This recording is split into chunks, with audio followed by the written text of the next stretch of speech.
as for Micah, ask around. He's cut quite a swath among the ladies-in-waiting and the serving girls. In fact, there are stories that Micah Bayard comes from Airy House, a well-respected, noble family, the Queen said. They've been on the council for over 1,000 years.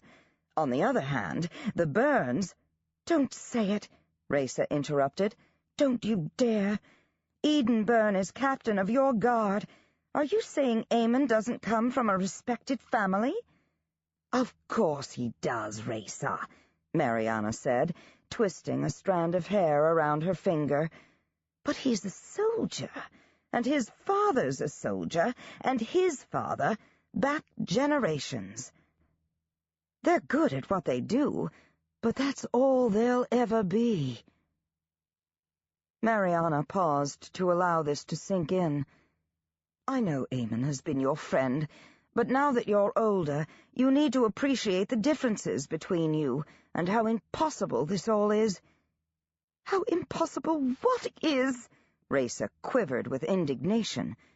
I'm not planning to marry him. I know all about my duty to the line, but Eamon's my friend, and even if it turned into more than that, it's nobody's business but my own, as long as it doesn't affect the succession, which it won't. But it might, her mother went on. Do you have any idea how this looks, at a time when we're planning your marriage? Raisa opened her mouth, and the words came pouring out as if they'd been dammed up in there for years. If you're worried about how things look, you should worry about you and the High Wizard. Mariana surged to her feet, the shawl spilling to the floor. Raisa Anna Mariana, what do you mean? The reasonable voice had disappeared. I'm just saying that people are talking about you and Lord Bayard, Raisa said. They're saying he has too much influence. People say it's time my father came home. She swallowed hard, tears welling up in her eyes. I wish he would, too. She got off a curtsy. By your leave, Your Majesty. She didn't wait for leave, but turned and fled from the room. But before she got out of earshot, the Queen called after her, her voice high and shrill. I'm going to speak to Captain Byrne about this.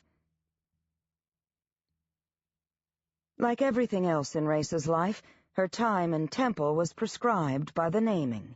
4 days a month, the naming said, the Queen and Princess Air would go to temple. That could mean 1 day a week or 4 days in a row. At Demon Eye Camp, time in temple was a privilege and not an obligation. 4 days in the Matriarch Lodge, in the company of others, or 4 days in the Temple of the Forest, meditating on the Maker and all of the works in the natural world. Raisa always ended those days feeling more powerful, more hopeful, somehow more centered in herself and certain of what she needed to do. But in Fellsmarch Court there were many distractions. Raisa's mother came to temple as required, but she made it into a sort of party, surrounded by her ladies-in-waiting, musicians, entertainers, and servants bearing food and drink. After all, Mariana said, music and food and drink and gossip were the works of the Maker, weren't they, and worth celebrating. About the only difference from a typical day at court was the conspicuous absence of wizards and the presence of the speakers, who might look on disapprovingly but had little to say. Mariana and her ladies made fun of them behind their backs. Sometimes it seemed to Raisa that life at court was designed to keep a person from thinking too much about anything in particular. But there were some things that needed thinking about. After the argument with her mother, Raisa was in no mood to talk to anyone, so she took refuge in the small temple in the glass house maze on the roof. The sun poured down through the roof, and she slid open the glass panels, which allowed the spring air to pour into the garden. For a time after she settled herself on the stone bench, her mind raced madly, chasing images of Micah Bayard and Eamon Byrne, her mother and Gavin Bayard. Gradually, Her mind slowed and picked over thoughts more carefully. "Take charge of the horse you're riding before you try to rein in someone else's," Elena Demon Eye always said, "and make sure you have a good seat before you do." In the space of a day, she'd kissed 2 different boys, Eamon and Micah. Both were intensely appealing, in different ways. Both were forbidden to her. Was that why they drew her? Because they were forbidden? Because she didn't have to confront the ugly matrimonial issue? Because she was tired of doing as she was told? In a way, she was being true to her heritage. The Grey Wolf Queens were famous for their dalliances. The most famous of all, of course, was Hannaleah. There was even a book about Hannaleah's conquests. She caught Magritte reading it. Race's mind drifted from romance to policy. Eyes and ears, Eamon had said. She needed eyes and ears of her own. Future possibilities rolled toward her. Straight before her lay a wide road that extended into the distance. What might happen if she followed the plan laid out for her? She saw a marriage to someone of her mother's choosing, and sooner rather than later. She couldn't see the end of it. It was lost in shadow. To either side lay diverging passages, as narrow and overgrown as the ways in the maze, some difficult to find, each with its own risks and unknowns, so there were other possibilities, but never easy ones. As she sat, eyes half closed, someone settled next to her on the bench. She knew without opening her eyes who it was, and she released her breath in a long sigh. "Good afternoon, Raisa," Elena Demon Eye said. "May I join you?" "Good afternoon, Elena Sinestra. Welcome," Raisa said, using the clan word for mother. She opened her eyes. "How did you find me?" "This is a very old place, Littling," Elena said, her caramel face crinkling into a smile that framed the green eyes of the seer. "It's one of the few places in the Vale with power. You will have need of it." Raisa considered this. At Demon Eye, she'd learned not to ask every question that came to mind, knowing some things would be understood in their own time.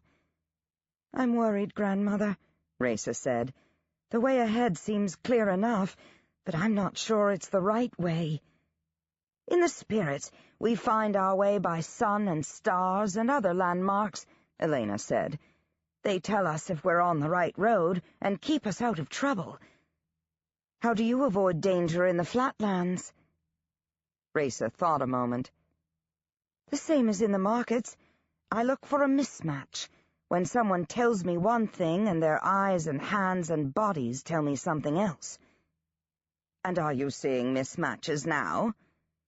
"I hear Lord Bayar's words coming out of my mother's mouth," Raisa said bluntly.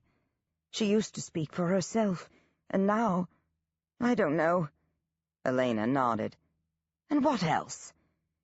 "I feel that a trap is closing around me, and I don't yet know what it is." Raisa hesitated. "I saw wolves on Hannaleah the day of the fire, but Mama didn't seem to notice." "Wolves," Elena murmured. "The Grey Wolf line is in danger, and the Queen doesn't see it." She looked up at Raisa.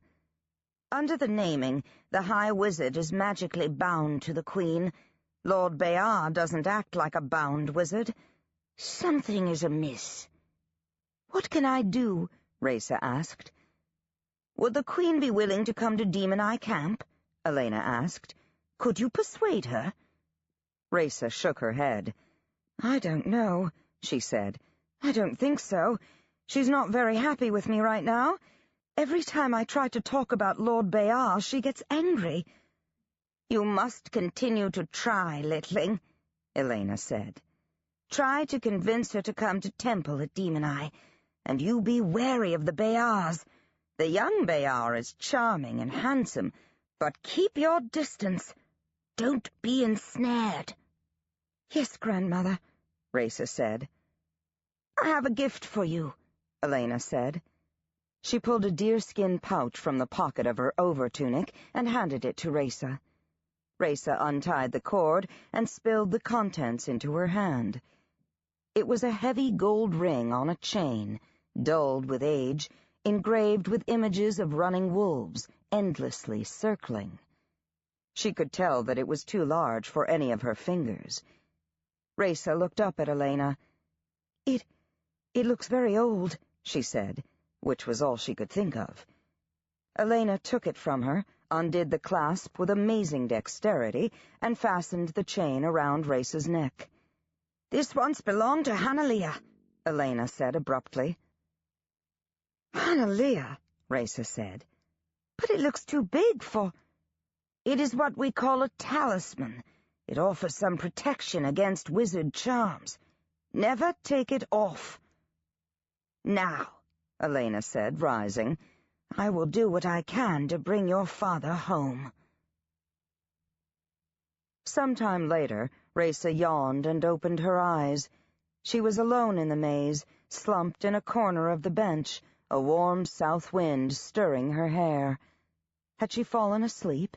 Had it all been a dream? But the running wolf's ring hung heavy from the chain around her neck. Chapter 10. Back in the Maze. Raisa sent a messenger to the barracks, asking Eamon to meet her in the maze temple at evensong time that evening, but he sent a reply back saying he was on duty. She tried again the next night, with the same result. After the third rejection, she threatened to visit him in his quarters in the barracks, and he finally agreed to come. Meanwhile, Micah sent her an extravagant bouquet of flowers and several notes suggesting a meeting. She ignored them. She'd teach him to run to his father, telling tales. That night she traveled through the stone passageway with more confidence, carrying a lighted taper and making enough noise to scatter the rats ahead of her. Her attire was more practical as well. She wore one of her divided riding skirts, boots, and a close-fitting jacket. This made it much easier when she ascended the ladder, clenching the taper in her teeth like a pirate. When she slammed open the metal door from the passageway, Eamon leaped up from the bench, ripping his sword from its scabbard. He pivoted on his heel, scanning the room. "Hanalea's bones, Ray," he said, shaking his head and sliding his sword home again. "I thought you were going to block that tunnel off." "I never said I would," she replied, flopping down on the bench. "I like having a back door." She raised her hand as he opened his mouth. "Don't start. Please sit down. You're looming over me like a flatland priest." He sat down on the bench, squeezing into the farthest corner as if she might be catching, his body stiff and formal, his hands carefully placed on his knees. "Why have you been avoiding me?" Raisa asked bluntly. "I haven't been—" He stopped when she glared at him. "All right, it's just... my da had a talk with me." "And said what?" "Well," he flushed. "He said a lot. The main thing is, I'm in the Guard now, and that means I'm on duty all day, every day. If we're to do our job protecting the royal family, we have to keep a certain distance." He cleared his throat. "And, well, I could see his point." "See what point? I'm not allowed to have friends?" Raisa knew she was being unfair, but she was in no mood for fair play, and he was the only available target. Plus, the only time he left off his military correctness and turned into the Eamon she knew was when she got him angry. "Of course we're friends, but we're not allowed to talk to each other, is that it?" Raisa pulled her long plait of hair forward and rebraided it. "We can talk to each other, but—" "Only across a crowded room?" She scooted closer. "Is this too close?" And closer. "How about this?" Until her hip was pressing his. "Raisa, will you let me finish a sentence at least?" he growled, but didn't move away. "I don't know where it's coming from, but Dar said people are talking about us. He threatened to post me to Chalk Cliffs if he hears any more about it." Raisa put her hand on his arm. "He wouldn't."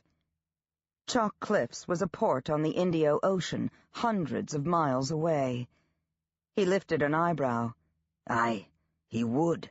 So if that's what you want, are you going to let Micah Bayard dictate who I see and talk to?" He stared at her. "What?" "Micah spoke to his father about seeing us outside my room the other night. Lord Bayard spoke to the Queen, and the Queen spoke to your father." "The Queen's involved in this?" He raked back his hair, looking bewildered. "I don't get it." He paused. "I was wondering if you and Micah were, you know." He couldn't seem to find the word he wanted and stopped, cleared his throat. "Last night, I didn't know if—" He ran out of words again and stared down at his hands. This wasn't really a topic she wanted to discuss with Eamon Byrne. "Never mind Micah," Raisa said. "He's just used to getting his own way. But something's going on. I just haven't figured out what yet. I need friends I can trust.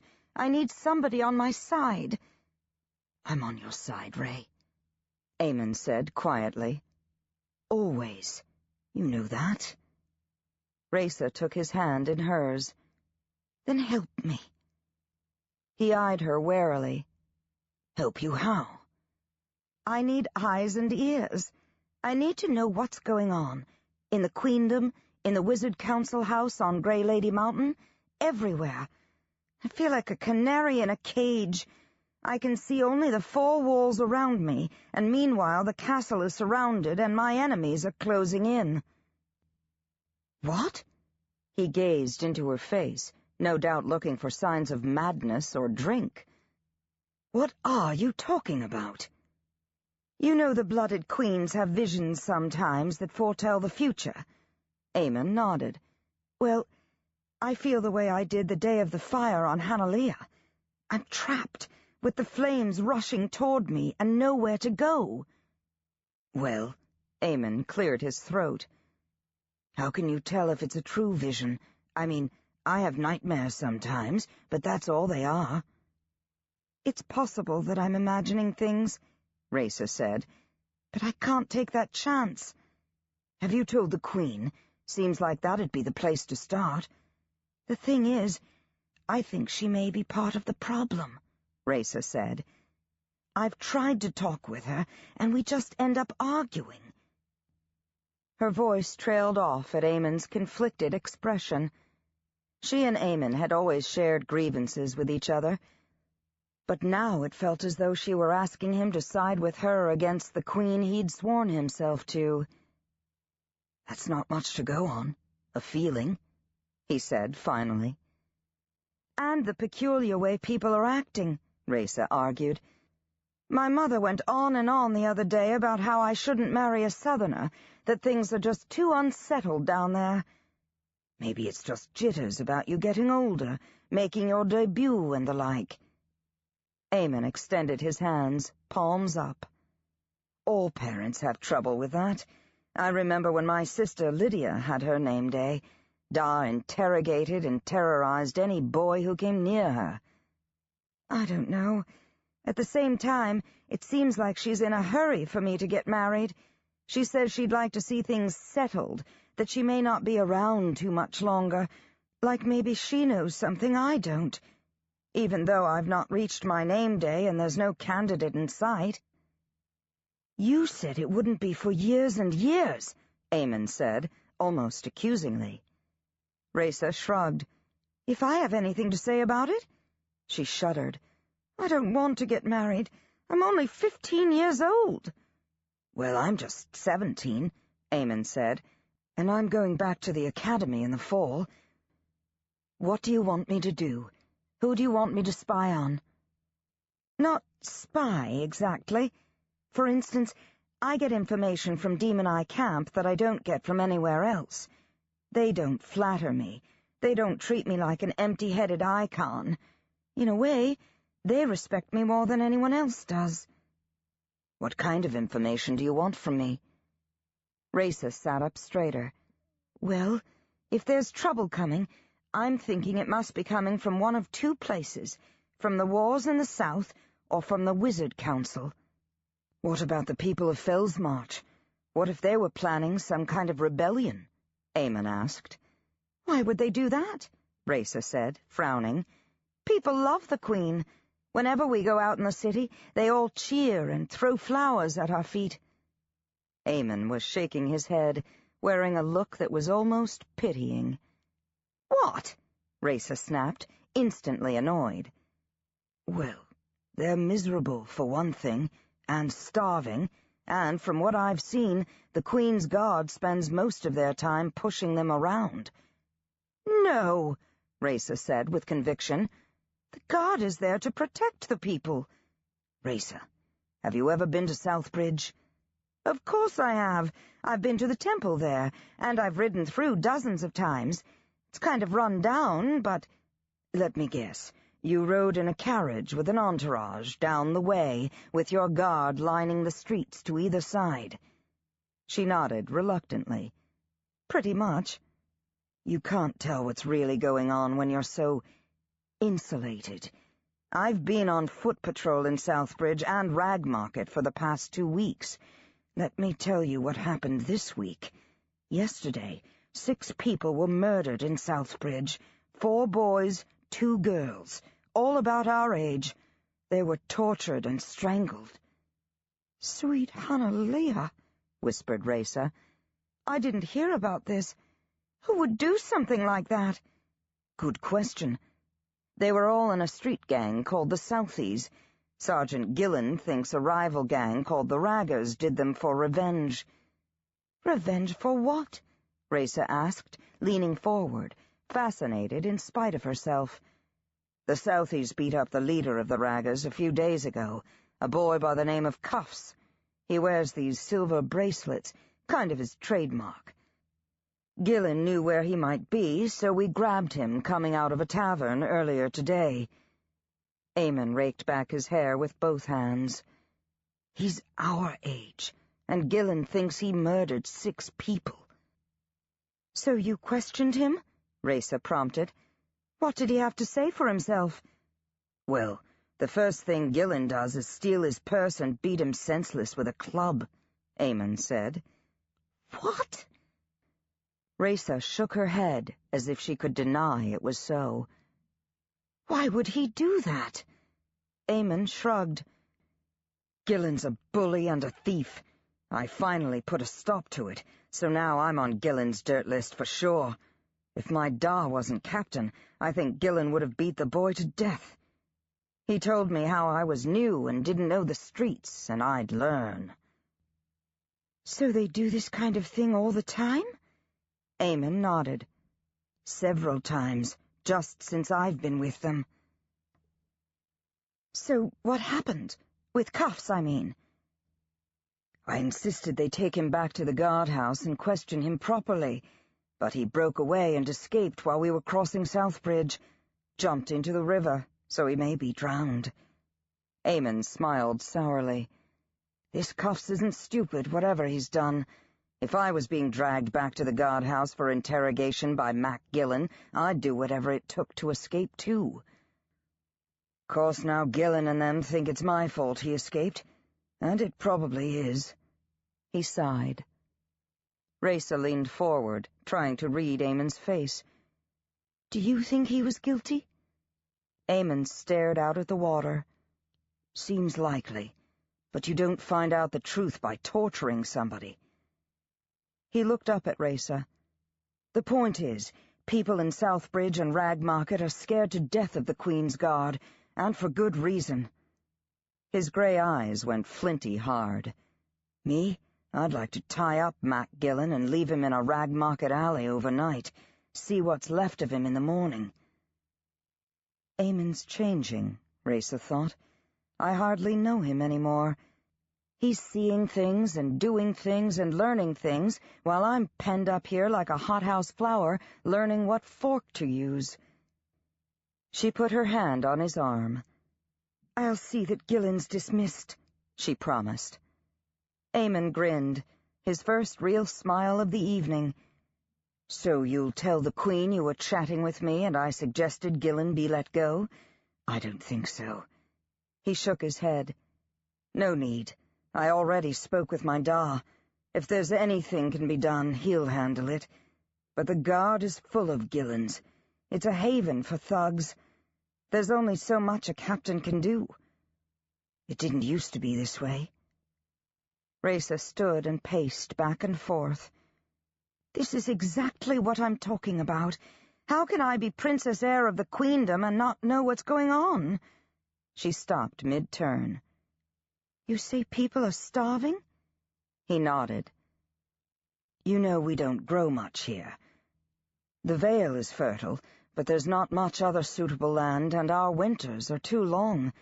We can't eat gold and silver and copper. We've always depended on trade with Arden and Tamron and the other kingdoms to the south for our grain. With the wars dragging on, what little food comes north costs too much for most people to afford." He paused, then forged ahead, blunt to the bone. "You can't assume that because you have plenty to eat that everyone else does." Raysa was mortified. "I don't want to be that kind of queen," she said. "Thoughtless and selfish and shallow and—" "You won't be," Eamon said quickly. "That's not what I meant." "Yes, it is. And I deserve it. I need to find a way to help people." But what could she do about it? She might live in a palace. She sat down to a feast every single night, and she had a wardrobe full of clothes, but no money of her own. She could try speaking with the Queen, but she'd had little luck pressing her suit earlier in the week. Based on that conversation, her mother probably planned to spend any extra money she had on a wedding. Besides, Raysa wanted to do something on her own, something important, something emblematic of the Queen she meant to be. She'd felt totally useless since returning to Fellsmarch from Demon Eye. Maybe she could empty her closet and sell some of her frilly dresses in Rag Market and use the proceeds to buy food for people who had none, though that wouldn't bring in much money. And then she had an idea. The more she thought about it, the better she liked it. She looked up at Eamon. "Thank you for telling me the truth. Now that you've done that, will you help me?" He squinted at her suspiciously. "Help you how?" "Could you carry a message to Demon Eye and tell them to give it to my grandmother, Elena?" He hesitated. "I'd need to know what it was about," he said. "I'm going to ask her to send one of her best traders down to meet with me at Southbridge Temple day after tomorrow." "Why Southbridge?" Eamon asked. "Couldn't they come here?" "I'm unlikely to be recognized there, and there's someone at Southbridge Temple I want to talk to. Have you heard of Speaker Jemson?" "Well, yeah," Eamon said, as if surprised Raysa had heard of the outspoken speaker. "Anyone who's been to Southbridge knows about Jemson. Only, how are you planning on getting there?" She shrugged. "I'll go in disguise.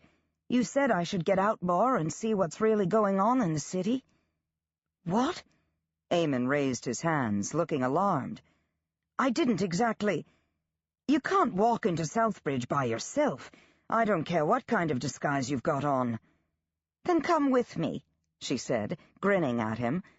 It could be an adventure, just like the old days. "One person isn't enough to keep you safe." Impulsively, he gripped her hand, as if he could pull her over to his side of the argument. His hand was warm, the palm calloused. "Come on, Raysa. Why do you have to go on your own? Just make up a story. Say you're going to temple to worship." She shook her head. "That'll mean an entourage, remember? Armed guard, carriage, and procession. I don't want that. I want honest answers, and I won't get that with an escort." If you're going to Southbridge, you'll need an armed guard." When she said nothing, he added, "What are you up to?" "I don't want to say until I know if it'll work." "What if I can't get away? I'll likely be on duty the rest of the week."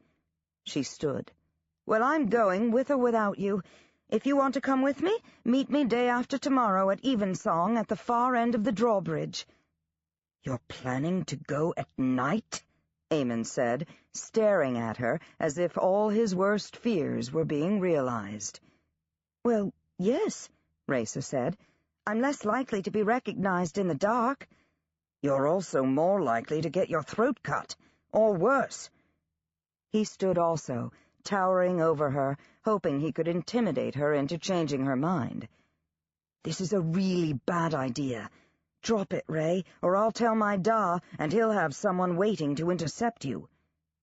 Raisa met his gaze directly, though she had to tilt her head back to do so. "And if you do, I'll just wait and go another time on my own." It was their pattern from childhood, and difficult to break. She came up with the bold, dangerous ideas, and he provided the muscle to see them through. They stood glaring at each other for a long moment. "I might not be able to reach Elena," Eamon grumbled. That's how Raisa knew she'd won. Only, why was he giving up so easily? She scanned his face. He wouldn't look at her, which meant he was hatching some scheme or other. Fine. Whatever it was, she'd deal with it. She leaned in, intending a rather chaste kiss on the cheek, but he turned his head and it landed rather close to the corner of his mouth. She jerked back, and they stared at each other. Close up, his face was pleasantly stubbled. "Well, then." She stood, feeling flushed and flustered. "Thank you for coming tonight. I feel like you're the only friend I have." She crossed to the tunnel opening at the center of the temple. "Even if you can't come to Southbridge, let's meet here a week from now, and I'll let you know how it went." "If you're still alive a week from now," he grumbled. She grinned at him. "Close the hatch for me, will you?" She began to descend the ladder, feeling more alive than she had since her return to court. Not that she didn't feel a twinge of guilt. It wasn't fair, what she was asking of Eamon, and she knew it. He had much more to lose than she did. He was a member of the Queen's Guard, sworn to her service. His own father, the captain of the guard, had told him to keep his distance from Raisa. Then again, it wasn't like she was asking him to commit treason. She was the Princess Heir, after all, and he was in her service, too. But he was already in trouble on her account.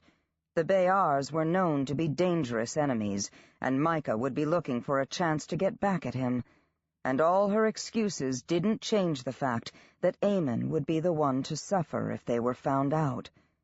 A posting to Chalk Cliffs would be the least of it. Chapter 11. Sanctuary. The Southbridge Temple bells bonged 4 times. The sound reverberated on the cobblestones, proclaiming that it was 4 in the morning, and any sensible person should be safe in bed. The torches to either side of the blessing entrance still blazed, however, welcoming anyone at need any hour of the day. At this particular moment, Han would have preferred to be hidden in darkness. Pressing himself into the shadow of the building, Han lifted the elaborate knocker and allowed it to slam against the wooden door a second time. He looked over his shoulder, expecting at any moment to feel the hard grip of the guard on his arm, or the prick of cold steel. He heard footsteps within, then the rattle of the latch as the door swung in. A white-robed dedicate blinked at him, her pale hair tousled from sleep. She looked to be the same age as Han. "The Maker bless you," she said, yawning. Then her eyes went wide as she focused more closely on him. "What happened to you, mate?" she demanded, her Southbridge accent surfacing. "You been in a fight?" she asked, avid curiosity driving away sleep. "I need a place to stay," Han said, and added, "Please," when she still stood frozen. "I swear by the Maker I'm not here to hurt anybody." He swayed a bit, and she draped an arm around his waist and helped him to a stone bench in the entryway. She drew back quickly, brushing at her robes. "You stink," she said, making a face. "Sorry, I fell in the river," he said, closing his eyes as a wave of dizziness swept over him. "What's wrong with your arm?" she asked. He ignored the question. "Could you wake Speaker Jemson, please? It's important." "Well, I don't know as he'd like being waked at this time of night," she said. "Can I give him a message in the morning?" Han kept his eyes closed and said nothing. Eventually, he heard her pad away down the corridor. He was nearly asleep when he heard the rumble of Jemson's voice drawing nearer. "How badly is he hurt, Dory? You're sure he's not one of our students?" "I don't know as I'd recognize him even if I knew him, Master Jemson. He's right mangled, he is." Han opened his eyes to see Jemson looking down at him, tall and severe. "Master Alistair, thank the Maker you're alive. I feared the worst." "Where's Mary?" Han asked. "She's sleeping, safe in the dormitory. The Dedicates have taken charge of her. I sent word to your mother so she wouldn't worry." Han struggled to sit up one-armed. "You gotta get her out of Southbridge and back to Ragmarket," he said. "Nobody can know where I live or that I even have a sister." Jemson looked over at Dory, who was listening with great interest. "That will be all, Dory," he said. "Go on to bed. I'll manage from here." Dory shuffled out reluctantly, with many backward looks. The speaker knelt in a whisper of fabric so he could look Han directly in the eyes. "Tell me, Hansen, did you have anything to do with those killings?" he asked sternly. "I need to know the truth." "No, sir," Han whispered. "I swear it." "Any idea of who might have done it, or why?" Jemson asked. Han shook his head. "No, but I'm being blamed. The Queen's Guard is hunting me." He looked down at his shoes. "I'm sorry to get you mucked up in this, and I'll leave if you want me to. It's just, I gotta get off the street, and I have nowhere to go.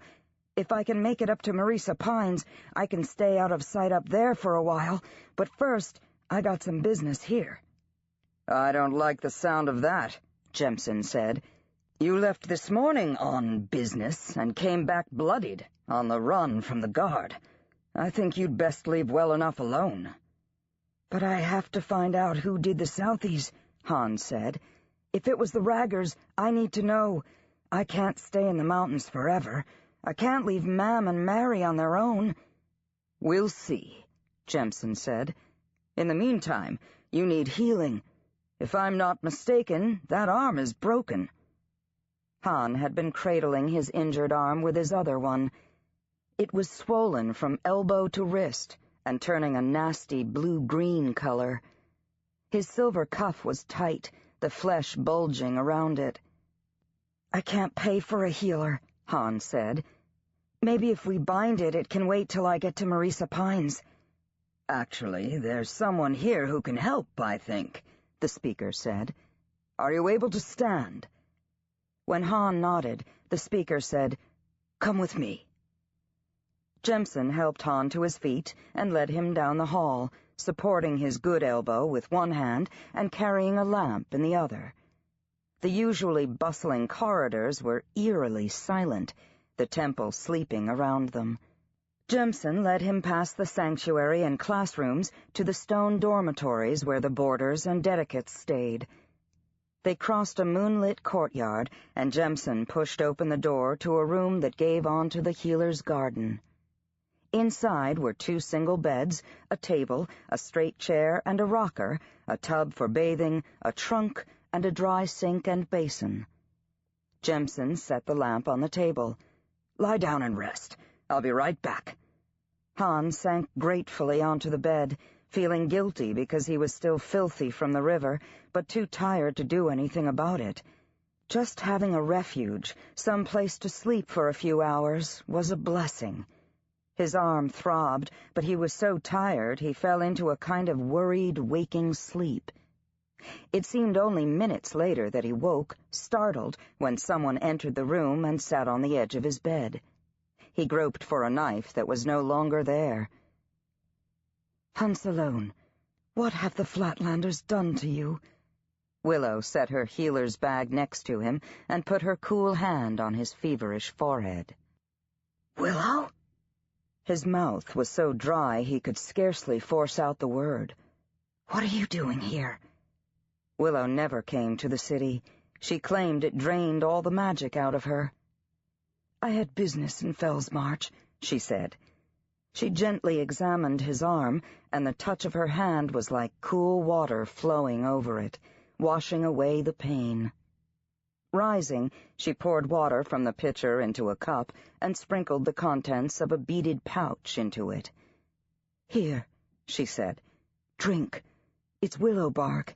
It will help with the pain." It was willow bark and turtleweed, and maybe something else, too, because then it seemed he began hallucinating. A door opened and closed, and he thought he heard Dancer say, "What happened to Hansalone? Who did this? Let me see him." Then Willow's voice, some kind of argument, like she was trying to persuade him to leave. Quick footsteps, then Dancer loomed over him, breathing hard, eyes wild, his face gleaming with sweat, his hair hanging in long, damp strands. He wore a dedicate's robe, bright against his dark skin. "Hansalone," he whispered, extending his hand toward Han's face.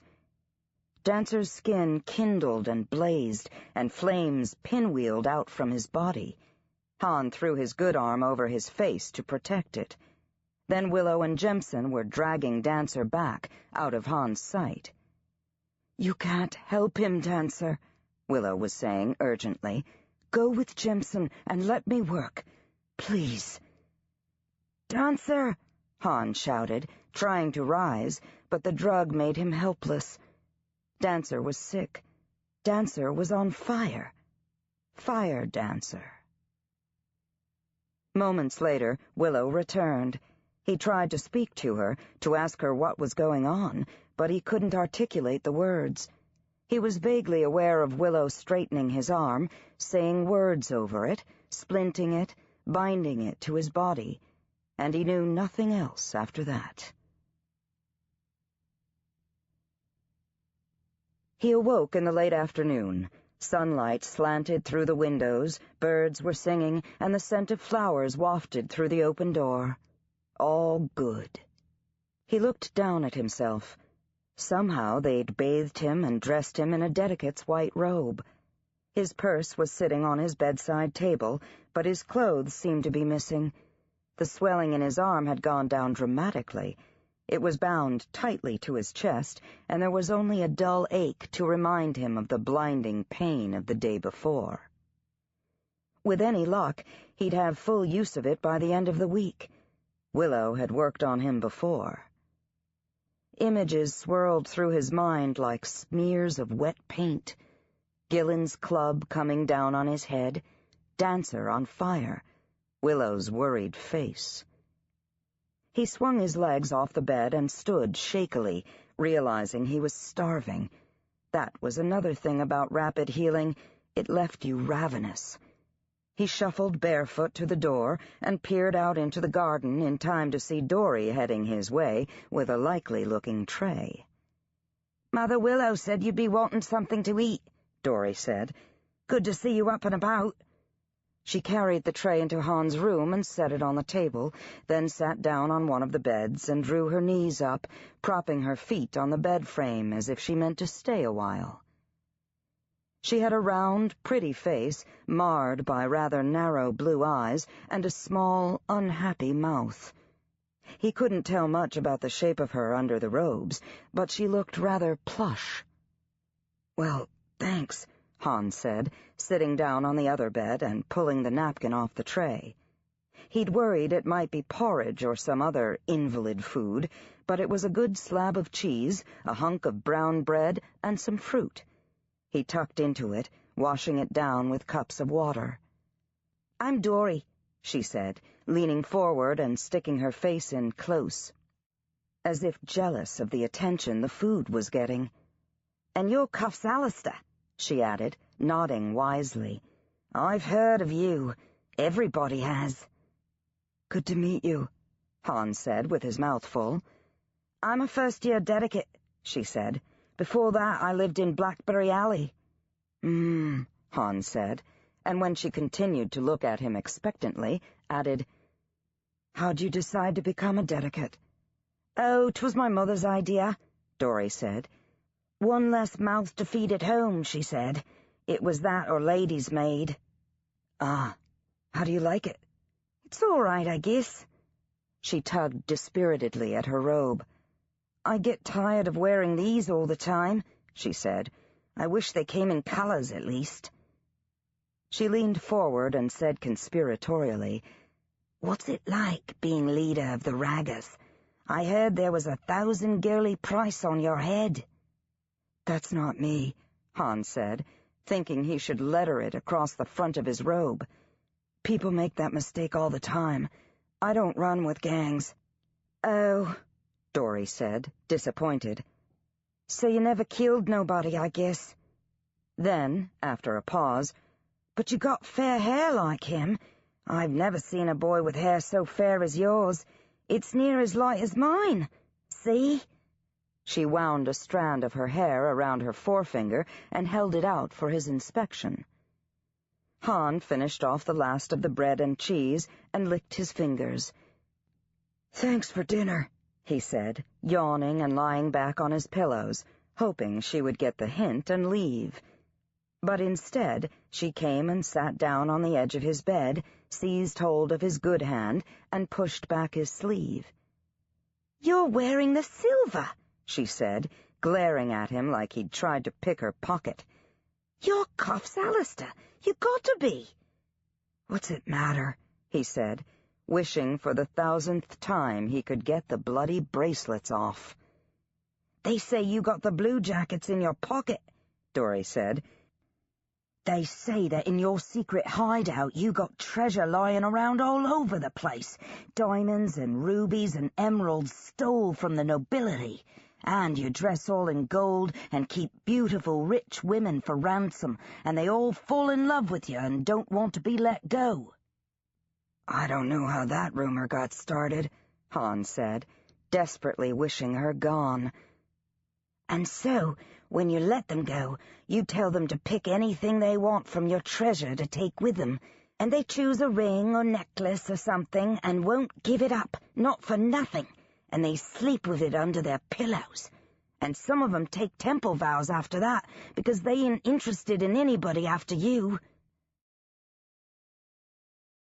Han would have busted out laughing if it wasn't for the fact his instincts were screaming danger at him. "Use your head," he said. "I'm only 16.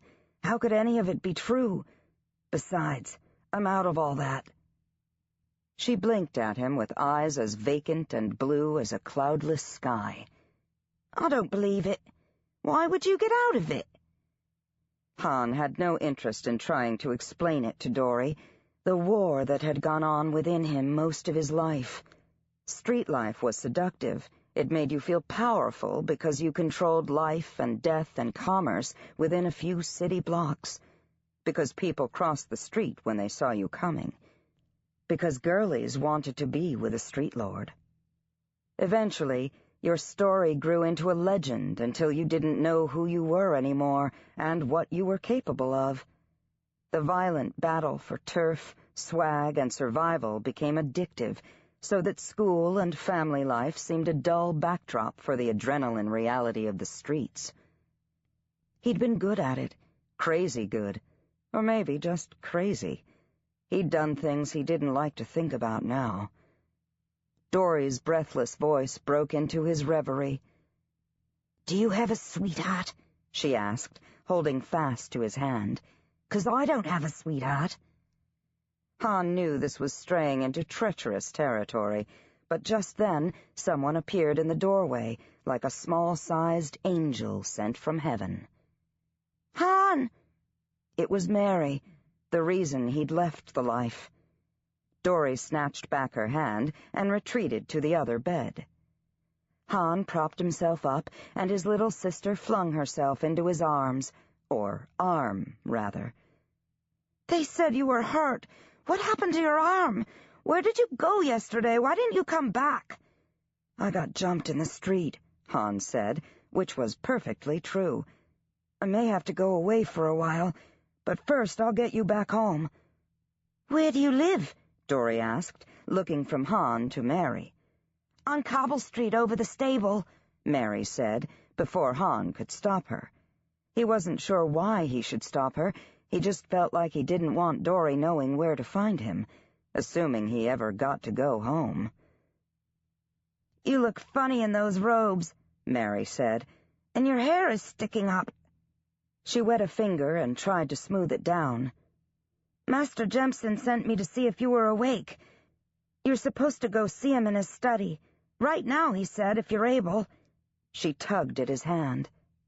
"Ah, well, see you later, Dory," Han said, thinking, "Not if I see you first." Speaker Jemson's study was all over books, stacked on every level surface and shelved in bookcases that stretched to the ceiling. Parchments were rolled and stored in niches and spread out on his desk, anchored with stones. Maps of faraway places were pinned to the walls. It smelled of leather and dust and lamp oil and learning. When Han was a small boy, he used to bury himself in Jemson's library for hours at a time. Jemson never fussed at him to wash his dirty fingers before touching the gold-stamped bindings, or to be careful turning the fragile pages. The speaker never warned him not to spill ink when he was transcribing passages, or told him not to touch the hand-painted illustrations. He never took books away because they were too complicated, too grown-up, or too thick for him to look at. Jemson's love of books was catching, and Han took care of them, even though he'd never owned one himself. The speaker sat at his desk, inking something onto parchment, his teapot on a little burner beside him. Without looking up, he said, "Sit down, Master Alistair. Mistress Mary, Speaker Lara is holding forth in the art studio this afternoon. Please join her while I speak with your brother."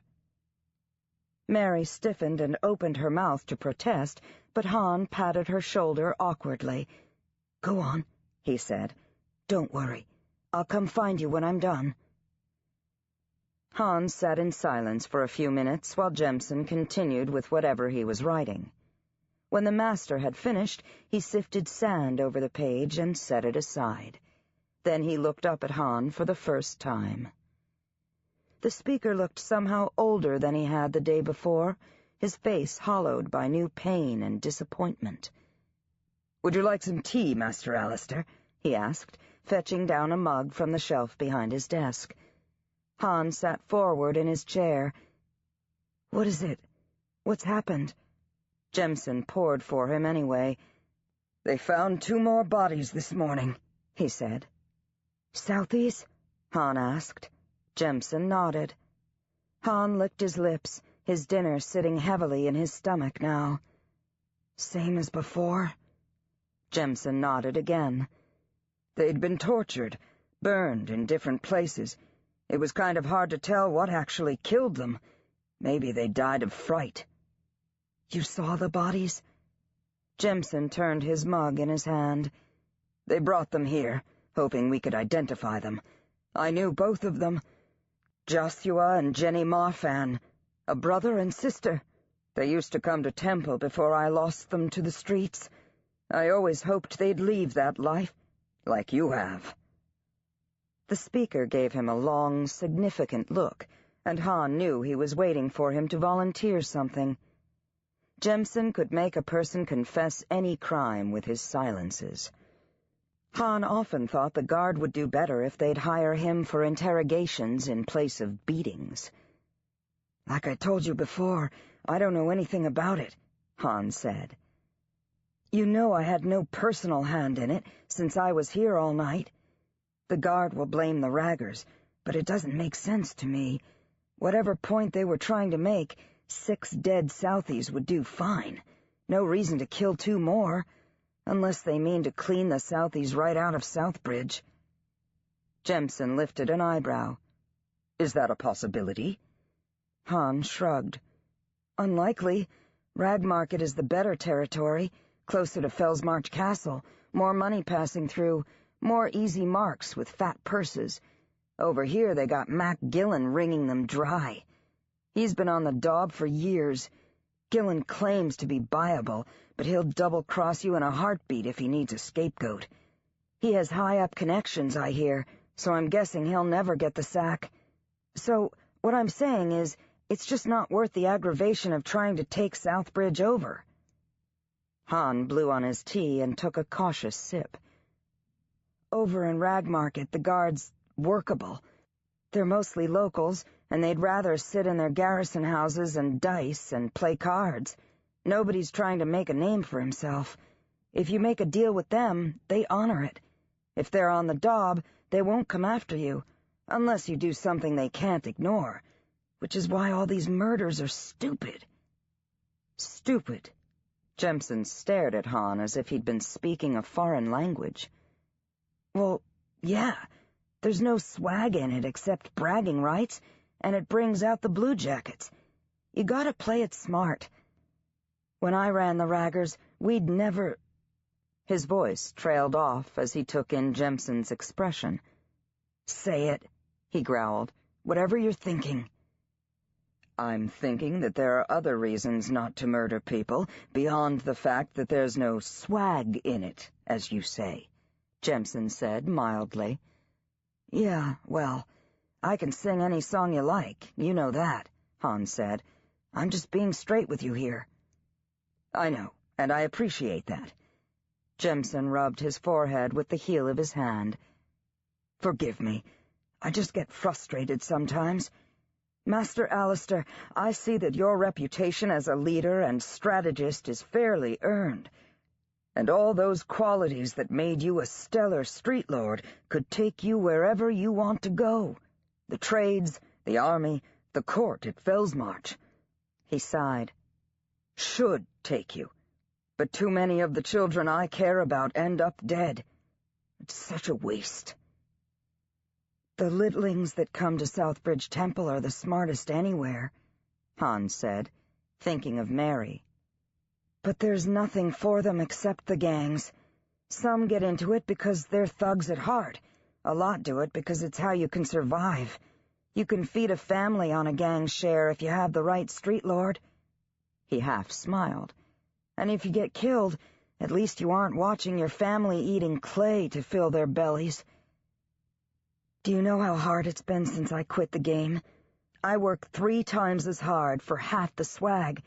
The Southies still have it in for me, and the Raggers don't know what to make of me. Not a day goes by that I don't wonder if it might have been better to stay. Why'd you leave it then? Jemson asked. He cleared his throat. Since you were so successful at it. Mary, Han said bluntly. I didn't want it for her. And when you're in the gangs, loving somebody is like putting your heart on a plate and serving it up to your enemies. When I ran the streets, I never went to see Mam and Mary, and I acted like I hated them. I sent them money, but I had to be careful about that. I had Raggers watching the house, but still, all it takes is one careless moment, one street runner who wants to make a name. The time was coming that Mary would have to join up for her own protection. What are you hoping for Mary? Jemson asked softly. I don't know. Depends on what she wants. Han gestured, indicating their surroundings. She likes it here. Maybe she'd want to be a speaker someday. I think she'd be a good teacher or clerk. Maybe she could find a good castle job. She's musical. I wish she had the money to go to the conservatory at Odin's Ford. Han looked up at Jemson. That's the thing. I want her to have a choice. Jemson nodded. Mary's very smart. Like you. He paused.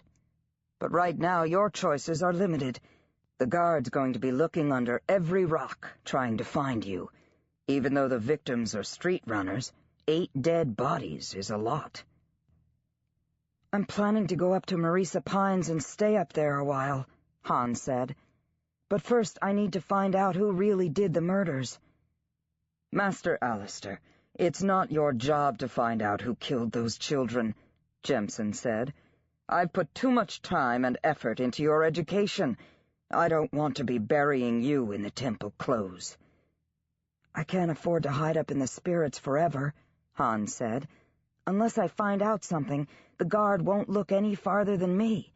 It's hard enough to make a living without bluejackets on my back. Jemison said nothing, so Han rushed on.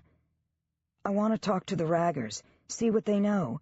If I can make contact with the Southies, I will. Maybe they've got new enemies I don't know about. Jemison let go a great sigh. I assume I can't talk you out of this. Somehow, I have to clear my name. I don't know how else to do it. All right. Jemison pulled a cloth bag from under his desk. This is for you. He handed it over. Han weighed it in his hand. What is this? It's from Willow. Where is she? Han asked, looking about as if she might suddenly appear. She had a way of not being seen if she didn't want to be. He'd kind of hoped she'd take another look at his arm. Maybe a second laying on of hands might heal it up even faster. She's gone back to Marisa Pines. Her business is done, but she says to come and stay with her as long as you like. Han frowned. Dancer was here, too. He looked up at Jemison.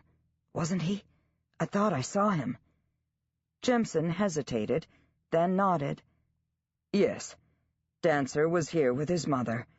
They've both gone now. He's sick, isn't he? Han asked. There was something... It was almost like he was burning up in front of me. Or I'm going crazy, he added. Jemison straightened the folds of his robe, not meeting Han's eyes. You were rather out of it, my boy. You'd had a hard blow to the head. Speakers weren't supposed to lie, but they could sure talk around a subject. So what's this? Han asked, struggling with the drawstring one-handed. Jemison took the bag back and untied it for him. Willow apparently knows you as well as anyone. She said you wouldn't come right away, that you'd want to get things settled here first. Groping in the bag, Jemison pulled out a smaller pouch. This is henna and indigo, to dye your hair, Jemison said. You should get a red-brown color out of that. Hopefully that will make you harder to spot. There's also some money and clan clothing in there. He smiled wryly at Han in his delicate robes. Assuming you don't want to stay and take vows.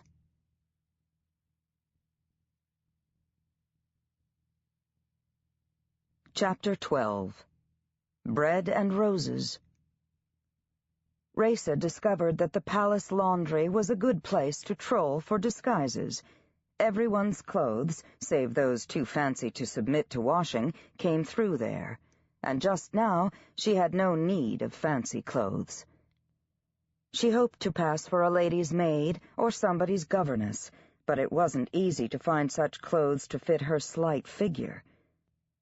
After digging through the freshly washed laundry, she settled on a long skirt and white linen blouse with a snug-fitting bodice layered over.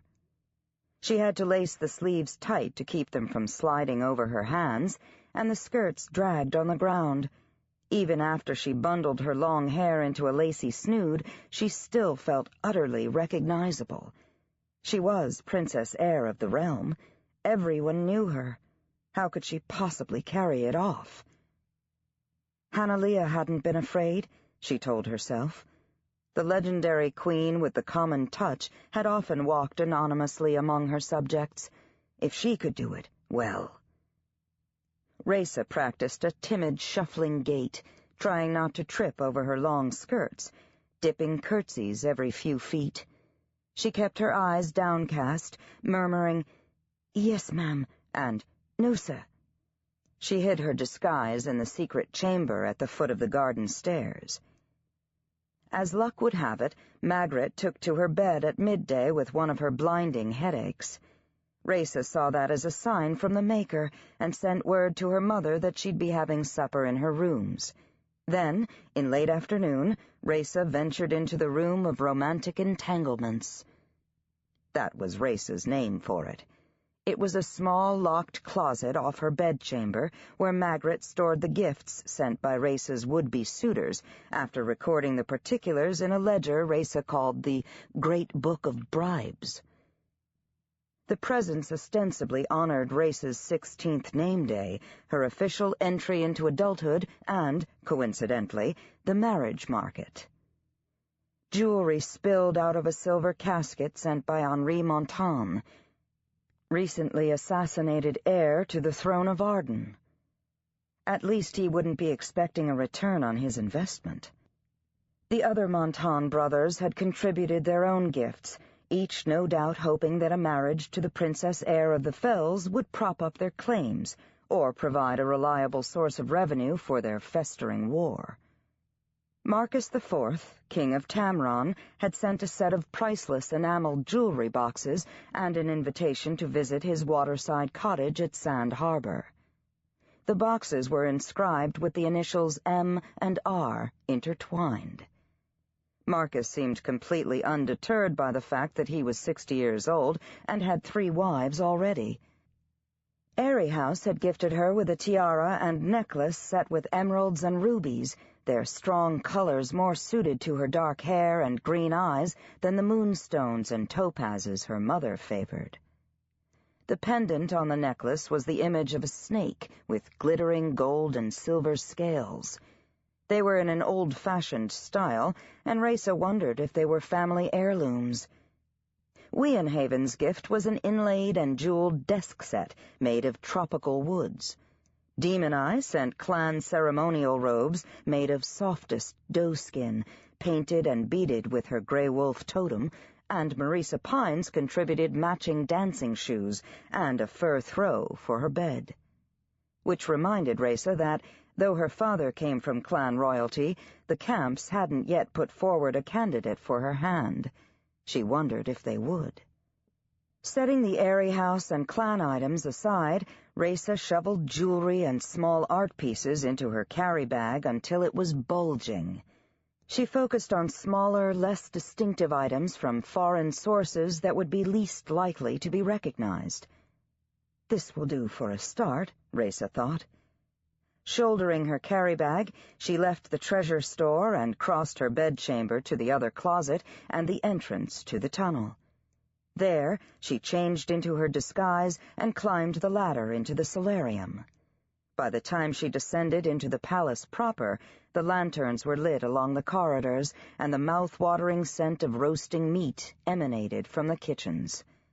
Raisa kept to the servants' hallways, but they were unfamiliar, so she kept getting turned around. She walked briskly, looking straight ahead as if she were on some important mission that couldn't be interrupted. It wasn't easy since she didn't really know the way. She was just passing the pantries when, ahead of her, she saw the imposing figure of Mandy Bulkley, mistress of kitchens, standing, arms crossed, her eyes scouring the corridors like those of some predatory bird. Bones, Raisa thought, quickening her pace and lowering her head still farther.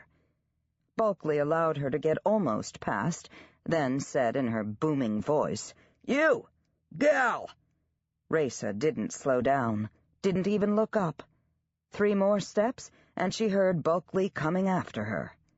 She might have made it, but her feet got caught in her 2 long skirts, and she stumbled. Bulkley's ham-like hand closed on her upper arm, jerking her upright. "You! Gal! Are you deaf?" she demanded.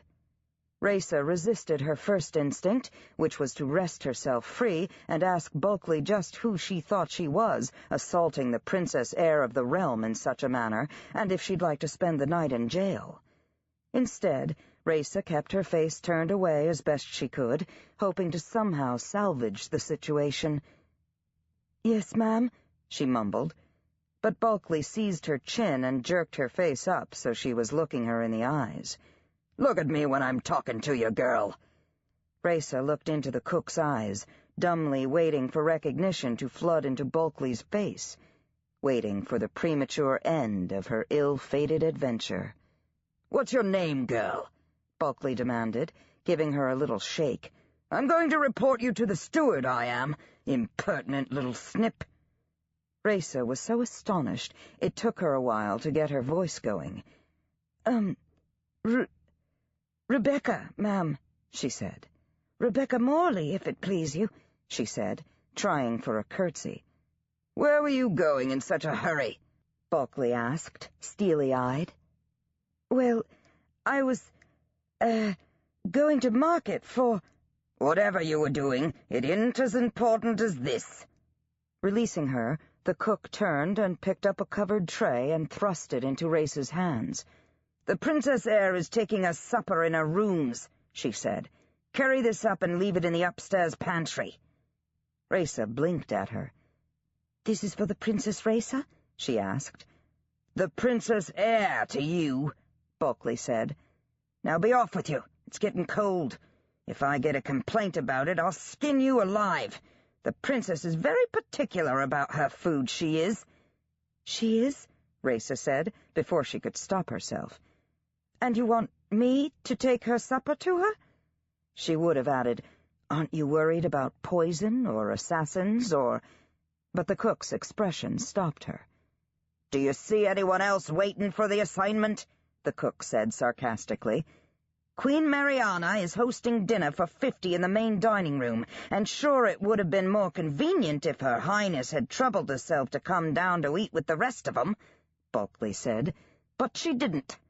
Now go on." Squaring her shoulders, Raysa turned and hurried back the way she came.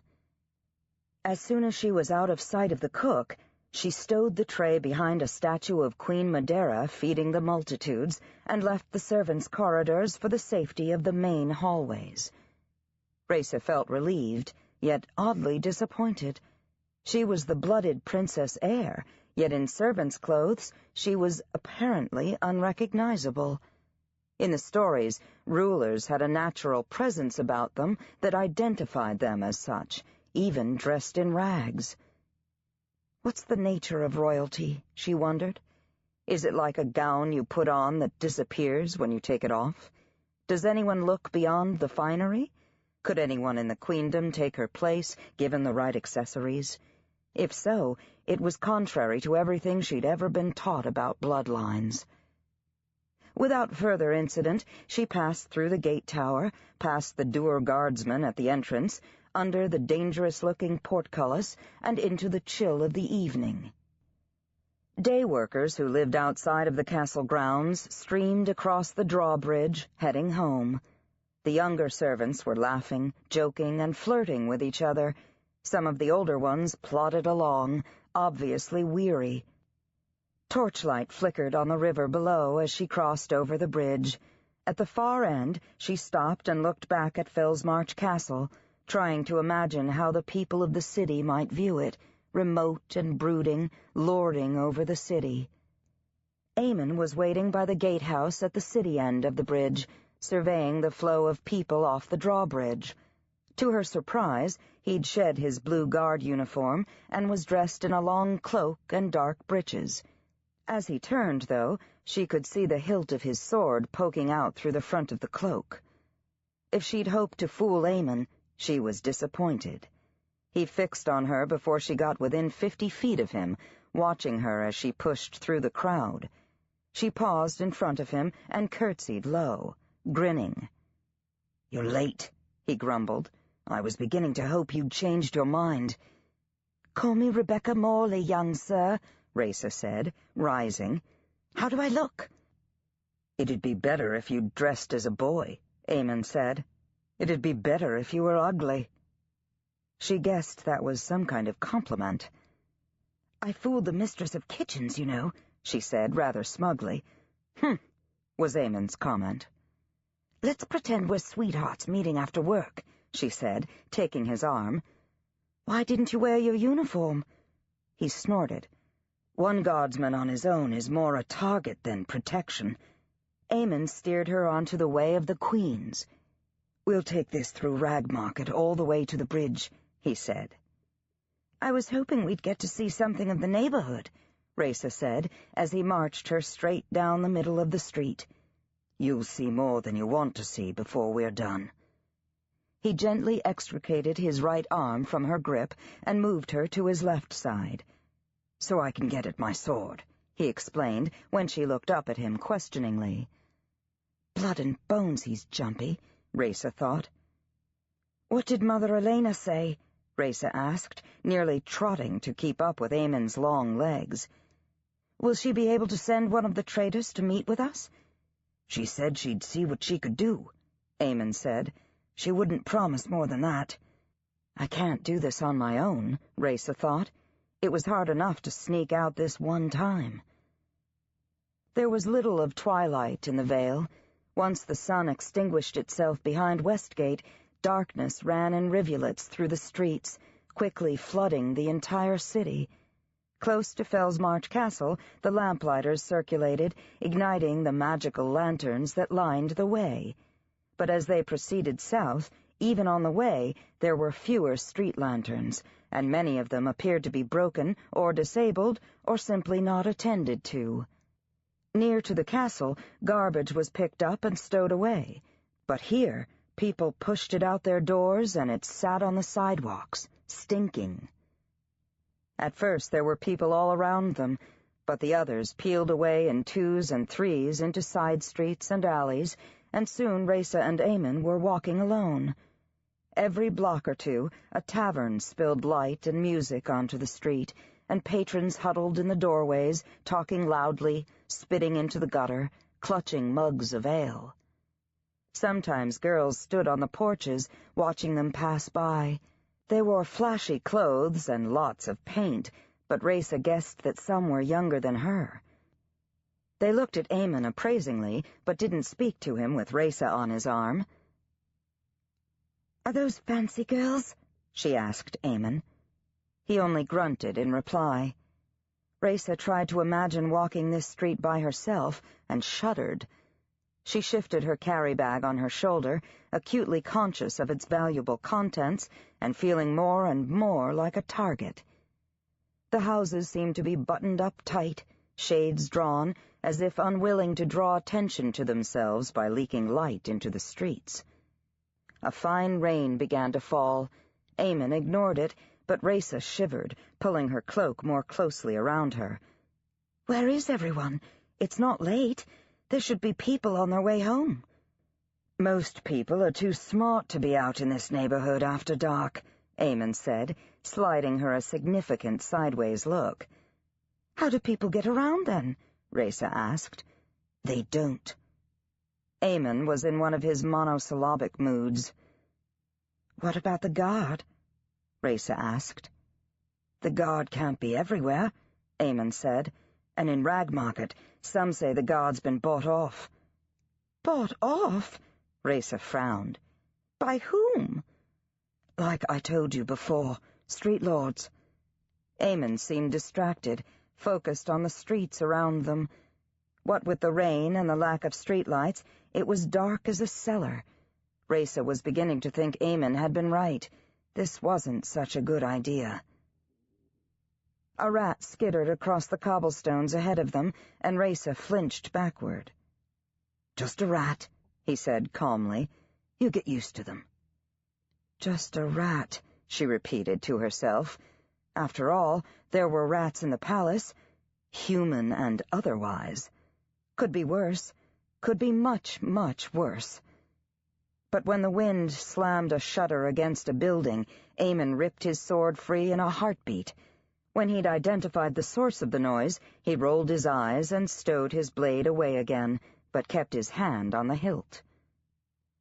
As they neared Southbridge, Raisa glanced aside into an alleyway where an unshuttered window splattered light on the wet pavement. She saw a flicker of movement, as if someone were walking parallel to them a block over. Now she watched, and down the next cross street she definitely saw someone slipping from shadow to shadow. And there, the same thing on the other side. Race's heart began to hammer. "Someone's following us," she hissed, gripping Eamon's arm. But this time he seemed unconcerned. "It's all right," he whispered back. "We're almost to the bridge. Raggers won't follow us into Southbridge." "But didn't you say the Raggers just killed a half-dozen Southies? In Southbridge?" she persisted, struggling to remember the gang names. "Just stay close," he murmured. Raisa was annoyed at his muted reaction. "Eamon Byrne, did you hear me? We're being followed. There's 2 or 3 of them on either side of us. I'm sure of it." Raisa groped under her cloak and drew her belt dagger. Eamon's eyes widened. "Where did you get that?" he asked. "At Demon Eye. It's clan work." "Well, put it away. You won't need it." And then it hit her like a runaway horse cart, and she stopped dead in the street. "You know who's following us, don't you?" she said, swinging around to face him. "Don't you? Who are they?" "Who are who? I don't know what you're talking about," he said, his gaze flicking to left and right. "Who is it? The guard?" He adopted what he probably took for an innocent look, but Eamon had always been a hopeless liar. "Why would the guard be following us?" "You there," Raisa called. "Show yourselves. I command it." "Shh," Eamon hissed a little frantically. "Then tell me who they are." "Well," he cleared his throat. "They're friends of mine. Cadets in my triple." As a corporal, he commanded a triple of 9 guards. "I told you They don't know who you are," Eamon said. "I told them I needed to walk my sister to Temple through Ragmarket and asked if they would provide escort. I said you were rather shy around young men, and so they should try and do it unobserved." Raisa could tell he was rather proud of the story he'd created. "Your sister? How could they possibly believe I'm your sister? She'd make 2 of me." Eamon's sister, Lydia, was near as tall as he was. He flexed his hands nervously. "Well, you're my other sister. The, short, religious one. I told them you'd gone as a dedicate at a young age." Eamon seemed to realize he wasn't doing himself any good. "So, shall we?" "You may as well call them in," Raisa said, her voice brittle and cold. "No need for them to skulk down alleys." "All right." He whistled a long, low sound. It must have been a pre-planned signal, because moments later Raisa heard running feet as the guard closed on them. She couldn't say what made her do it, but she waited until they were about 10 feet away, then gripped Eamon's lapels and pulled his face down for a long, passionate kiss. She found she liked kissing Eamon.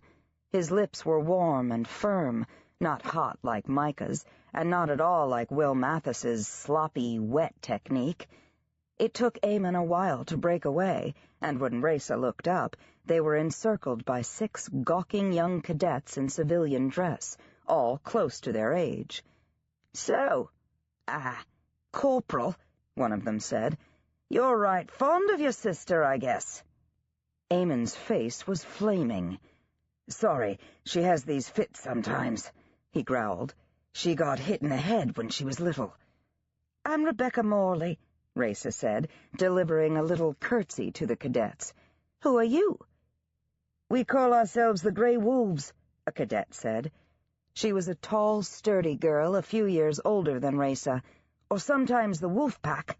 "I'm Hallie Talbot." The others gave their names: Garrett, Mick, Kiefer, Talia, and Wode.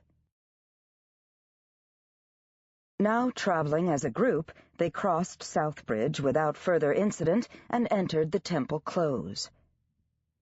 It was like crossing into another world. The temple was surrounded by herb, vegetable, and dye gardens, quilted with torchlit pathways, a serene sanctuary amid the squalor of Southbridge. A fair-haired girl in a long dedicate robe greeted them at the door with a bobbing curtsy. "We're expected," Raisa said. "We're here for a meeting with Speaker Jempson."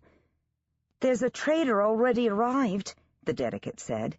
eyeing the guardsmen in their dripping cloaks as if they were sweet buns on a plate. "He's with Speaker Jemson in the study. It's just down the hallway on the right. May I take your cloaks?" They piled their sodden rainwear into her arms, and she practically staggered under the weight. "Shall we wait out here?" Garrett asked Eamon, obviously leery about being drawn into some kind of philosophical discussion. "Yes," Raisa answered for him. Eamon looked at Raisa. "Shall I?" "Come with me," she said. "I think you should know what I'm up to." "Finally," he muttered ungraciously as they turned into the hallway. "That would be a first." "You should talk," she said back. "Brother of mine." Speaker Jemson's study reminded Raisa of the temple library in Fellsmarch Castle, lined with bookshelves, warmed by a cheerful fire. 2 men were seated by the hearth in large, comfortable chairs, one in the garb of a clan trader, the other in speaker's robes. They seemed to be immersed in a lively discussion, almost a debate. When they entered, the trader rose and turned toward them. Raisa stopped in her tracks. "Father, you're back!" "Briar Rose." Avril crossed the space between them with a few long strides, folding her into his arms.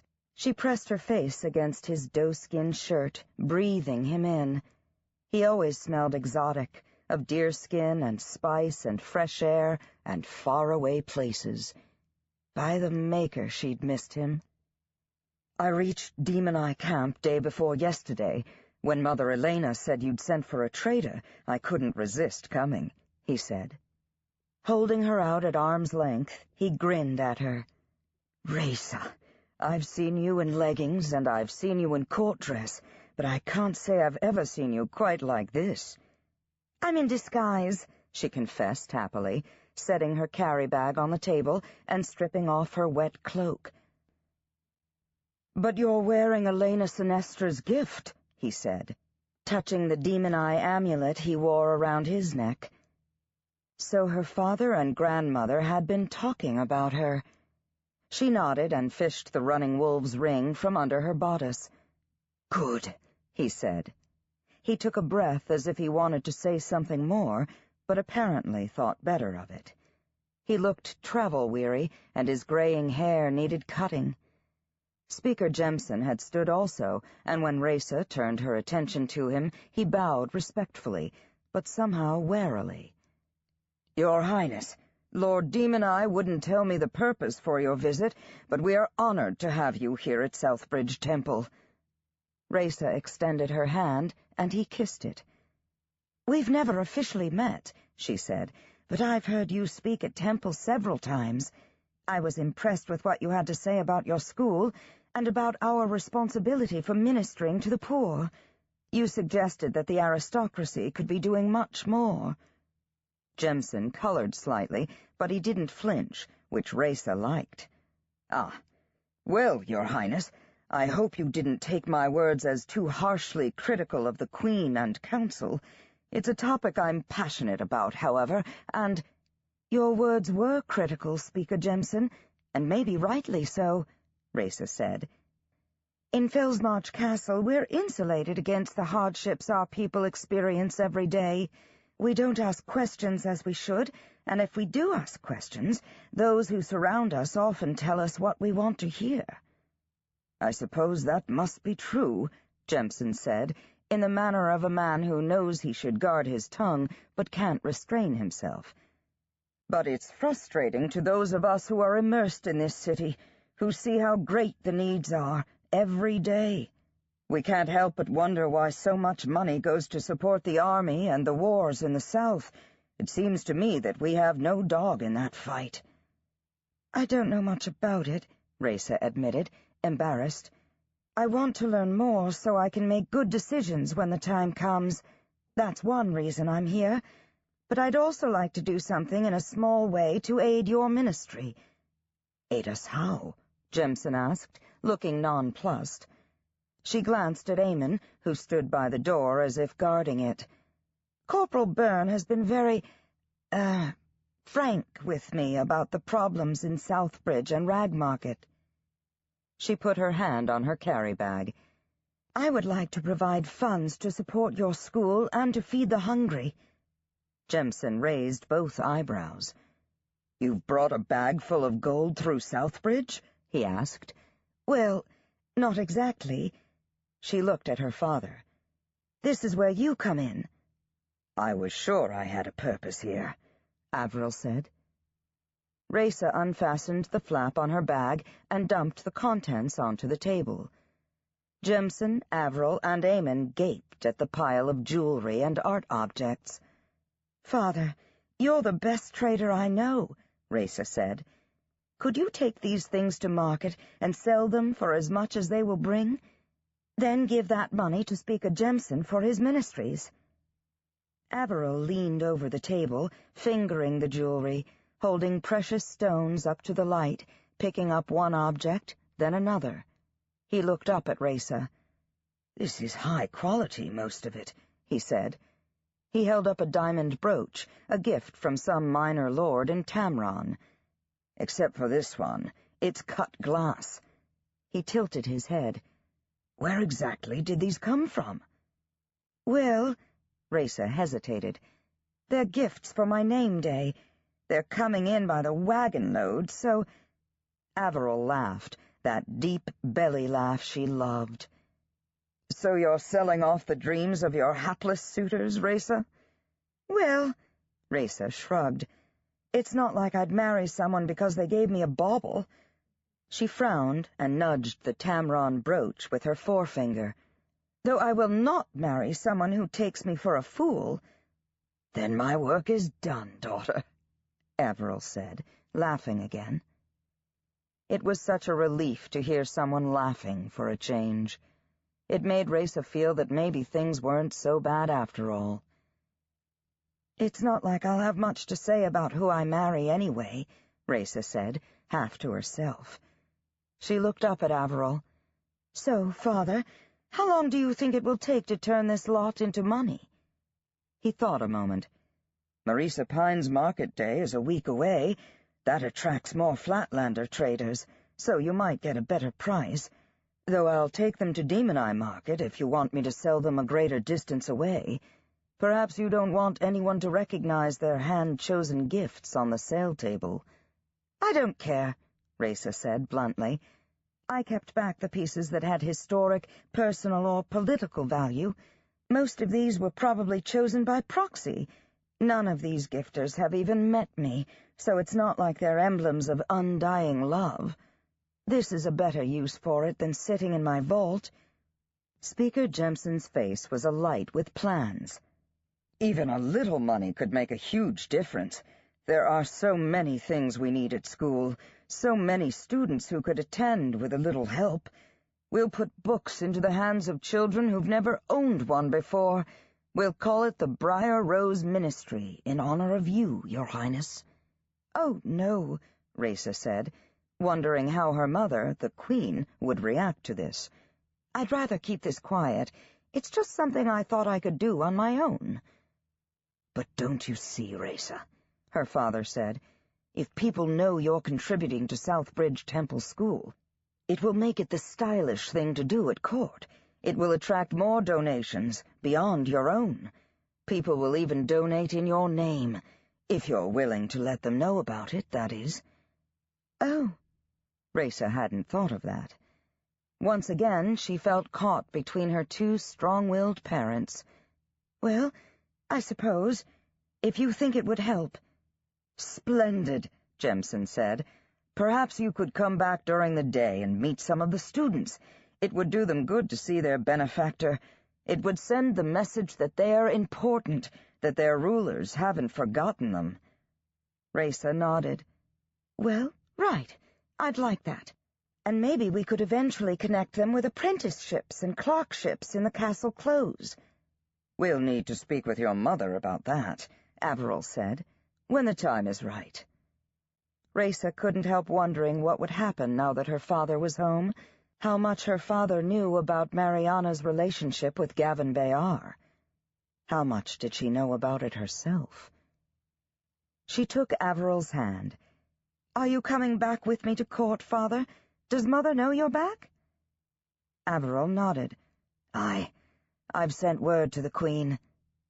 He hesitated for a heartbeat, then added, "I'm to be at Kendall House until space can be found in the keep." Kendall House was within the castle close, but at some distance from Fellsmarch Castle itself. Raisa blinked at him. "Until space can be... What about your old apartments? What's wrong with them?" "Apparently they're being redecorated and are, for the present, uninhabitable." Her father had his traitor face on, signaling that now wasn't the time for this discussion. But Raisa couldn't help herself. "Then they should make somebody else leave," she said. "This is unacceptable. I'm going to speak with Mother as soon as "I'll speak to Queen Mariana on my own behalf, daughter," Averil said. "Give me some credit, will you? I am a traitor, after all." And he smiled, looking into her eyes. "Briar Rose, your mother needs to get used to having me home again." He knows more than he's saying, she thought. My father was never a fool. "All right," Raisa said, nodding and forcing a smile of her own. "But any time you need a place to stay within the keep, you can stay with me, and come to supper tomorrow night." She embraced her father, reluctant to let him go after his long absence. She glanced over at Eamon, who shifted his weight, looking eager to be on his way.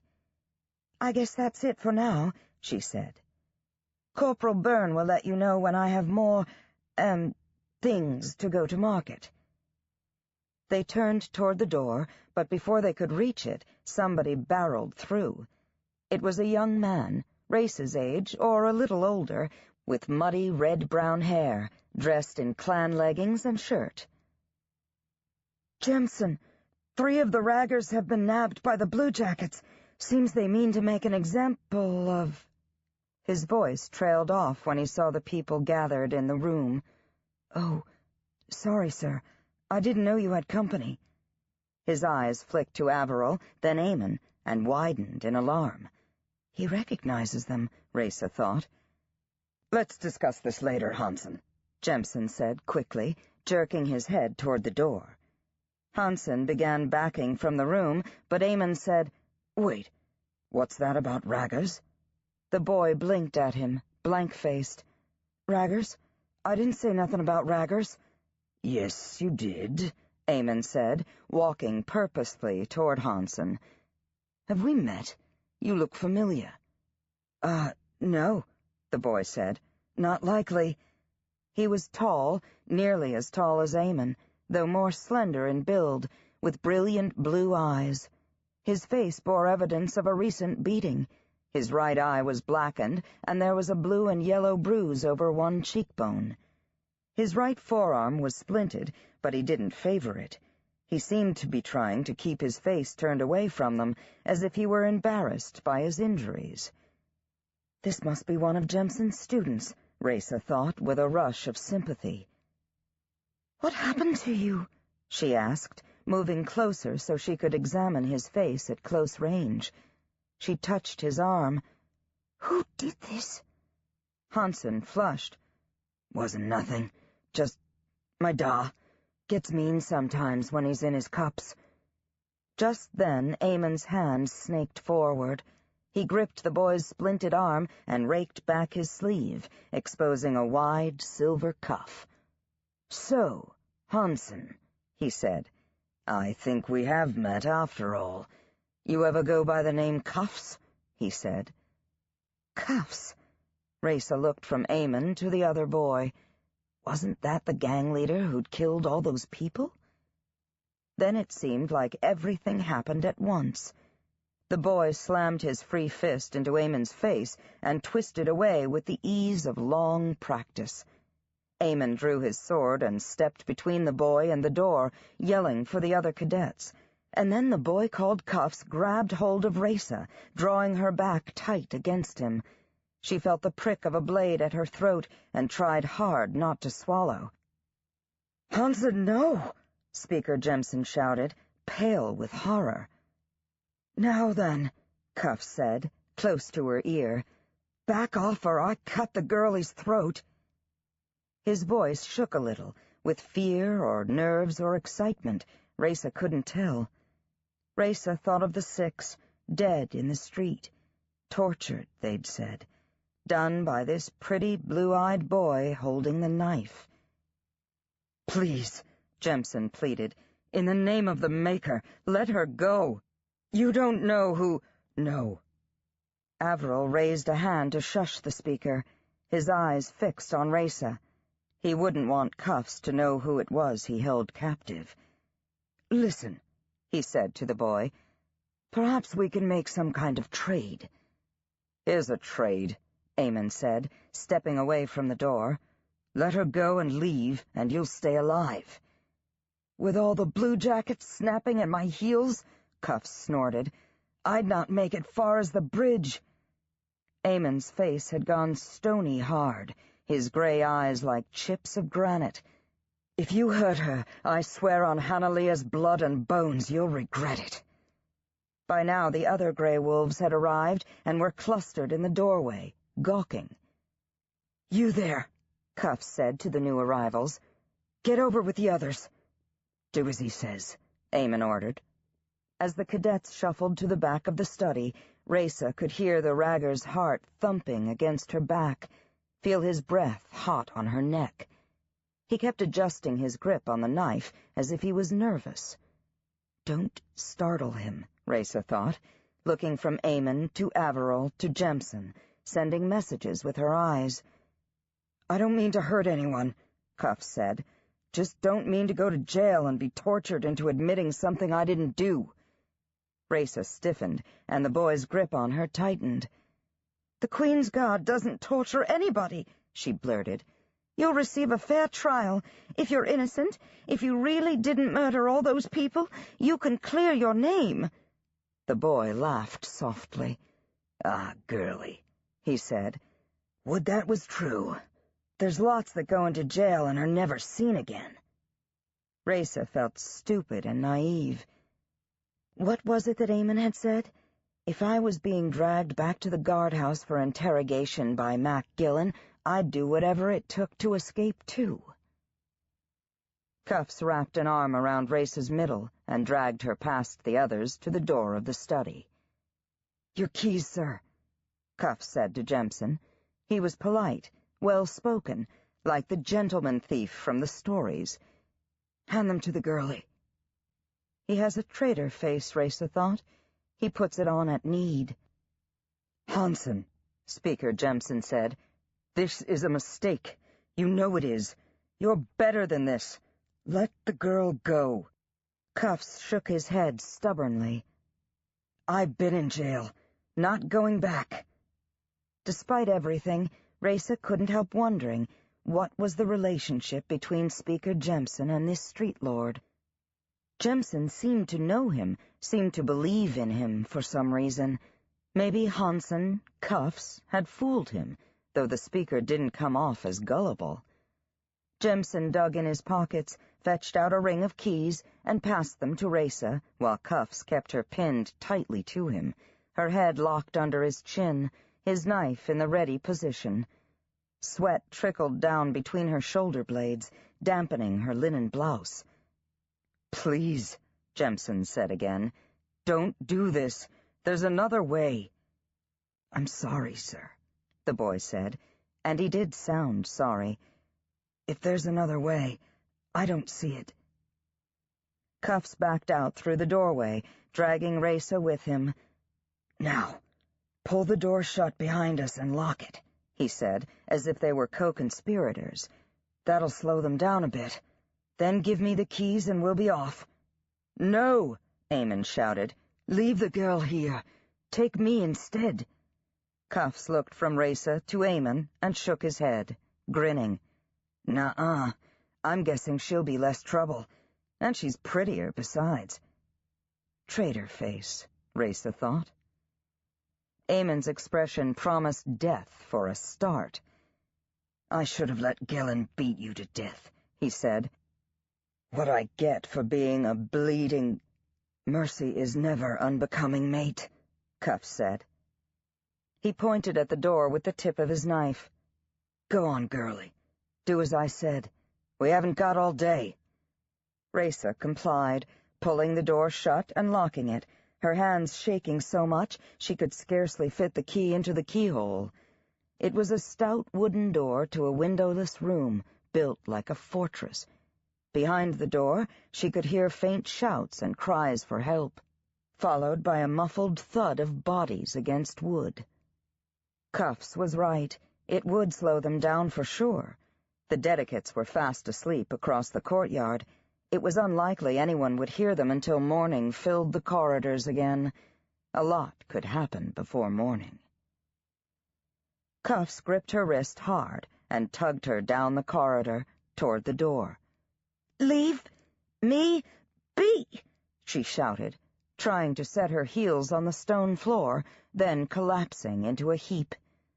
Swearing under his breath, Cuff stowed away his knife and slid his hands under her, slinging her over his shoulder like a sack of turnips.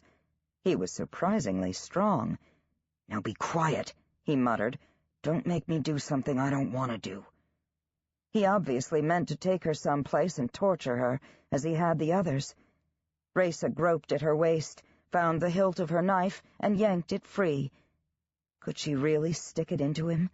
Gripping the hilt with both hands, she aimed for the center of his back, closed her eyes, and went to drive it home.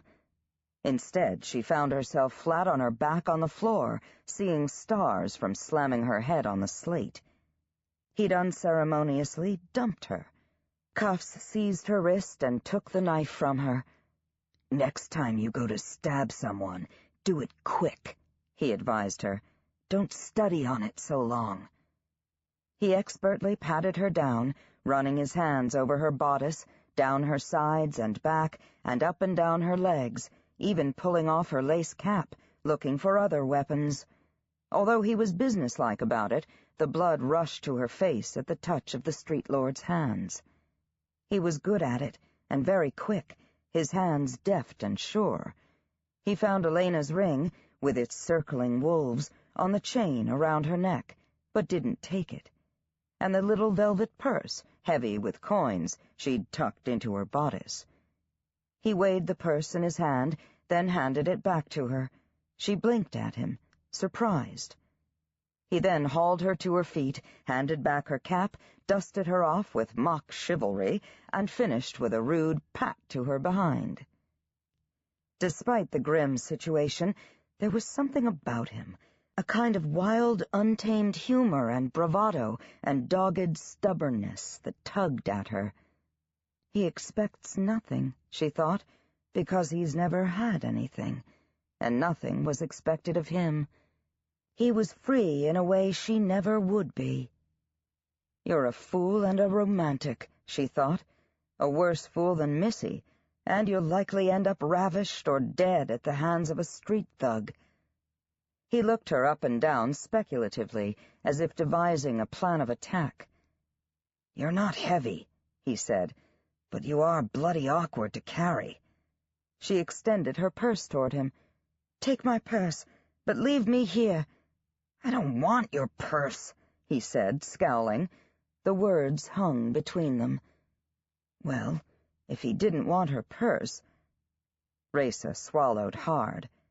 One thing she knew, there was more chance of escape if she were on her own 2 feet.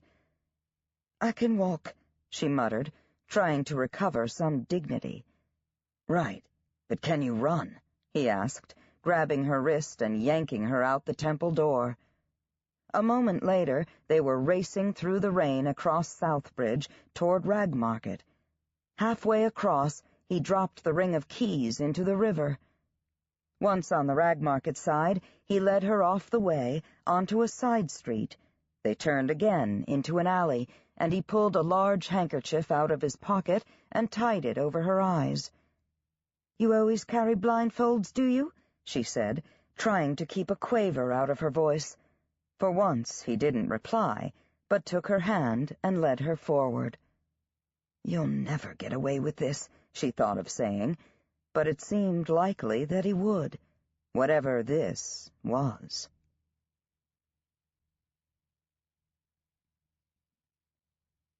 Chapter 13.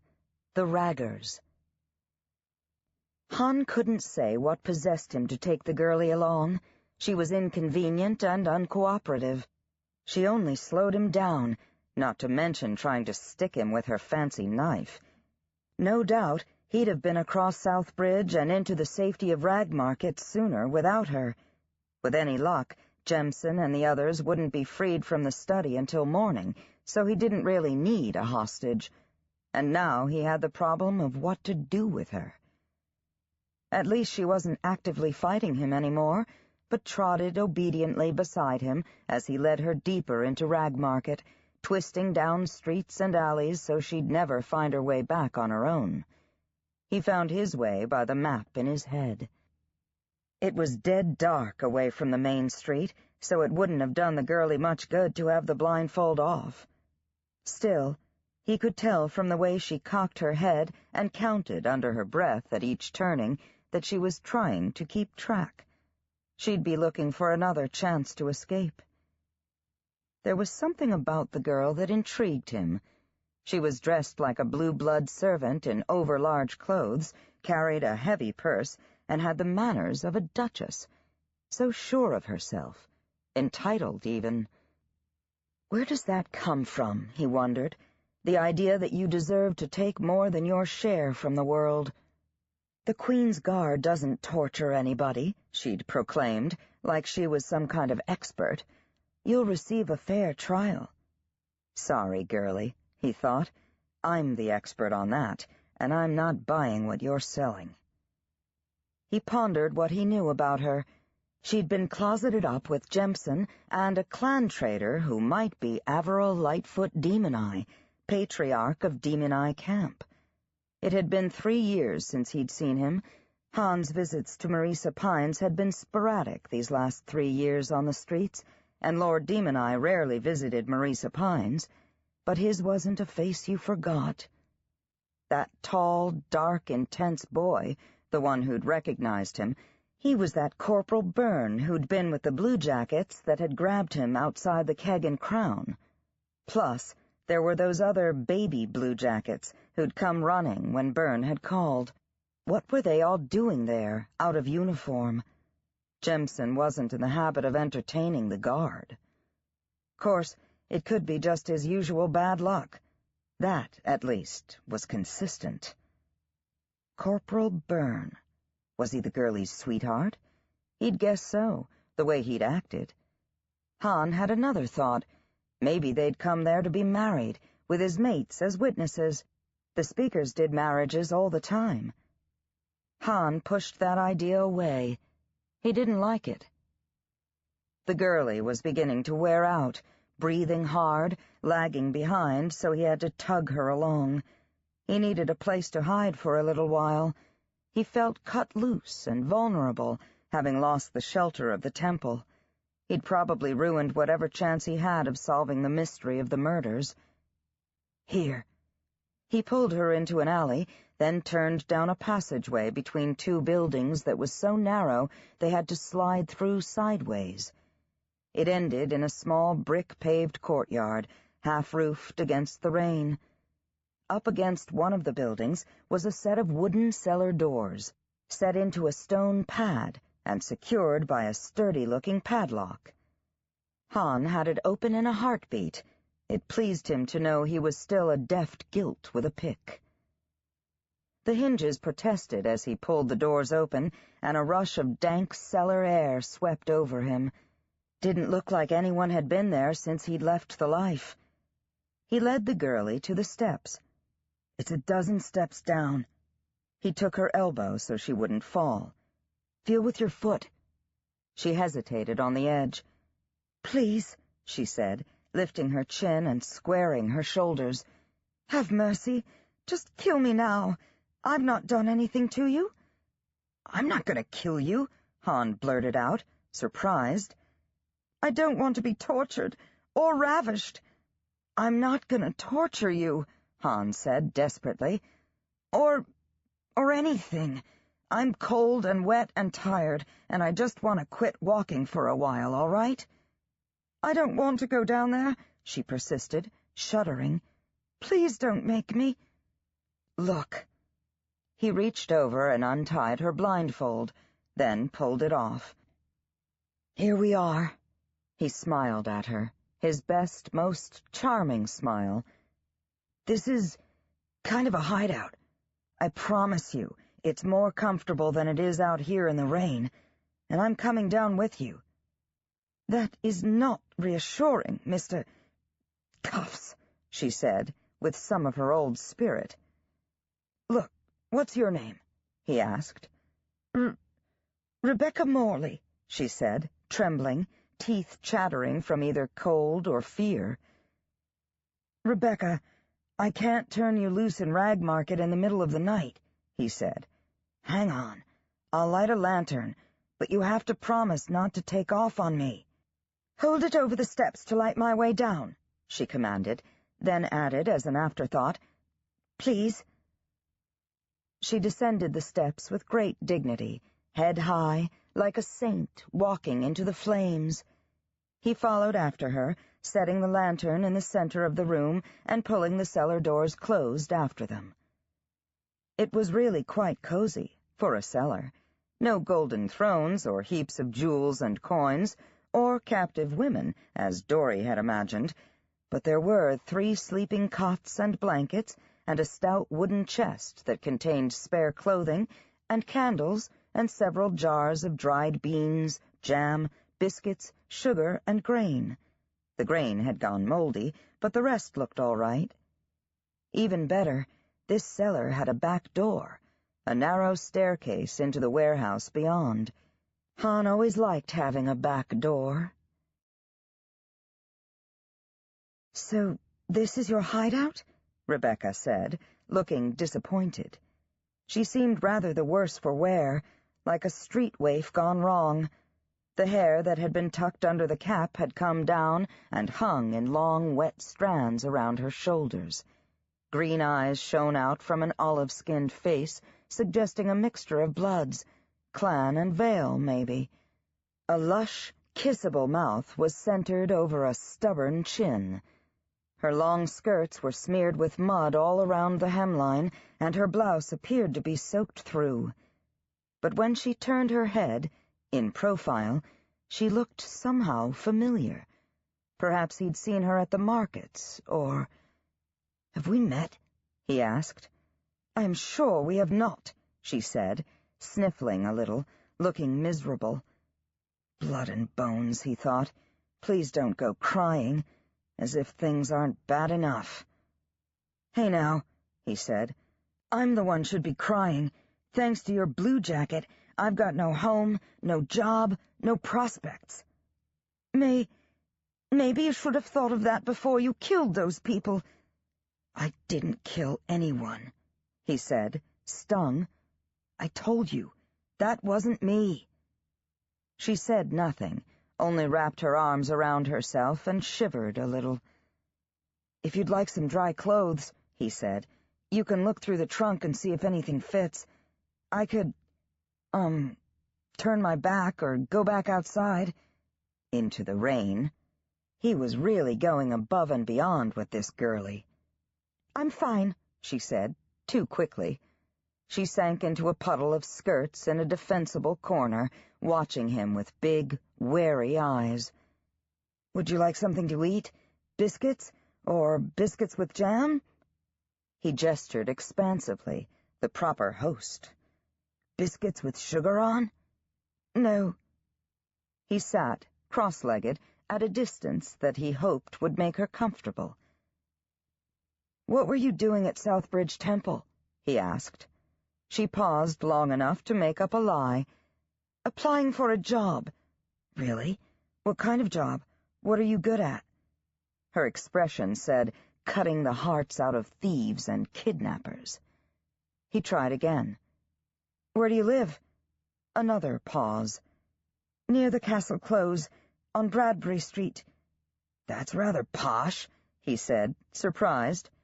"I'm a servant. Tutor. In the Bayard household."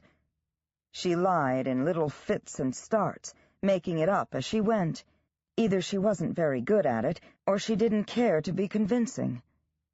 But she'd got the name Bayar from somewhere. "Lord Bayar's the High Wizard, right?" he said, aiming for casual. She nodded, looking surprised that he had heard of him. "So, what are they like, the Bayars?" he asked, gnawing on a hard biscuit. "Is it true they're really decent sorts once you get to know them?" She narrowed her eyes, reappraising him. "Why did you bring me here?" "Well, like I said, I thought we could rest until morning, and—" "No," she said impatiently. "Why didn't you lock me in with the others back at the temple?" Han had to admit she had starch. It was a risky question to ask when she didn't know what the answer would be. "I thought I might need you to get across the bridge, and—" She hunched her shoulders and glared at him. She wasn't buying it. "I don't know," he said simply. "Just a spur-of-the-moment thing, I guess. Does everything have to have a good reason?" In fact, he'd been asking himself that same question. There, in the study, she'd come toward him, saying, "What happened to you? Who did this?" with this kind of fierce look on her face, like she was totally on his side, ready to do battle on his behalf. She had touched his arm, and it had warmed his center like a coal fire. Then Byrne had named him a murderer, and she'd yanked her hand back with this look of revulsion. And the next thing he knew, Han was dragging her across the bridge, like he might somehow drag her back into his corner. Well, if she was on his side before, he ruined it now.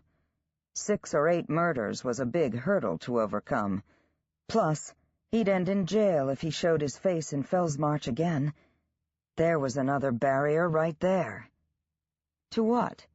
What did he expect from this girlie? Did he think they'd go walking out together? Would she call on him in his palace over the stable? Rebecca kept sliding glances at him, as if memorizing every detail, probably so she could pick him out of a lineup.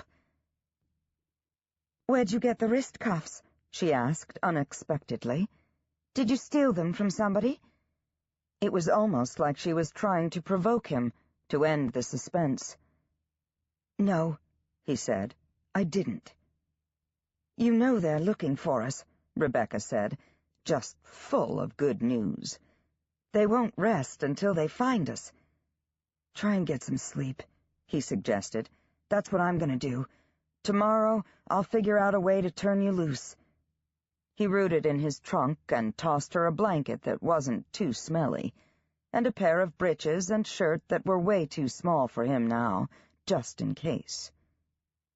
Then he dragged one of the cots over to the bottom of the stairs and curled up resolutely. Sleep was a long time in coming. He heard rustling from Rebecca's corner, the whisper of fabric sliding over the floor. She'd apparently decided to change out of her wet clothes after all. He stared out into the darkness, trying to keep that image out of his head. It would only cause trouble. Eventually, she quieted, and he could hear a soft, rhythmic breathing that said she was asleep. Every time he closed his eyes, he saw the green serpent amulet, like it was engraved on his eyelids. He was beginning to think it was a bad luck charm. His recent troubles had started when he'd found the thing. Maybe Micah Bayar had cursed it when it came into Han's possession. Maybe he should ignore Lucius and dig it up and return it to its rightful owner. Only, according to Lucius, the Bayars weren't the rightful owners. But why wouldn't they be? They'd killed the Demon King and taken it from him, hadn't they? Maybe that was it. Maybe it was only good for dark magic. But all the tools of dark magic would have been destroyed after the breaking, right? Finally, he slept, and Corporal Byrne's face haunted his dreams. Somehow Raisa slept, though she'd have said it wasn't possible, trapped in this dirt-floored cellar with a multiple murderer. She woke early, unravished, though stiff and aching all over from sleeping slumped in the corner. The lamp had gone out, but pale morning light leaked around the cellar doors. Cuffs was asleep, sprawled on his cot at the base of the steps. Raisa watched him for a bit to make sure he was really out. He slept fitfully, muttering and twitching as if troubled by dreams. Or a guilty conscience. Raisa creaked to her feet, padded across the cellar, and looked down on him. He looked younger somehow when he was sleeping, his splinted arm over his chest, his other arm flung out to the side, his eyes moving under his bruised eyelids. His knife lay half underneath him. He was handsome under the bruises, though his muddy red-brown hair didn't match his coloring. She resisted the urge to reach out and run her fingertips over his fine-boned face. Why would he be wearing clan garb, she wondered. It was just one of many mysteries she'd never have the answers to. Could she trust her instincts, the ones that said he wasn't capable of doing the crimes he was accused of? Did he really mean to let her go? He hadn't harmed her yet, but that didn't mean he wouldn't. Then again, maybe it would be better just to let him cut her throat. When her mother heard about this adventure, Raisa would be locked up for sure. Eamon would be exiled to Chalk Cliffs, and it would be her fault. Even now, the whole of the Queen's Guard was probably combing the city. She'd spread her cloak, skirts, and petticoats over a chair to dry. When she fingered them, she found they'd gone from dripping to stiff and only damp. She considered changing back into them, but worried she'd wake Cuffs in the process and be caught betwixt. The breeches were overlong and loose at the waist, so she found a length of rope and threaded it through the loops, rolling the hems to fit. The shirt was dingy white and hung nearly to her knees. She buttoned it up to her neck, wrinkling her nose at the scent of boy sweat. She found a brightly colored rag on a pile of clothes and tied her hair back with it, then draped her cloak around her shoulders. Would she be able to slip up the stairs and out the doors without waking him? She'd need a good lead, since he knew this neighborhood and she didn't. Heart pounding so loud she felt sure it would wake him, she stepped over his prone body and put her foot on the first step. She shoved off with her other foot and climbed the steps as quickly as she could, expecting at any moment to feel his hand close around her ankle. When she reached the top, she looked down, taking a long, slow breath. He was still sleeping in his rowdy fashion. Raisa reached up with both hands and shoved at the double doors. Screech! The squeal of the hinges split the early morning silence. Below her, she heard Cuff's measured breathing break off, followed by a sleepy exclamation. Well, there was no going back now. She thrust herself upward, slamming open the doors, squinting against the light outside. After a moment's panicky tangle with her cloak, she was out of the cellar and sprinting across the courtyard. She heard a muffled shout behind her as she slid into the sliver of space between the buildings. She popped out the other side like a cork from a bottle, and then she ran, twisting and turning through the narrow streets, not knowing or caring where she was or where she was heading, just wanting to put distance between her and her former captor. She ran until a stitch in her side and a lack of breath forced her to stop and huddle in an alleyway. She stood for a time, catching her breath, listening for pursuit, looking up and down the street. Then she began to walk. She'd try to find an inn or shop that was open. Perhaps someone there would be willing to go for help, if she could convince them there was a reward in it. But the taverns were locked up tight. The houses, too. The streets deserted at this early hour. She tried pounding on the doors of some of the more prosperous-looking dwellings, but no one answered. If anyone saw her, it was unlikely they'd let her in. She must look a fright, a ragged, filthy creature of indeterminate gender. To the east, the towers of Fellsmarch Castle pricked the horizon, silhouetted against the rising sun. It was several miles away at least, somewhat farther than they'd walked the night before. Was it really just a day ago she'd crossed Rag Market with Eamon and her secret escort? There was no choice but to leg it. She headed for the towers, navigating the twisting streets and alleys, feeling as if she walked 2 miles for every one in a straight line. It was like the maze in her rooftop garden, only walled in with decrepit dwellings and paved with cobbles, broken brick, dirt, and debris. She was crossing a courtyard when a young girl ran out of an adjoining alleyway, all in a panic. She was thin, maybe a year or 2 younger than Melanie, with long blonde hair scraped back into a plait. "Young miss, in the name of Madeline the Merciful, help, if you please. It's my baby sister. She's sick." Raisa looked around to see if she might be speaking to someone else, but there was no one in the courtyard. "Me? What's wrong with your sister?" "She's choking, turning purple." The girl tugged at Raisa's hand. "Please come." Raisa followed the girl down the alleyway, her mind racing. Maybe here was a chance to do some good. The choking sickness had been going around. There were healers in Fellsmarch Castle Temple who had been successful in treating it. Maybe... Suddenly, she and the girl came up against a brick wall. Raisa turned and saw that they were no longer alone. 5 others came out of the adjoining streets, 4 boys and another girl, surrounding them. Her stomach did a nauseating flip. "Hey now," the new girl said, squinting at her. "Where you going in such a hurry?" Her accent said she was from the Southern Islands. She was older than the first girl, maybe 16, with dark skin and long, wavy black hair wrapped with thread into sections. She had high cheekbones and a generous mouth. She wore breeches and a sleeveless vest, exposing muscular, tattooed arms. The girl reached out and ripped Raisa's makeshift scarf from her hair. "What are you doing with this?" she demanded, shaking it in front of Raisa's face. "Where'd you get it?" Raisa saw then that all of them wore bandanas of similar weave and color knotted around their necks.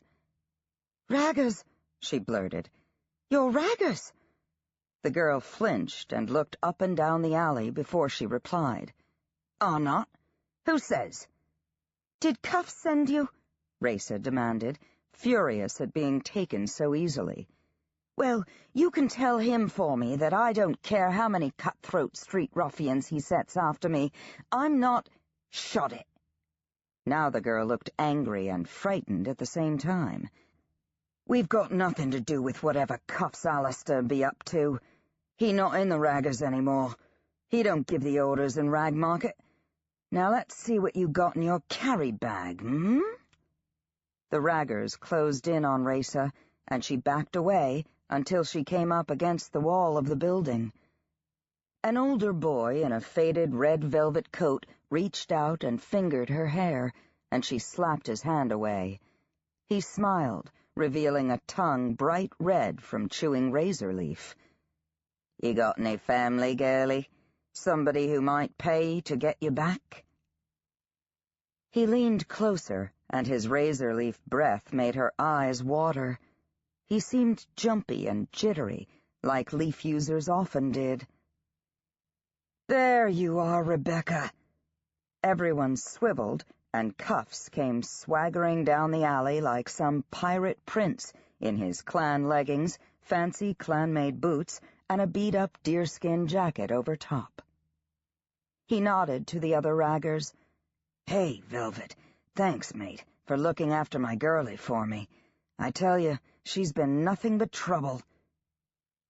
As Velvet gawked at him, Cuffs grabbed Raisa's arm and shoved her behind him, planting himself between her and the others.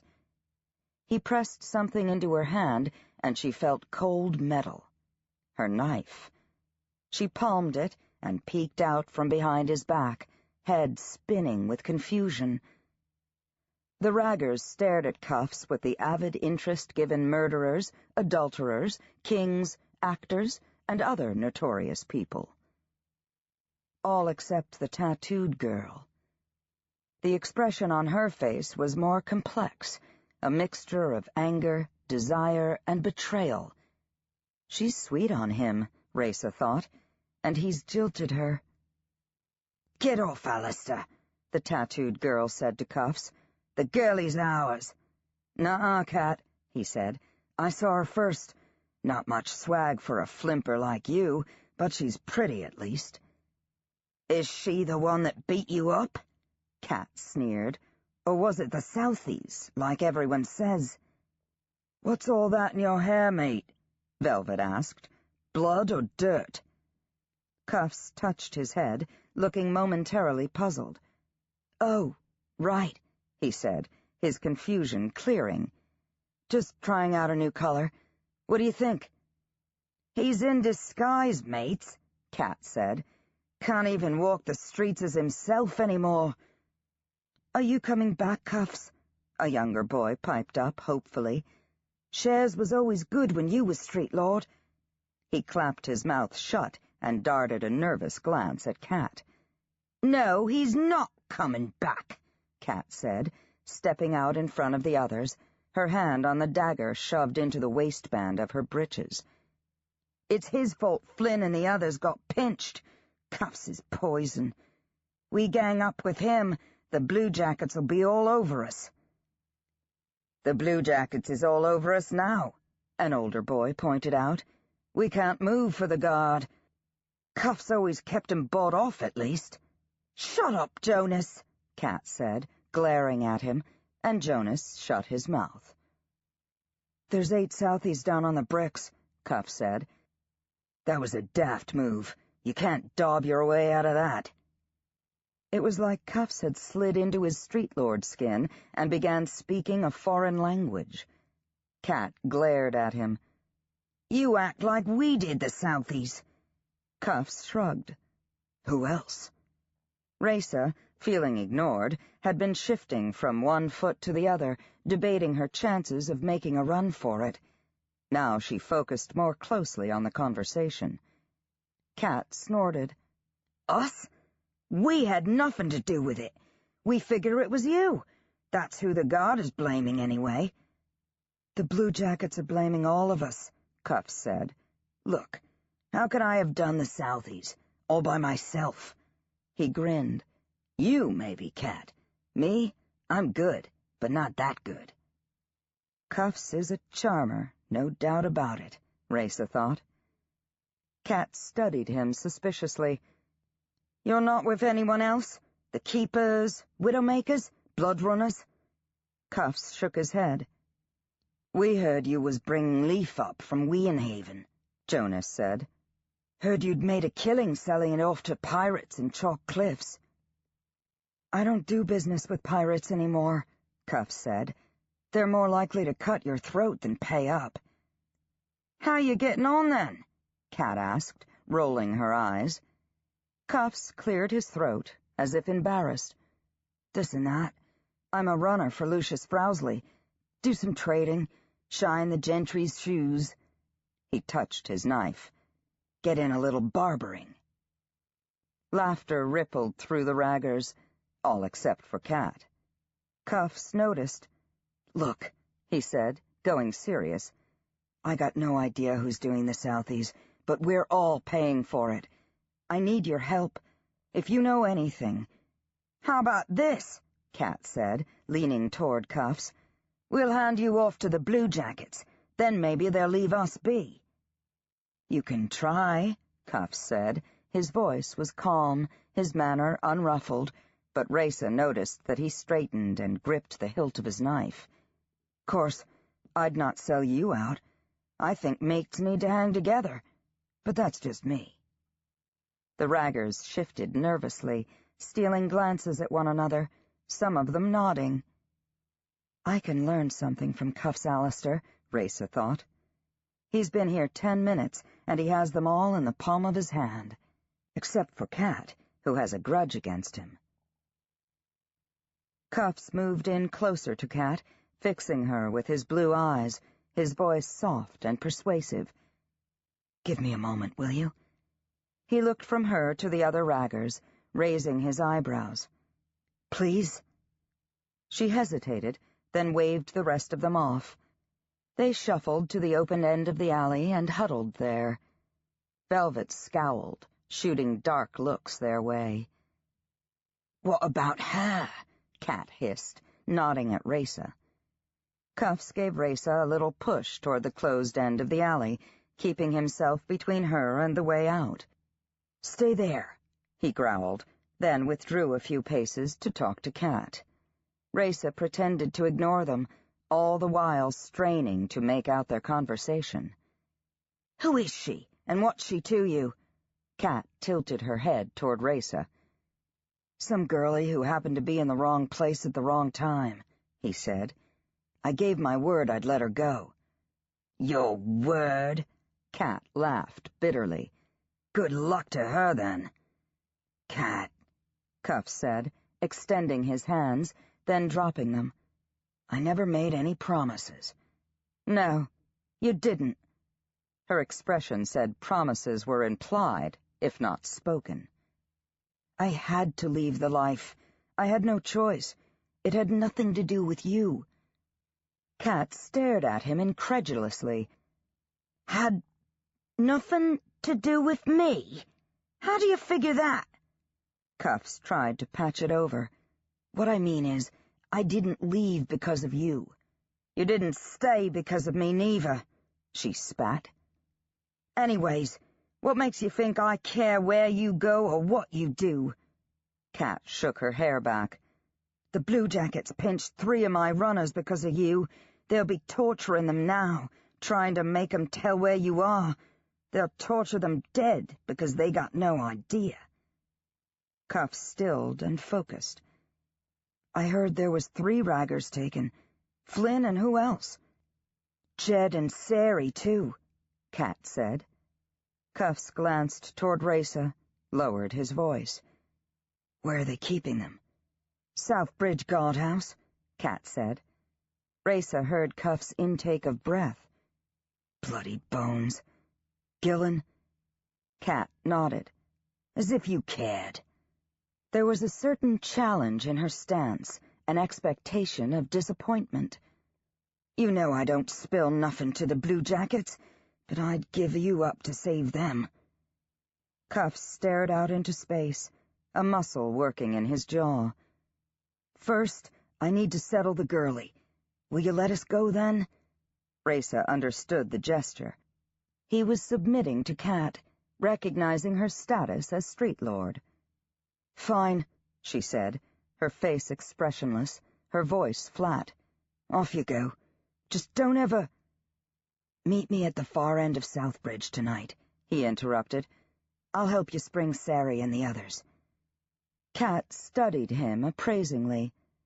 "How do I know you won't bring the guard with you?" she said. "How do I know you won't sell us out?" He gripped her elbows, looking into her face, his voice low and fierce. "Because this time I am promising."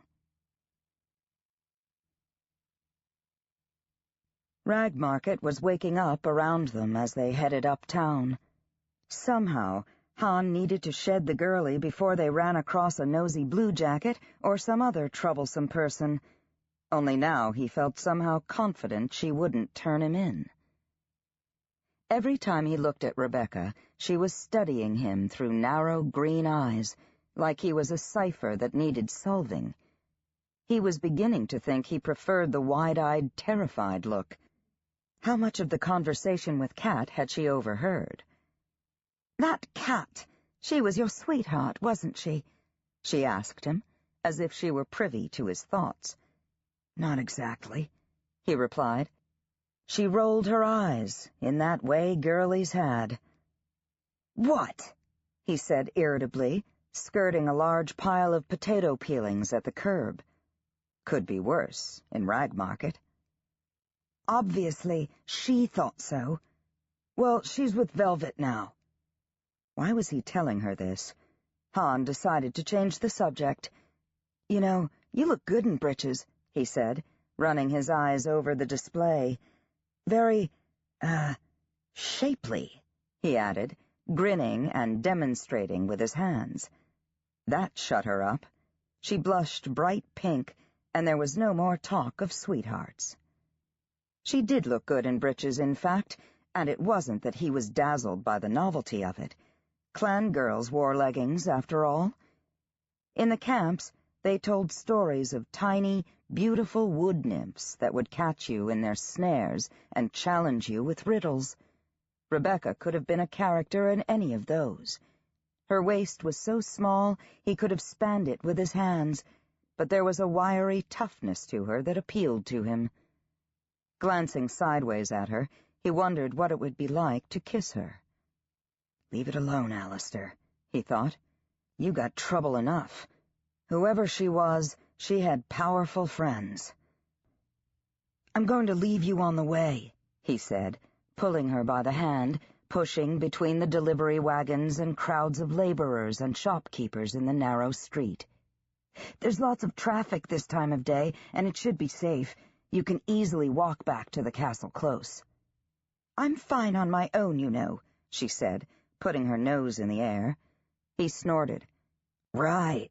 You were fine when I found you in the alley. Cat and them would have eaten you alive." "Why'd you save me?" she asked. "I mean, I ran away." Sometimes Rebecca seemed plenty sharp, and other times she'd say the stupidest things. "I was the one that dragged you off from Southbridge Temple," he said. "You end up with your throat cut, I'll get the blame. I got enough problems as it is." "You're going to try to rescue the Raggers, aren't you?" she said. "The ones taken by the guard?" Hannah Leah's teeth. He had to get shed of her while he had any secrets left. "Where'd you get that idea?" he asked. "You are, aren't you?" she persisted. "Well, that'd be bloody stupid, wouldn't it?" Hans said. "Do you think I'm stupid?" "No. You think it's your fault they were taken. But it's not, if you're innocent." She nearly tripped on her long breeches, and he grabbed her arm to right her. "So, now you think I'm innocent, do you?" "Of murdering the Southies, at least," she said, giving him the evil eye that said he was still guilty of plenty. "They'll catch you if you try, you know. They've got to be expecting this sort of thing. That's probably why they took them in the first place, to lure you out of hiding." As if he didn't know that. "Well, not your worry, is it?" A few more blocks, and he'd take his leave, and... She suddenly set her heels, practically skidding to a stop, her eyes alight with some new scheme. "Take me back to Southbridge Temple," she commanded, like the bloody Duchess of Ragmarket. "I forgot something." "Are you out of your mind?" He said it louder than he intended, and passers-by turned and stared at them. "We just came from there," he said, forcing his voice down. "I only just got away, and I'm not going back." "You'll have to go back anyway to free the Raggers," she said. "Southbridge Guardhouse is right by the temple close," she added. As if he didn't know that. "No, you're going home. If you really want to help me, you'll keep your mouth shut about everything that's happened." She set her lips into a thin line and drew herself up to her puny best height. "Fine. I'm off to Southbridge Temple on my own, then." It was like one of those nightmares that gets worse and worse until you think you'll die or bust a vessel, but you still can't wake up. It was his bloody luck to take a crazy person hostage. He looked around, but there was no dragging the girlie anywhere, with the streets so crowded. He had a notion to pitch her in the river and see if she sank. Instead, he turned up his collar and trailed after her, grumbling, back toward Southbridge.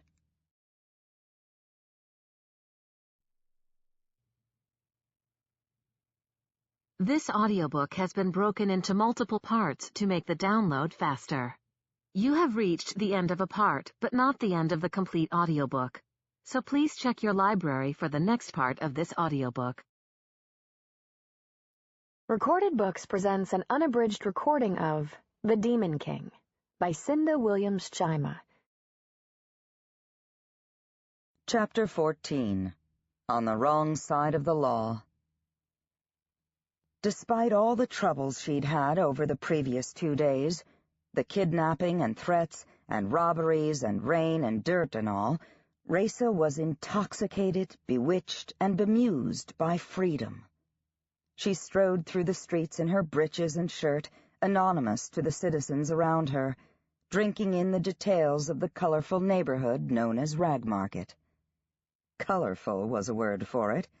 It was also stinking and clamorous and spicy and terminally interesting. Pregnant with possibilities and risk. The bubble that usually protected the princess heir of the Fells had burst, and multiple sensations flooded in, the sights and smells and raw emotions of the queendom she was to rule one day. She grappled with the notion that it was only context and clothing that made her recognizable. Was that really all she was, the random occupant of a spot in the lineage of queens? Could any girl be chosen off the streets, dressed up and put in her place? Did she have any natural ability to do this job? The guard was thick on every street, bristling with weapons and bravado, yet no one recognized her. There was no undercurrent of rumor, as there would be if her disappearance were common knowledge. Puzzled, she stopped and asked a shopkeeper sweeping his steps to tell the news. "Somebody said there was a kidnapping," she said. "Is that why the guard's all about?" The shopkeeper shook his head. "Don't know nothing about a kidnapping. It's those murders in Southbridge. The guard is searching every tavern, inn, and warehouse in Ragmarket. Bad for business it is. I say if the street rats want to murder each other, let 'em."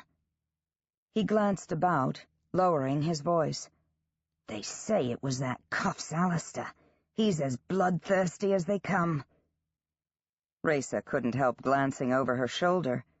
Cuffs was trailing half a block behind her, as if he hoped he wouldn't be seen, by her or with her. Raisa wasn't sure. It was somehow thrilling to know he was back there, in pursuit of her, like in the story of Hannah and the Highwaymen. But this wasn't a story. This was real, and she meant to find out what was really going on. The towers of Southbridge loomed ahead of her. The guardhouse crouched hard by the bridge on the Southbridge side. It was a squat, sturdy stone building with tiny barred windows. A paved courtyard surrounded it, with stables behind for horses. The Grey Wolf banner flew overhead, proclaiming that this was the Queen's outpost, even amid the squalor of Southbridge. The line for the bridge was longer than usual. A half-dozen fully armed guardsmen stood at each end, questioning all who sought to cross. Raisa's stomach did a sickening flip. Surely she'd be recognized by anybody who'd been sent out specifically to find her. On impulse, she turned aside into a bake shop. Inside, it was relatively clean and well-kept, with displays of sticky buns and meat pies and pastries. The boy behind the counter wore a slouched red-wool muffin cap to contain his hair. "Good morning to you," she said. "I would like 8 sticky buns, wrapped for travel, and your hat." After a brief negotiation, Raisa left the shop with 8 sticky buns in hand, her hair tucked up under the boy's cap. "I'll probably end up with the itches," she thought. Cuffs was waiting for her outside. He grabbed her wrist and yanked her into a doorway. "What are you doing?" he hissed, his face inches from hers. Close up, she saw that his blue eyes were flecked with gold, his lashes thick and pale, the angry bruises on his face fading into pastels, a bit of blonde stubble on his chin. She held up her sack of buns. "I'm a bake shop girl," Raisa said.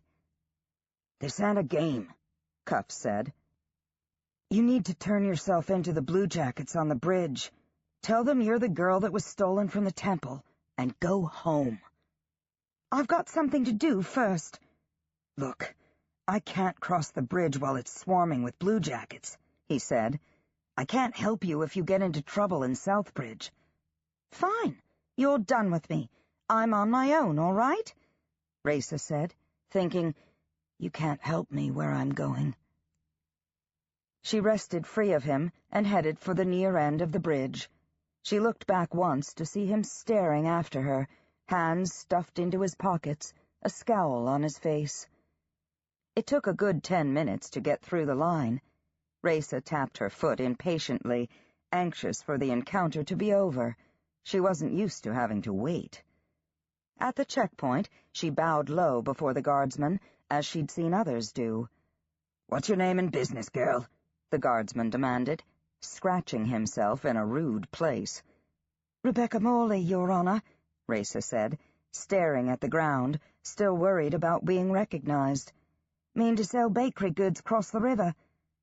"Bakery goods, you say? Let's see."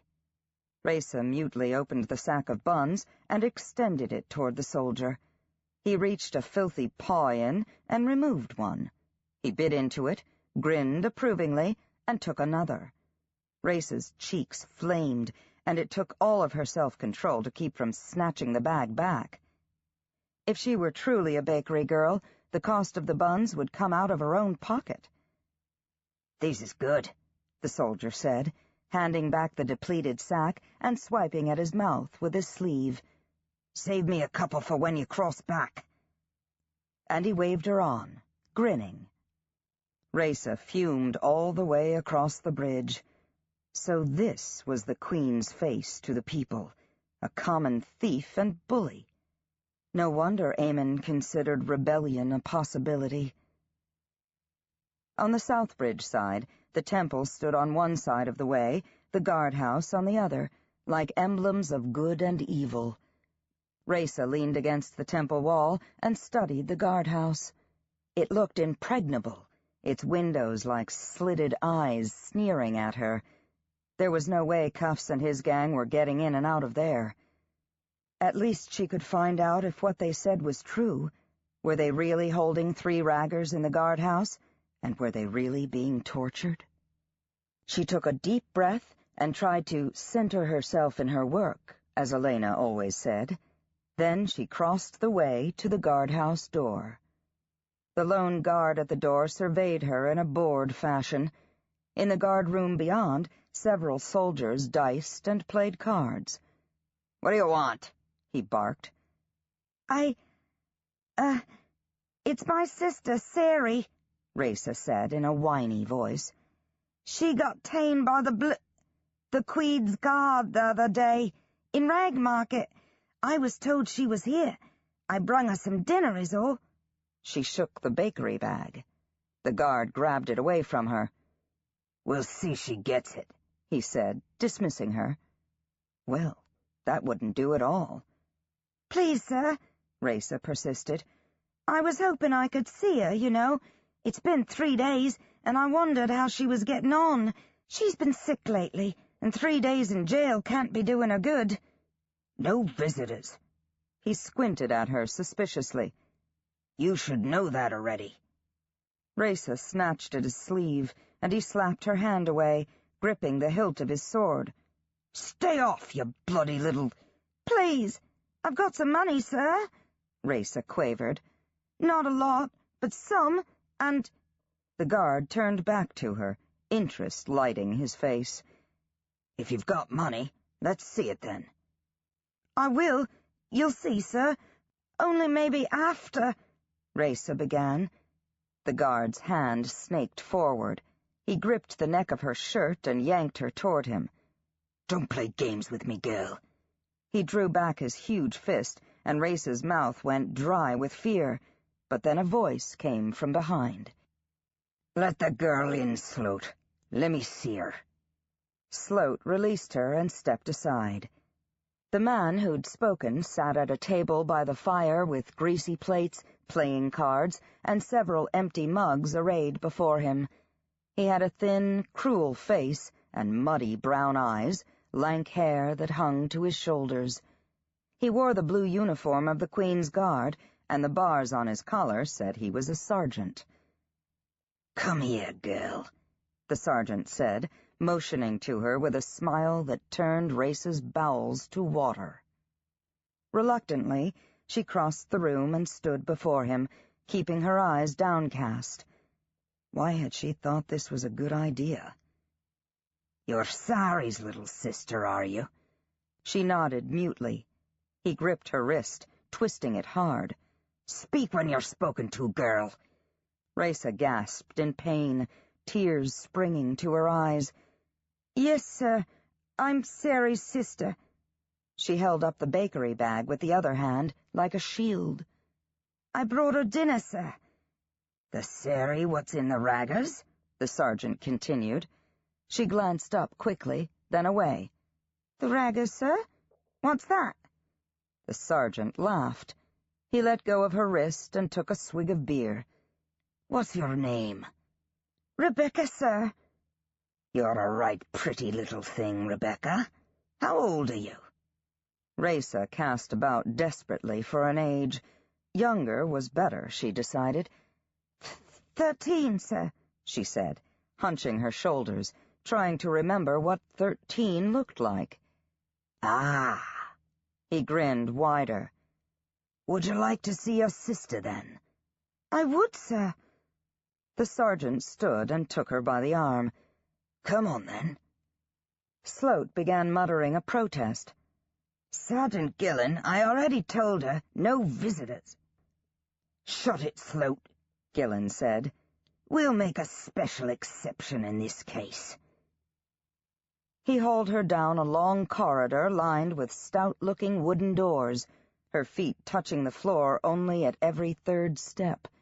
And all the way, Raisa kept thinking, this is the brutal Sergeant Gillen, the ones the raggers whispered about, the one Eamon spoke of, who beats people in the street. What have I gotten myself into?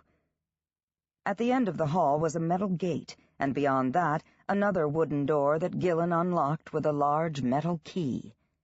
Gillen took her through both, stopped long enough to light a torch, and then propelled her down a narrow staircase to the cellar.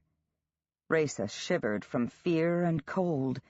It was chilly and damp on the cellar level, and she knew they must be close to the river because of the stink. Or maybe it was the stink of death all around her. This was an evil place, where evil things were done. Images of disaster circulated through her head. She felt panicked, claustrophobic, and she knew she had to get out. "You know, sir, I'm thinking maybe it's best I come back tomorrow," she said, turning back toward the stairs. "Come on, Missy. We're almost there." Gillen seized the scruff of her neck and yanked her forward so hard she nearly fell. Instinctively, she knew that any sudden claim to royalty would be disregarded. In the unlikely event he did believe her, he wouldn't hesitate to throttle her to death and drop her in the river to prevent her from carrying this story back to Fellsmarch Castle. Gillen had a killer's heart under his royal blue uniform. She'd thought of it as an adventure, like something Hannaleah would do. She'd thought she understood the stakes she'd be playing for, and she'd been wrong. Had Hannaleah been frightened when she confronted the Demon King? Raisa felt plenty frightened now. Ahead was a metal grillwork bolted into the stone with a massive metal lock at one side. As the torchlight bled through the cage door, Raisa could see movement in the gloom beyond, a shuffling of bodies. It was a girl and 2 boys, 15 or 16 maybe, though it was difficult to tell. They were thin and filthy, and they'd been beaten so badly they were scarcely recognizable as human. They didn't crowd forward, as one might expect, but pressed themselves back into the corners as if hoping to escape Gillen's notice. Raisa was sickened, and furious to know that what Cuffs Alistair had said was true. "Hey, Sari," Gillen crooned, unfastening the door.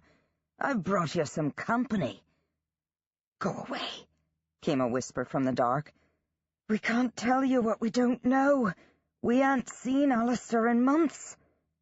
Come now, don't be like that, Gillen said, his voice silky. Someone's here to see you. Who'd come to see me? She demanded. I've got little Rebecca here, love. She's brought some supper. Who? Overcome by curiosity, Sari shuffled out of the shadows and into the light. She was tall for her age, and broad of hip and shoulders. She looked like no relation to Raysa. Now your baby sister is here, I think we'll get somewhere, Gillen said with a bone-chilling smile. He tightened his grip on Raysa.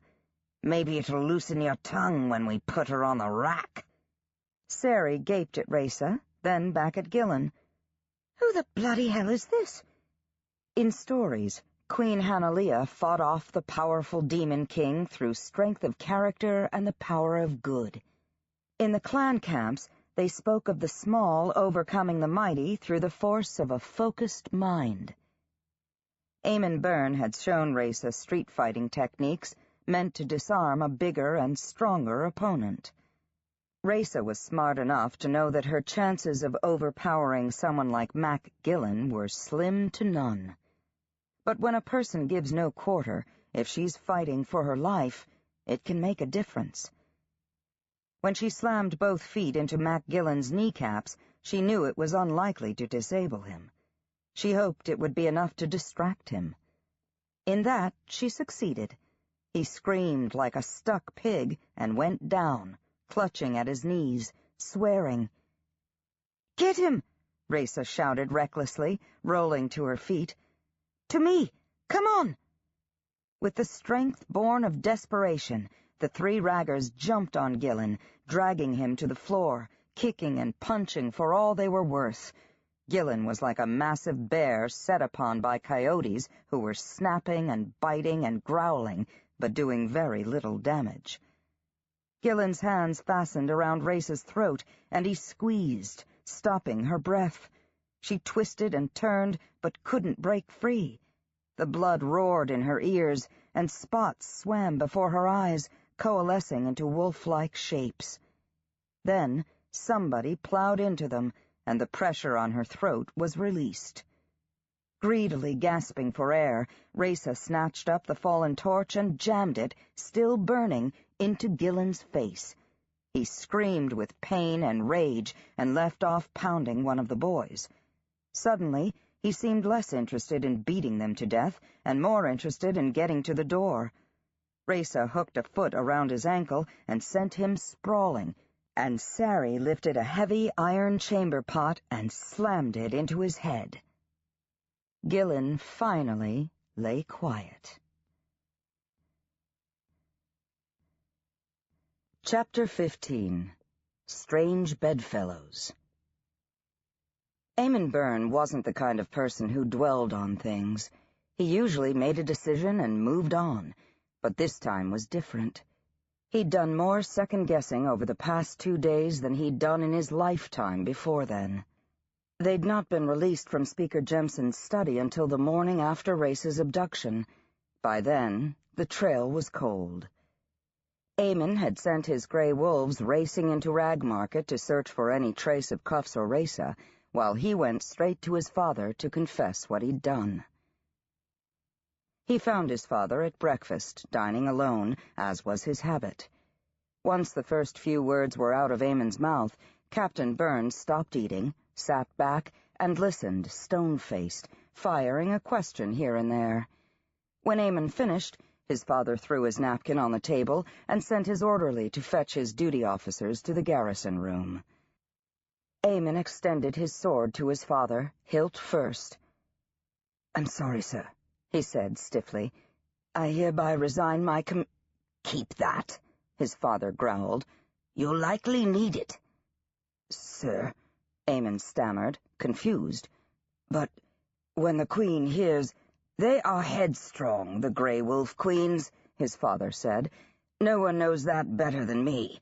The most difficult task a guardsman faces is to say no to his sovereign when he knows it may result in his own dismissal, imprisonment, or death. He fixed Aemon with his hawk-like gaze. But sometimes you have to say it. You should have said it to the Princess Heir. But how can we do that, sir? Aemon restored his sword to its scabbard. I mean, we serve the Queen, and so— We serve the line of queens, his father said. We serve the throne. Sometimes an individual makes a bad choice. Aemon stared at his father. But isn't that treason? Captain Burns smiled thinly. Some would say so. Who are we, after all? He rose, walked to the hearth, and prodded the fire with a poker. The careful arrangement of logs collapsed in a fountain of sparks. We Burns are here by a covenant made with Hanalea, the first of this stubborn line, his father said, staring into the fire. It's a tricky business, for sure, but we'll be all right as long as we can keep our eyes on the good of the line and the good of the realm. But not everyone in the Guard is there for the good of the realm, Aemon said, thinking of Mac Gillen. His father nodded. Time was the captain chose every man and woman who went into the Guard. That's no longer true. Politics have come into play. I didn't choose Mac Gillen, and I've been unable to dismiss him, much as I've tried. Who chose Mac Gillen? Aemon wanted to ask, but didn't. What are we going to do, sir? He asked. His father continued to gaze into the flames, his face hard and unreadable. We're going to risk everything to protect the line. What do you mean? The Princess Heir has her name day this summer, after which she'll be eligible for an alliance by marriage. He turned and leaned against the mantel, looking as grim as Aemon had ever seen him. It may be best for the long-term defense of the Fells if the Princess Heir marries a southern prince, but they're conservative in the southern kingdoms. If they find out our princess was held captive overnight by a street thug, it may affect her prospects for a match. Aemon's stomach clenched. He thought of Cuffs Alistair, his knife at Race's throat, declining a hostage switch. He found himself actually spluttering. He wouldn't. If he's touched her, if there's— His father held up a hand. The facts are less important than the perception when it comes to marriage contracts, Corporal. The facts are important to me, Aemon thought. They wouldn't name Melanie heir, would they? If the Princess Heir is tainted, he said, not really sure who they might be. Aemon shook his head. They may try, but we can't allow that. Melanie isn't the blooded heir as long as Raisa lives. The naming doesn't recognize politics. I hope Her Majesty won't be influenced. His voice trailed off. We're direly in need of a strong queen, he said softly, rubbing his forehead as if it hurt. Da, Aemon said, anxious to get back to his subject. When you said we'd risk everything to protect the line, what did you mean by that? His father fixed back on him. Here it is. We will not announce that the princess has disappeared. We will set the Guard looking for one Rebecca Morley. That was the name you said she used, wasn't it? Who fits the princess's description, taken from Southbridge Temple by Cuffs Alistair. Rebecca, we'll say, comes from a wealthy family, but wanted to do good works for the poor. We'll offer a very generous reward for information. Aemon wasn't sure he understood. But we'll tell the Queen the truth. His father looked him straight in the eyes. No. Aemon couldn't believe it. His father, the soul of duty and propriety, was proposing a massive deception, one that could have dire consequences if it went bad. It would be perceived that the captain of the Guard had risked the Princess Heir to protect his son. It could be his career.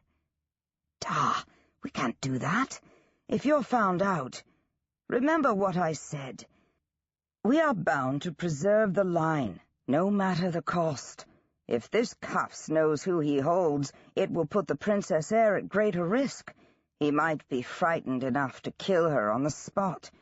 He could carry her across the border and sell her off to some southern prince, or align himself with the Grey Wolf's enemies. If she's even still alive, Aemon forced himself to say. It's been hours and hours. She's alive, his father said. I would know if the line was broken. And you will too, once you're truly named.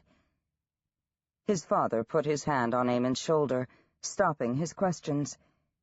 I know the Queen enrolled you in the Guard, but anyone can be enrolled, as I've said. This is different. He left it at that, but Aemon was glad to take his father's word for it. Glad he wouldn't have to insert the language, if Rhasa's still alive, into every speculation. But how will we explain Rhasa's disappearance? Aemon persisted. He was half relieved he wouldn't have to face the Queen right away, half convinced this scheme would never work. She must have been missed by now. They're probably already in a panic. Averal Demon Eye will help us, his father said. He'll say Rhasa's gone back to Demon Eye Camp for a pre-naming ritual. Very secret, very sacred. Lord Bayard will be furious, but we can live with that. A smile ghosted over his face. Why would Averal do that? He's her father. He has to be worried. He'll want to keep it secret for the same reasons we do, for the good of his daughter and the good of the line. What would you have me do? Aemon asked humbly, knowing he deserved no role in this, but desperately desiring one. You'll comb Ragmarket and Southbridge. You'll use all your contacts. You'll talk up the reward in taverns and inns. After all, you know the streets, and you know Rhasa, and you can identify Cuffs. And that's important when most members of the Guard have never seen the princess in the flesh. Over the next 2 days, Aemon walked the streets around the clock, mostly in Ragmarket, since that was Ragger turf, and Cuffs was seen crossing the bridge with Rhasa immediately after the confrontation in the study. Aemon threw money around in taverns, but never drank himself. He interviewed countless people, asking after Rebecca Morley, describing her in detail, showing a secret sketch of Rhasa that his sister, Lydia, had done for him. Aemon pushed himself so he wouldn't have to think. When he did think, guilt washed over him.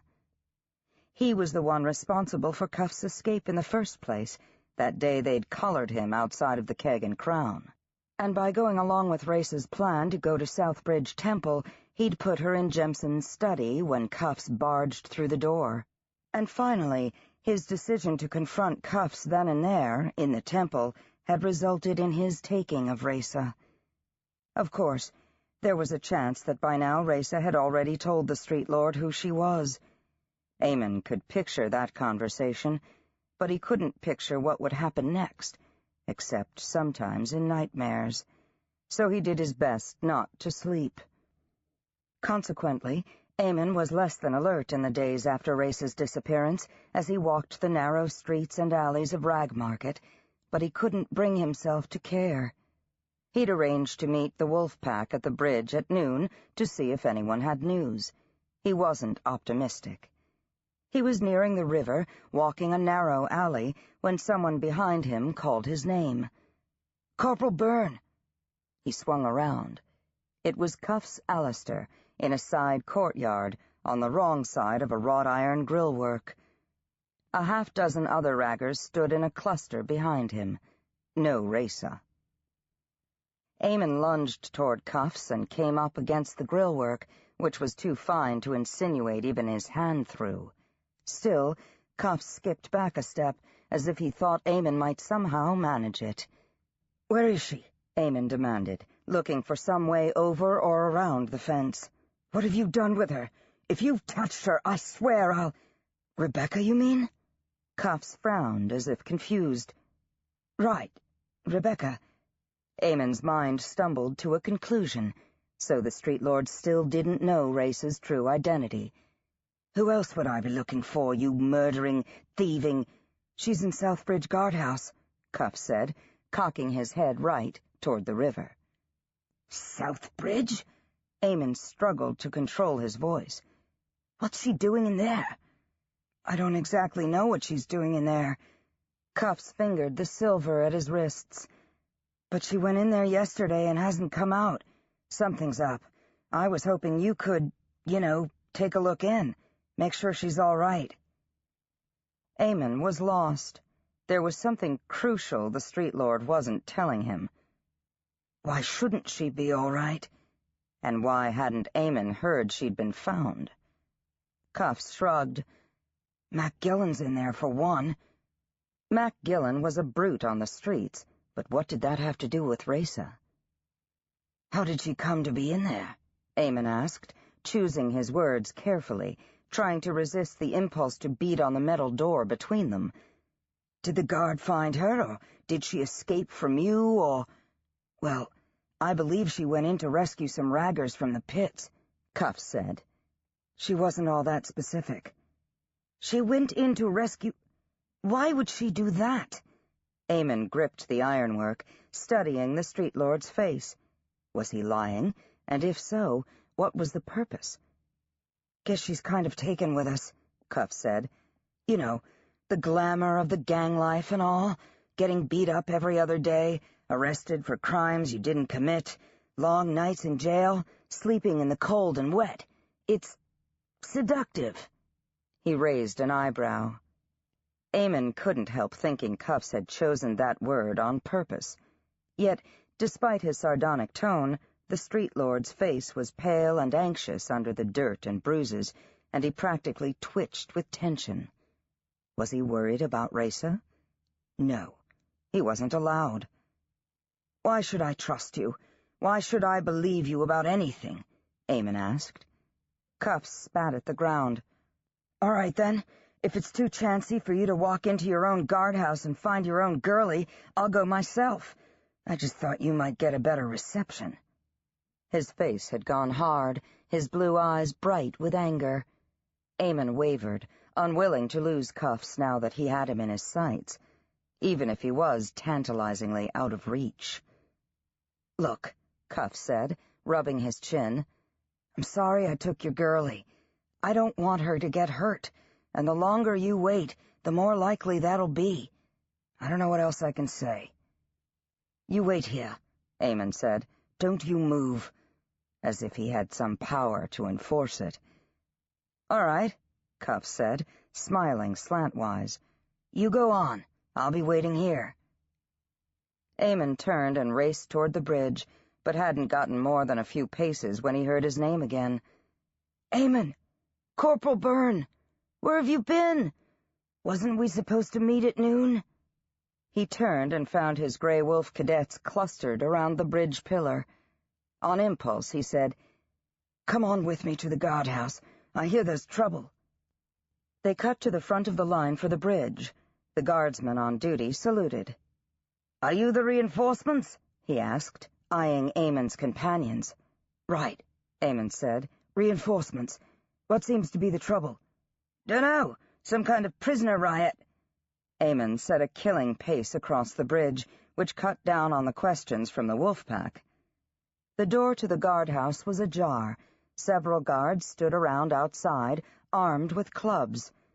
Eamon slowed his pace and approached cautiously from the side. When he peered around the doorframe, he saw a handful of guardsmen bunched at the end of the corridor that led to the cells. "What's going on?" Eamon asked, leading the others inside. "Where's Sergeant Gillen?" "Corporal Byrne, thank the Maker," one of the guardsmen said, only too happy to hand over responsibility. "The prisoners took over the cell block yesterday morning.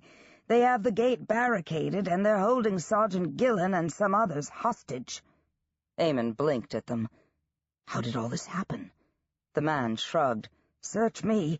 This young girl come in looking for her sister, said she was being held in the cells. Sergeant Gillen, he took the girl down to the pit." "A young girl? Who did she want to see?" "It was one of them raggers what Sergeant Gillen's been interrogating. The next thing I know, all hell's broken loose and the prisoners are demanding a way out or they'll cut Gillen's throat. Well, Eamon thought, that'd be a shame to sacrifice Sergeant Gillen for the good of the realm. Aloud, he said, "Who's their spokesman?" "That girl and her sister, I guess. We didn't know what to do, so we've been waiting for word from the captain." "Captain Byrne sent me to, investigate." Eamon poked his head into the corridor. The prisoners had stuck torches on either side of the gate, blinding him so he couldn't see beyond them. "You, in the cells. This is Corporal Byrne. I need to talk to you." "Corporal Byrne? Really?" It was Race's voice, and Eamon nearly collapsed from relief. He had no idea what she was up to, but she was alive at least, and out of Cuff's hands.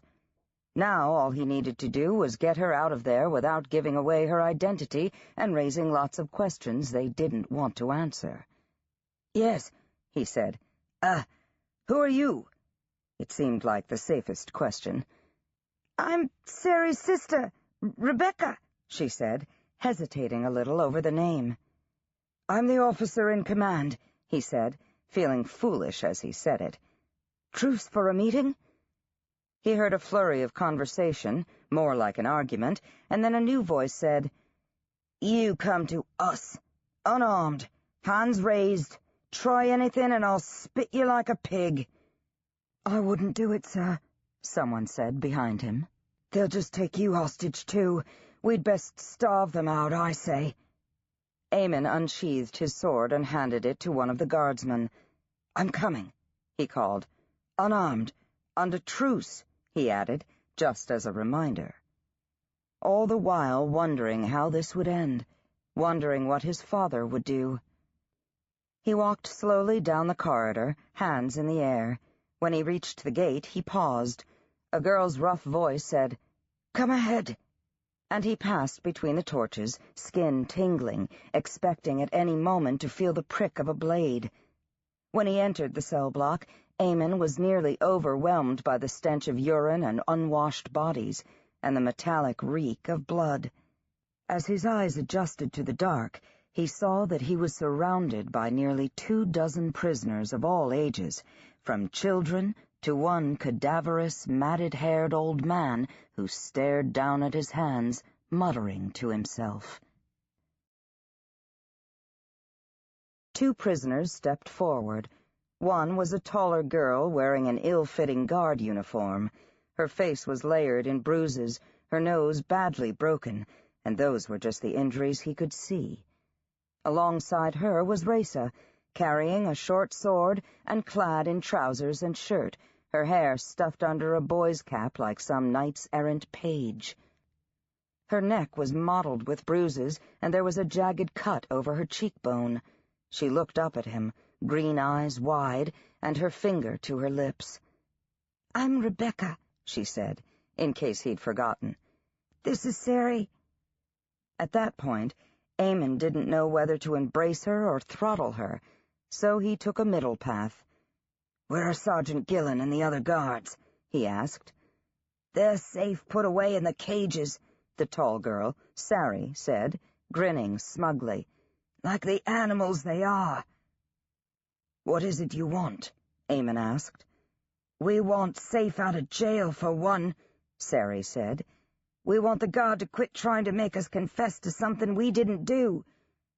We want Gillen reassigned," Raisa said. "Send him to the borderlands, where people fight back." "Kill him!" somebody shouted from the back of the crowd. "Then there's no chance he'll come back." Eamon cleared his throat. "Could I speak with Rebecca a minute, in private?" Sary looked from Eamon to Raisa and shook her head. "If you got something to say it to all of us." Eamon's mind raced. "All right. I can bring you out of here, but you're going to have to give up your weapons, and I'm going to have to take you out under guard." Loud protest erupted from all sides. "Listen to me!" For a small person, Raisa had a commanding voice. "Listen," she repeated. "I know you've reason to hate Blue Jackets, but I know Corporal Byrne, and I know he wouldn't lie to you." Then she turned to Eamon and demanded, "Why do we have to give up our weapons?" Eamon leaned in close and spoke so only Raysa could hear, ignoring the dirty looks from the others. "Because it can't look like I'm setting you free," he said. "The Bayars have eyes and ears everywhere. They don't care about dead Southies, but if it looks like I'm loosing criminals on the streets, they'll use it against my Da." Sari pushed her way between them. "Who are you, anyway?" she asked Raysa. "How come you and this blue jacket are so chummy? You say Cuff sent you, but he may be dead for all I know. I've not even seen him for a year." Eamon was losing patience. "If you all don't want to come, fine. You stay here, but Rebecca's coming with me." There was more grumbling all around, and he added, "Take it or leave it." This was followed by a clamor of, "Put him in the cage with Gillen," and, "We're leaving it then." But Sari raised her hand for silence, her eyes locked on Eamon's face.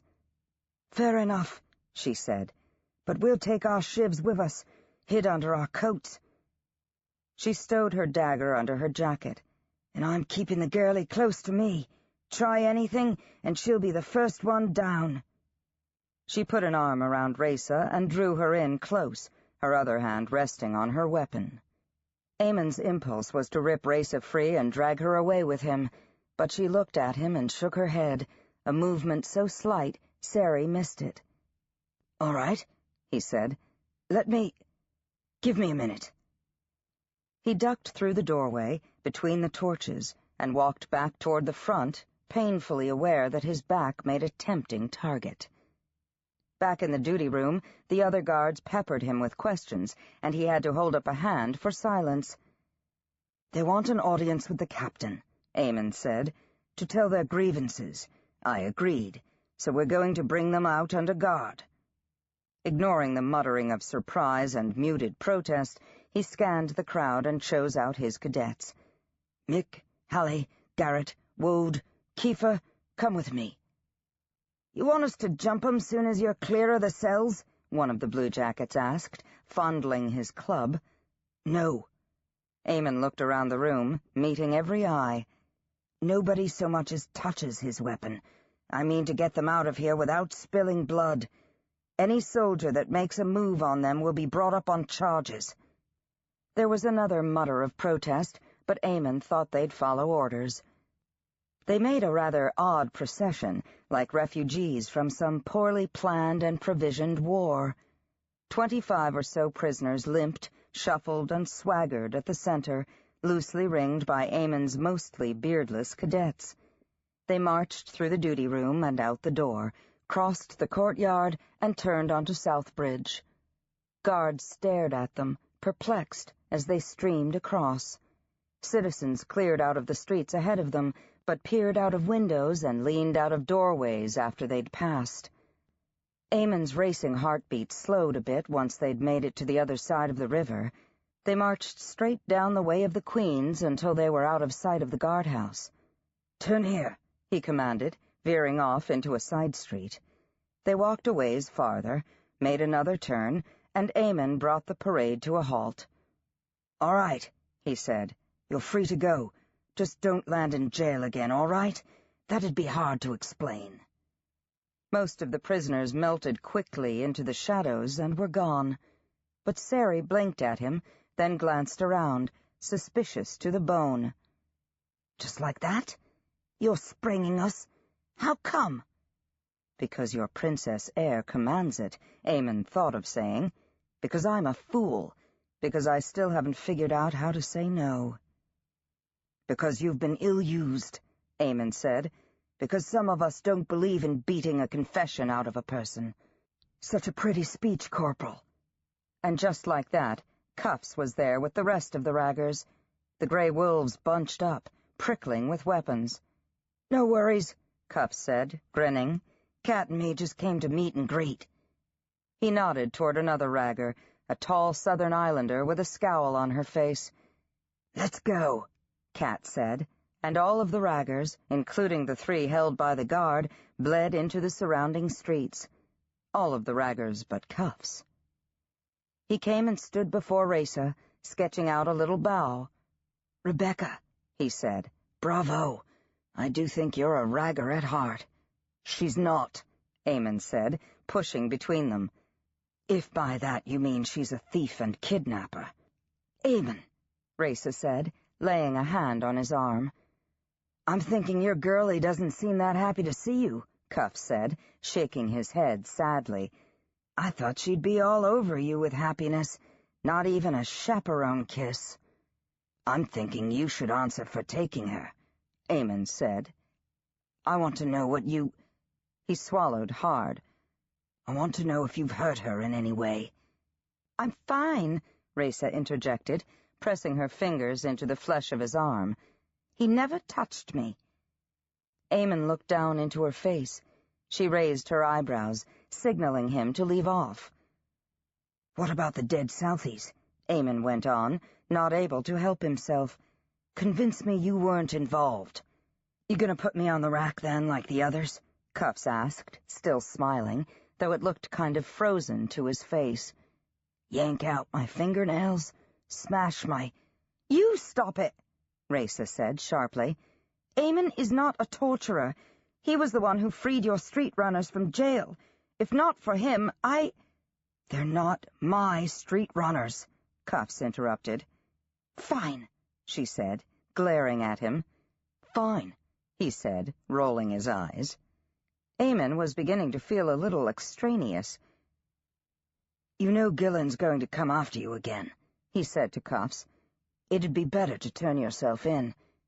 "Would it? Let me think about it." "No, thanks," Cuffs said. "I'll be off then. Good luck with your girlie, mate. I think you'll need it." And before anything more could be said, he'd turned the corner and was gone.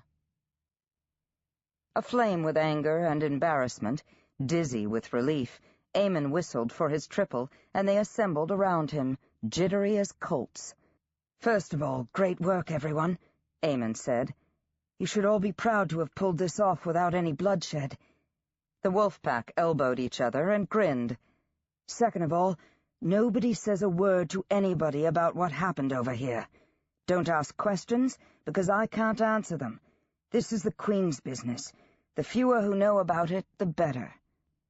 Their faces fell, and Eamon knew hopes of tavern bragging and free rounds of drinks were evaporating. "Now, we're going to take Rebecca back to the castle close," Eamon said. "Fall in." Eamon marched his little army back to the way and turned toward Fellsmarch Castle. The guardsmen walked a few paces ahead and behind, giving Raysa and Eamon a little space in which to talk. "What's going on?" Raysa whispered. "Is my mother furious or worried or both?"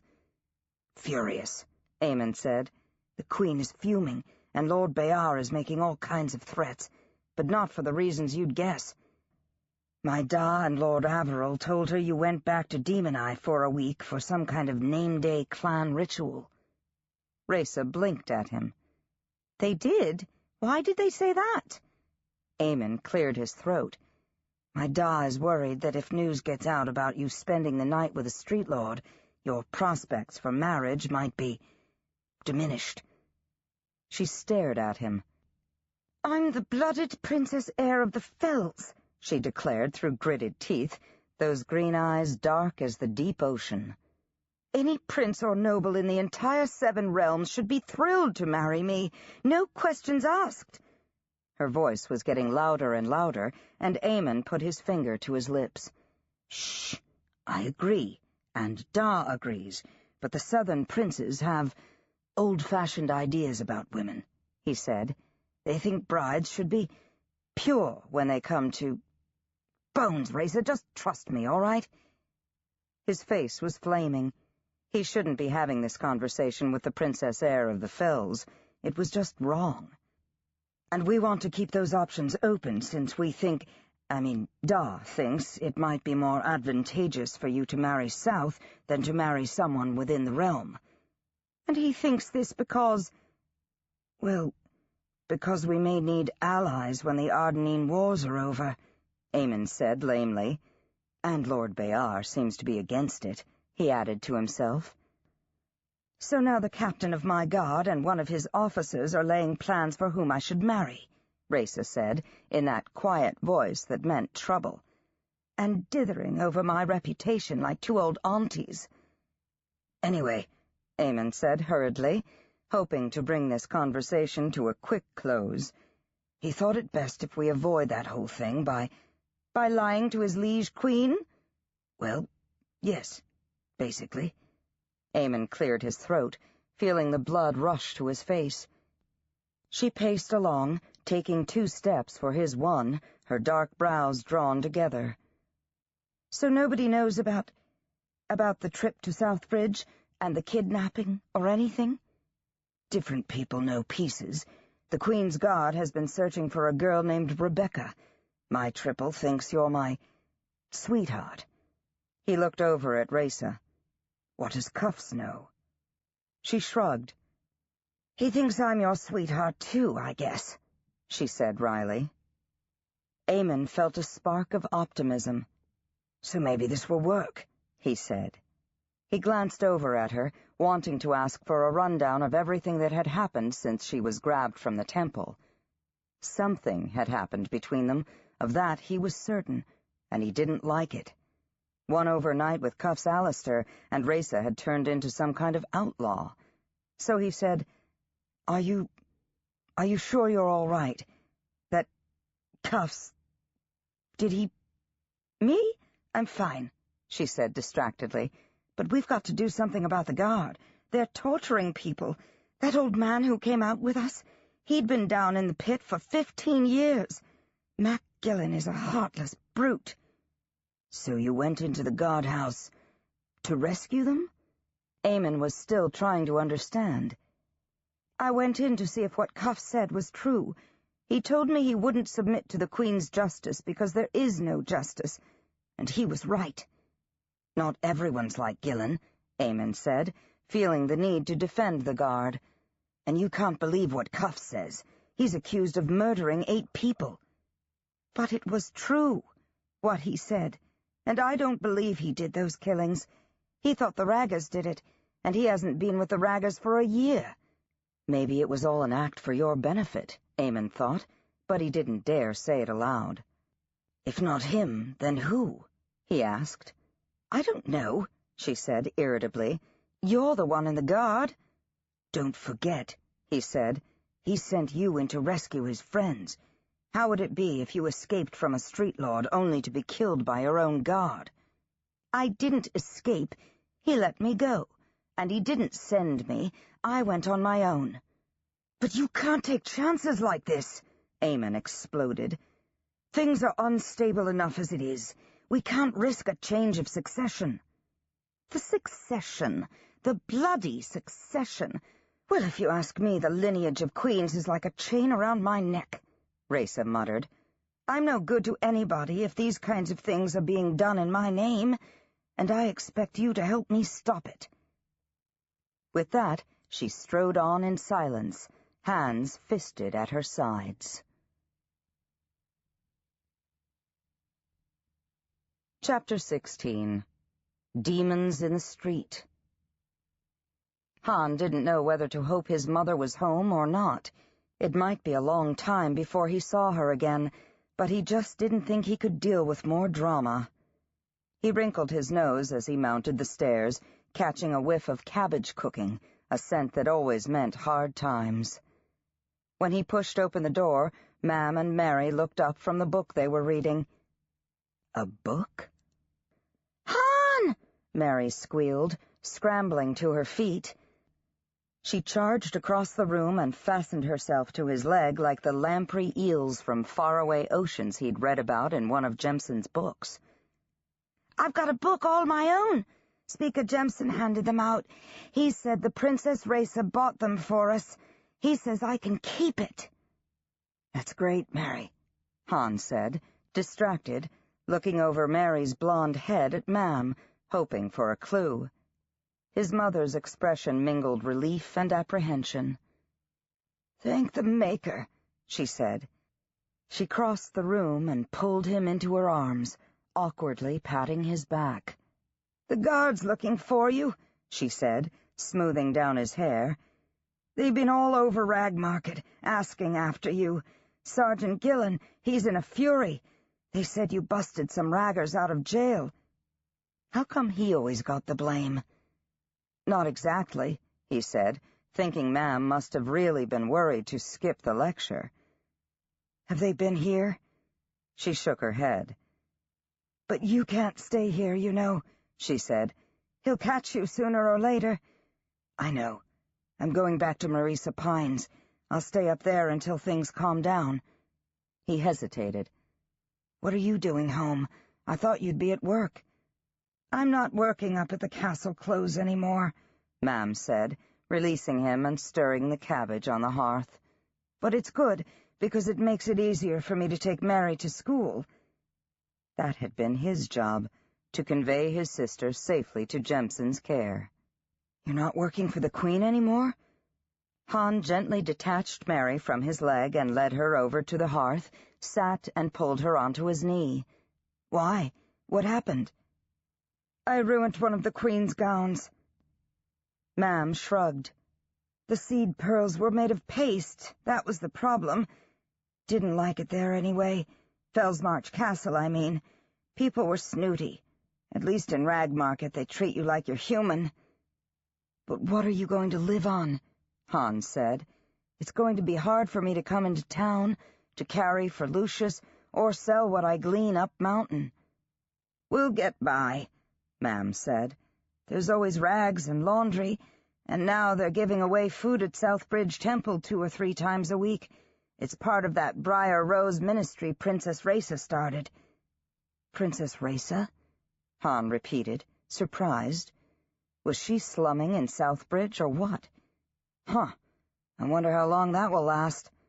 "She's doing good work," Ma'am said. "Everyone says it's a blessing, and it helps until I can find something steady again." Han thought of the girl Rebecca Morley. She knew people in the castle close.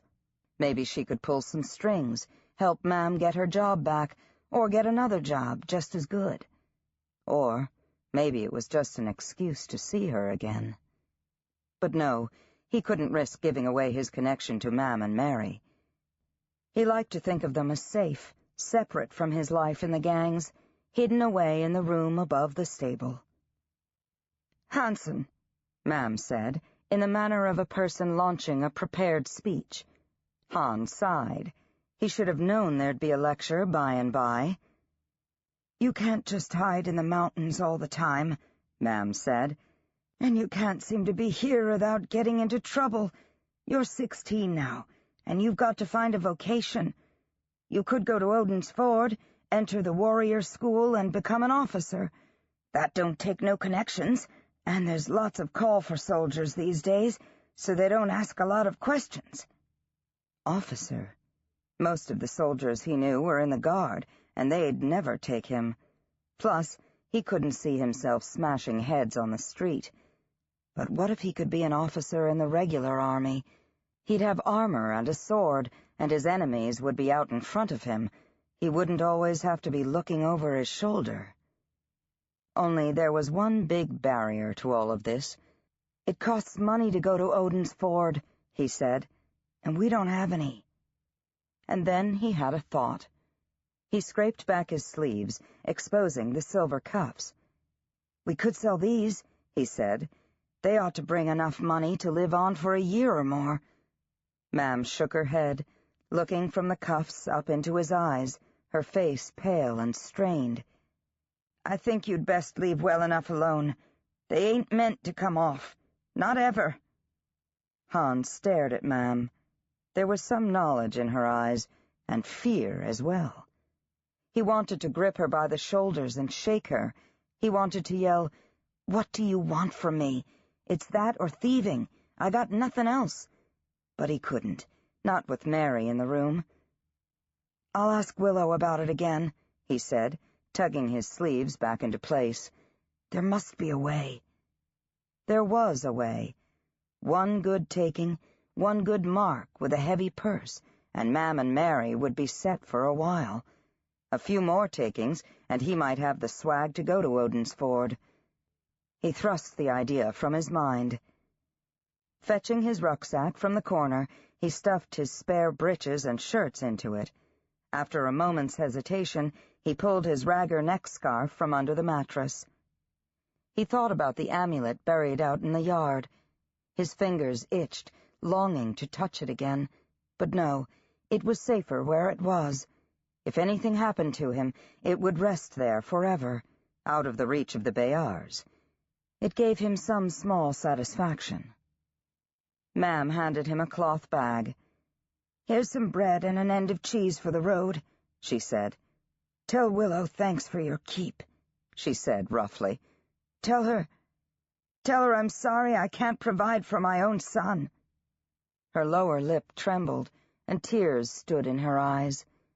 "It's all right, ma'am," Han said. "Willow doesn't mind, and it's my own fault I have to leave." Mary was crying too, tears streaming down her cheeks. "You can't go away again," she said. "You only just came back." Han attempted a smile and ruffled her hair. "I'll be back before you know it, and I'll expect you to read to me when I come back." "I can read to you now," Mary said, grabbing up her book and extending it toward him. "Stay and I'll show you." He shook his head. "I've got to go." And there was nothing else to be said, so he left. By now it was dead dark, so he wound his way through back streets, alert for guard patrols and other inquisitive folk. Once or twice he thought he saw movement in the spaces between buildings, or heard soft footfalls behind him. But each time he turned around, there was nobody there. It had begun to rain, a cold, constant drizzle that sucked up the light and added to his misery. 2 blocks over from home, he stopped in at Burnett's Meats.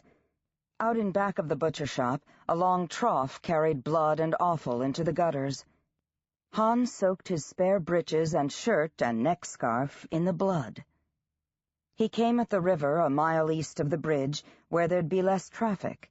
Scrambling down the bank, he arranged his bloody clothes at the edge of the river, finishing with his gang scarf. He wrote, "Cuffs, double crosser," in the mud with a stick. It was crude, but it might fool the guard anyway.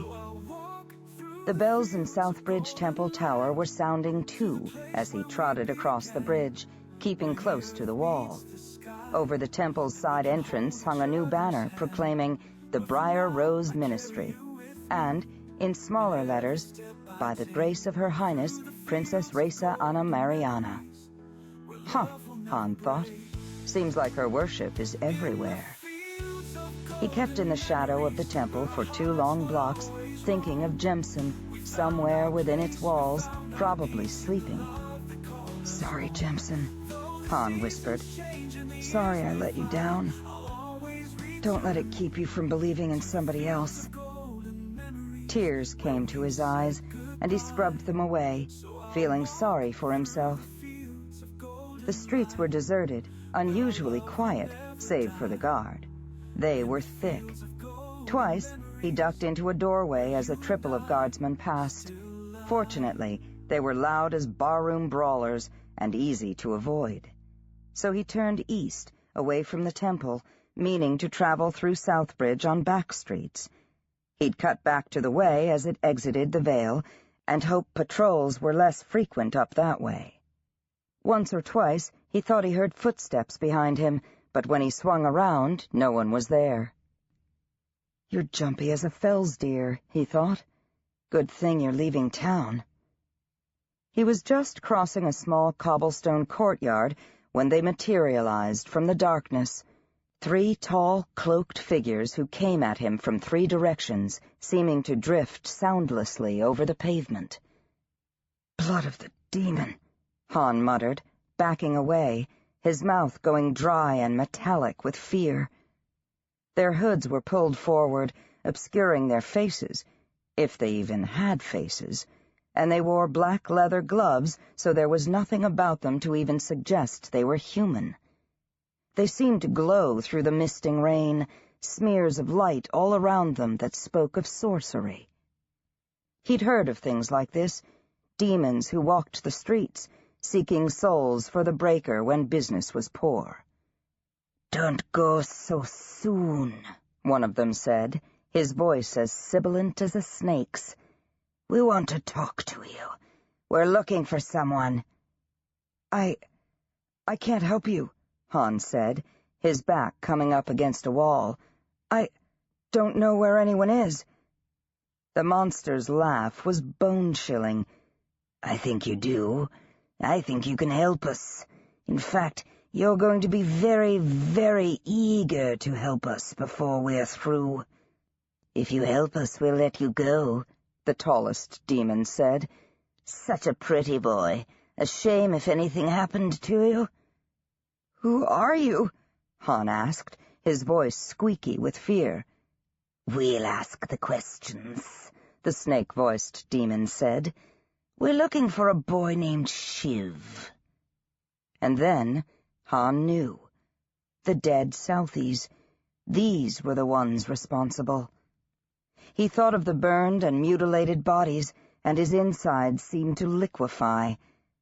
"I never heard of him," Han said, sidling along the wall, trying to escape the circle they'd put around him, but the tallest demon stuck out his arm, preventing further progress. "Oh, I think you have," he said, "and I think you'll tell. But first, we'll take you somewhere more private."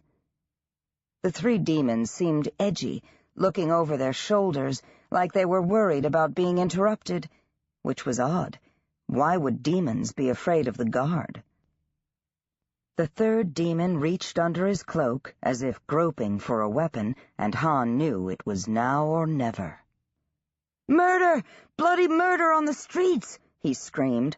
"Somebody call the Queen's Guard!" The demons flinched, and the one with his hand inside his cloak reached out and grabbed Han's arm, but screeched and let go quickly like he was burnt, slapping his hand against his side. Han kept screaming, and then he heard the pounding of feet and someone calling out, "Hold, in the name of the Queen!" The demons hesitated for 2 long seconds, the dark holes of their hoods pointed toward Han, then, hissing, they melted into the nearby streets. It was the second time in less than a month that he'd been happy to see the guard arrive, which said something about how his life was going. Only now he had to avoid being taken himself.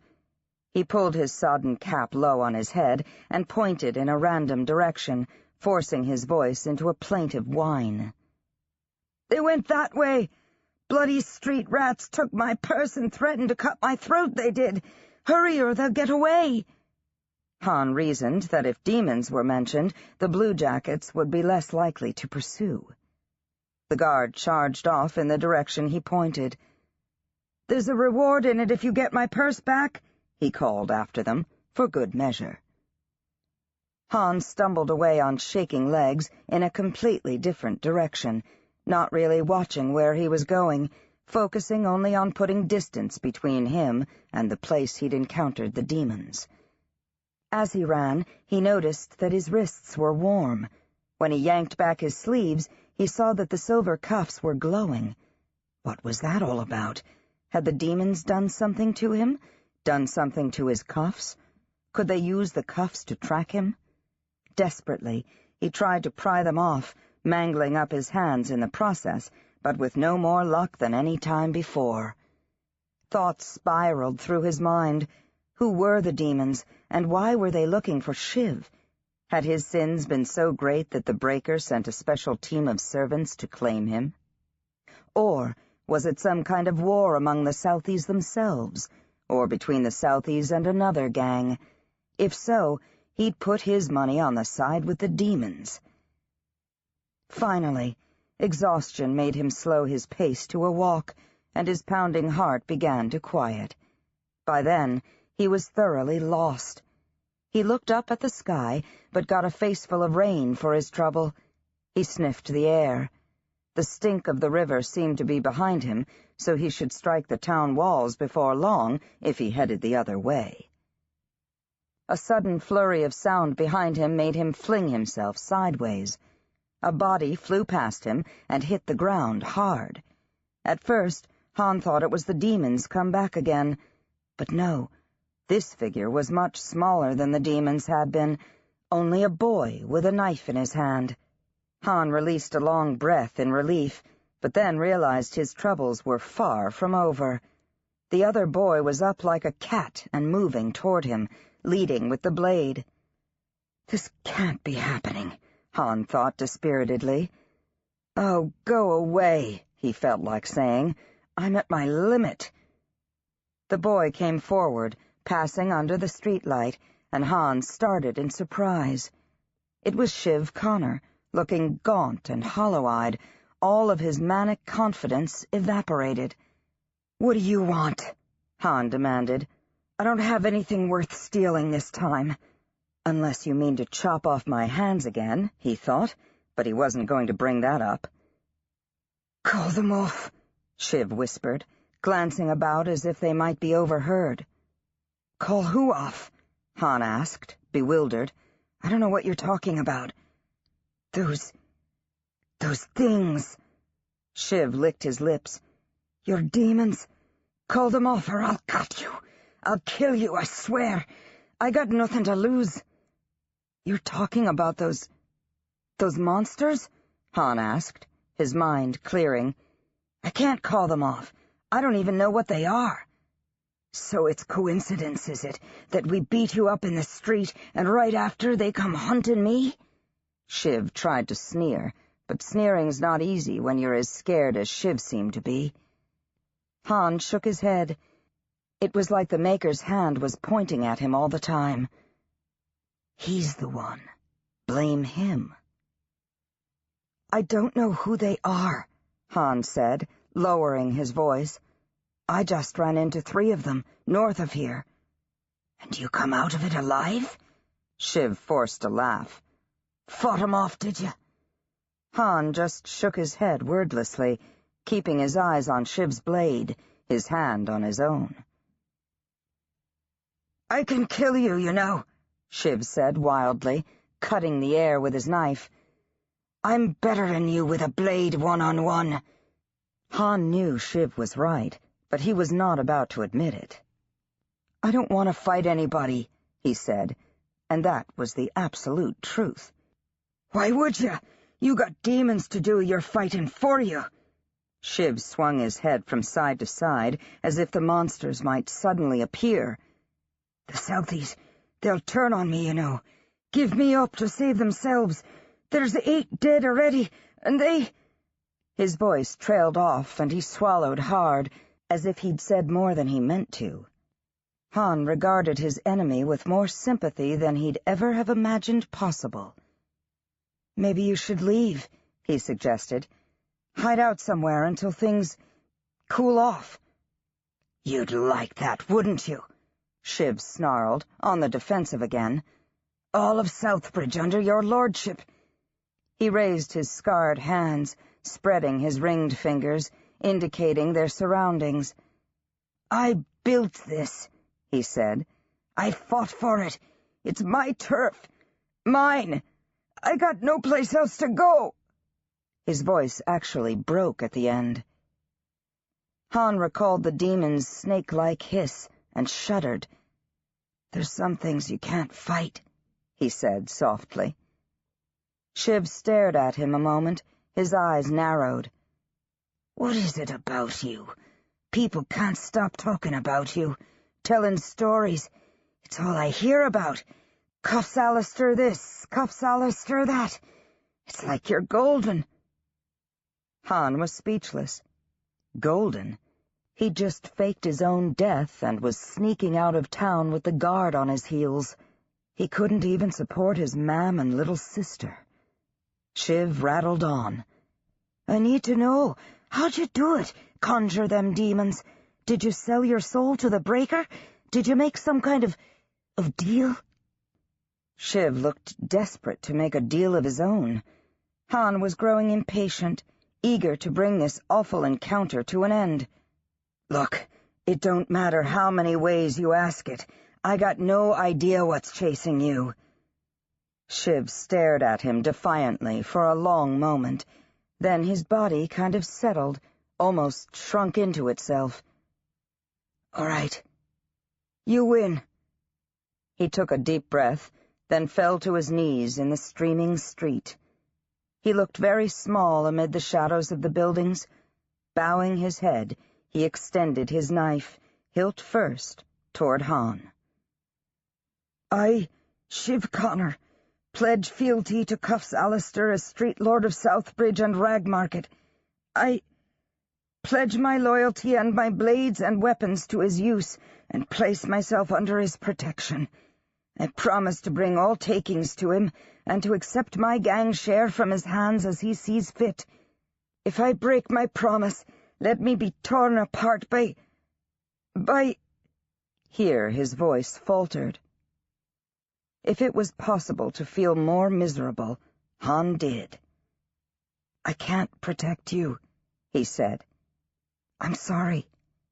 My advice is to run." He left Shiv kneeling in the rain.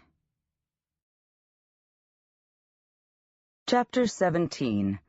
Party Warfare. There was a spate of name-day parties in June because most who shared Race's birth year preferred to avoid competing with the Princess Heir's festivities in July. Some, perhaps, hoped to secure matches before the stakes were raised by her entry into the marriage market, while the more optimistic among the boys might be saying, "Why not me for royal consort?" The gifts still came thick and fast, and it gave Raisa a fierce pleasure to redirect them to her father and, through him, to the temple school. Not that it was easy. Queen Mariana was most displeased with her husband, following Race's supposed visit to Demon Eye Camp. She made it clear that Averil was not welcome at court in all the various ways available to queens. So even though her father was back in the Vale, Raisa didn't see as much of him as she would have liked. Would her own marriage be like this, Raisa wondered? This constant sparring, shifting alliances, hidden agendas, the gaining and losing of ground? She loved both of her strong-willed parents, but it wasn't easy to be caught in the middle. If Raisa had felt trapped before, she felt stifled now, the cage of expectations closing tightly around her. She was almost never alone, and there were always spies, servants, lords, and ladies ready to carry tales. Queen Mariana meant to make sure her headstrong daughter took no more unauthorized excursions. Often, Aemon fell into the role of courier, ferrying messages and trade goods to Averil. Raisa worried about that, knowing she shouldn't be encouraging the Queen's Guard to go behind the Queen's back. It set a poor precedent for when she came to the throne herself. The Queen even ordered Magret to sleep in Raisa's room, which made it difficult for Raisa to meet Aemon in the garden. She was able to slip out a few times when Magret drank sherry for her aching bones and fell fast asleep. Once, though, Raisa emerged from the closet to find Magret awake and peering under the bed, looking for her lost charge. Raisa made up some story about drifting to sleep while fondling her new dancing shoes. The only other name-day party to rival Raisa's in extravagance would be the one thrown by the Lord and Lady Bayar in honor of Micah and Fiona.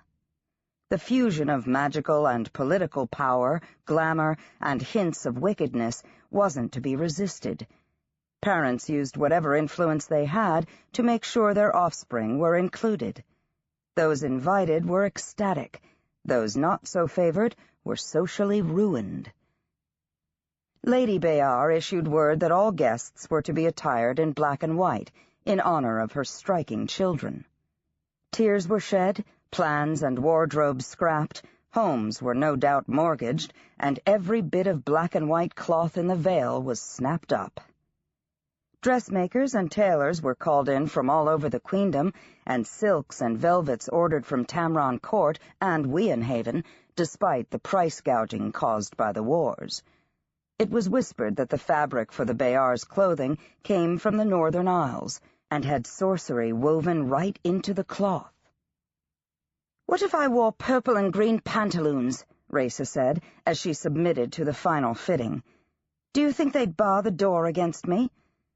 "Hold still," Margaret said, teeth gritted around the pins in her mouth. She stood on one side, the dressmaker on the other, pinning out the extra fullness in the hips.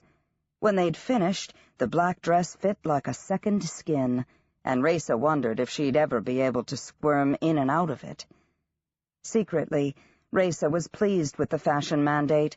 Approved colors for boys and girls on their name day were spun sugar shades of blue, pink, and green. Black and white was deemed much too sophisticated for them.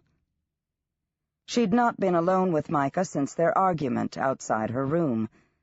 They'd been at table together in the dining room, surrounded by courtiers, exchanging stiffly polite comments on the food and the weather. He'd continued to ply her with small gifts, notes, and proposals, but she'd never responded. She often felt the pressure of his eyes across a crowded room. Holding a grudge against Micah had grown tedious, though. She'd decided it was time to forgive him in honor of his name day.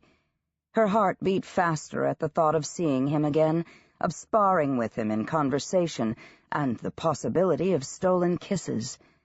Life was much more interesting with Micah Bayar in it. She was also pleased because it would be another opportunity to see Eamon. Though there was no love lost between Micah and Eamon, the Bayars wouldn't dare exclude the cadets. Many of them were younger sons and daughters of the prominent nobility. Name day parties were a chance for them to connect with a fortune through marriage. "Your Highness, it's nearly time," her comber complained, "and I need to get at your hair." Raisa backed onto a high stool and sat while her comber coaxed her hair into a cascade of ringlets pinned high on her head.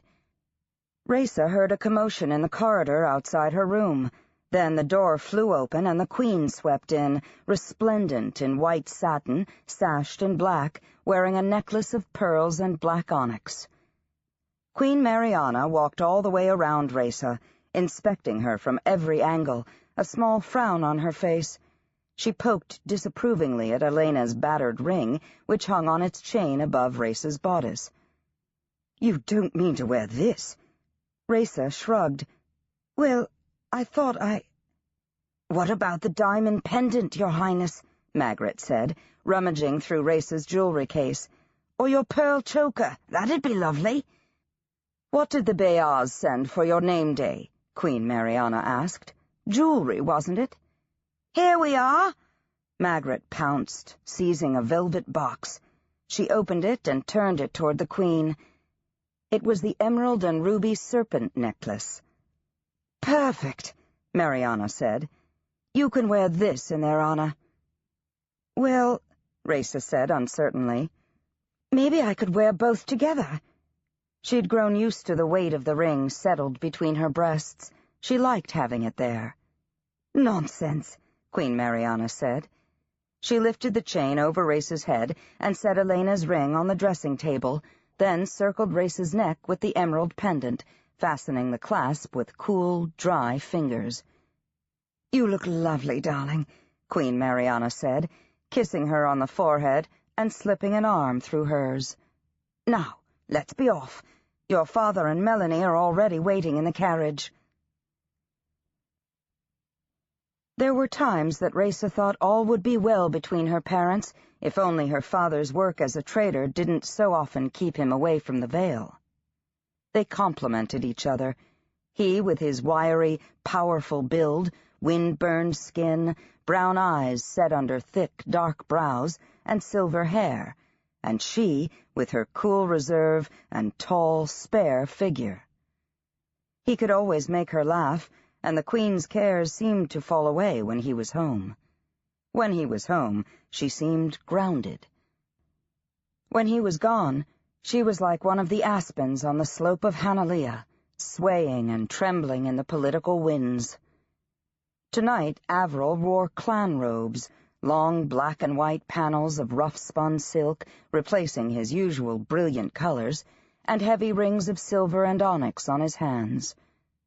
The royal carriage was bracketed on all sides by the Queen's guard. Neither Eamon nor Eden would be riding with them, since they were also guests. a long line of carriages snaked up Old Road, which led up Grey Lady. Where the way broadened, other carriages pulled aside to let the Grey Wolf pass. The Bayard estate nestled in the skirts of Grey Lady, named for a queen so ancient her name had been lost to the mists of time. Further up the mountain stood the Wizard Council House, frowning down on the city. From here, wizards had once ruled the Vale. The clatter of hooves on cobblestones said they'd arrived. The footman swung open the double doors of the carriage and placed the steps. Averil emerged first, then turned to offer his arm to the Queen. The entire front of the Bayard mansion was ablaze with torches. Wizard lights pricked the darkness along the paths in the gardens and tangled in the trees, creating a fairyland. Servants in the Bayard's stooping falcon livery clustered in the entries, collecting wraps and directing guests. Lord and Lady Bayard waited in the entry hall, resplendent in black and white.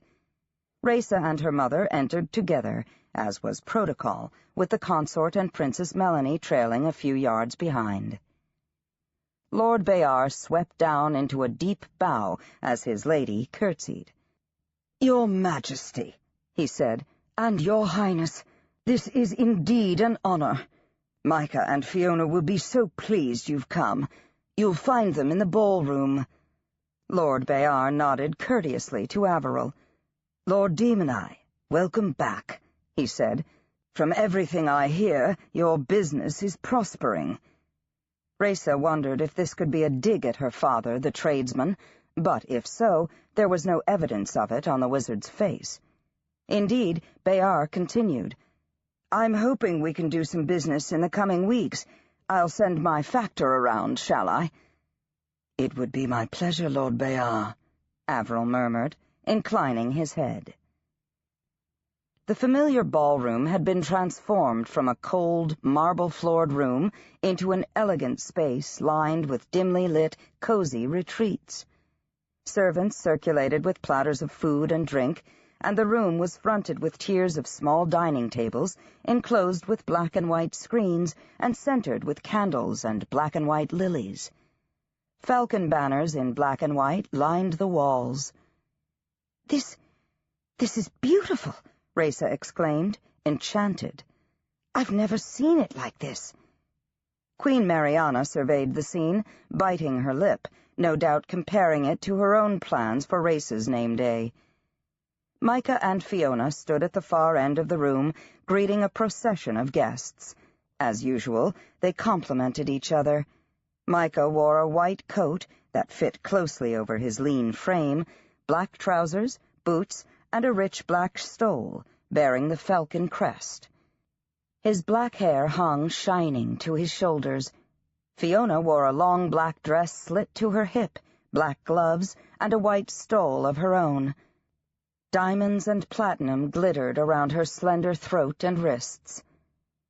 Raisa couldn't help comparing her own small frame to Fiona's elegant height.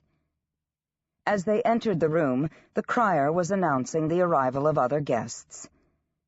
"Lady Amelie Herresford, Thanalee of Herresford, in Arden," he intoned. Lady Herresford was a plump girl of Raisa's age, with red hair, creamy skin, and a sprinkling of freckles, dressed in the covered-up Southern style. With her flat black dress and black lace pinned into her hair, she might have been one of the professional mourners the wealthy sometimes hired for funerals. She kept her head high, eyes straight ahead, like an old painting of Hanalea walking through the field of demons. Raisa's heart went out to her. She looked scared to death. Following after her, unannounced, was a tall, bulky woman upholstered in black and a tall man shrouded in priest's robes.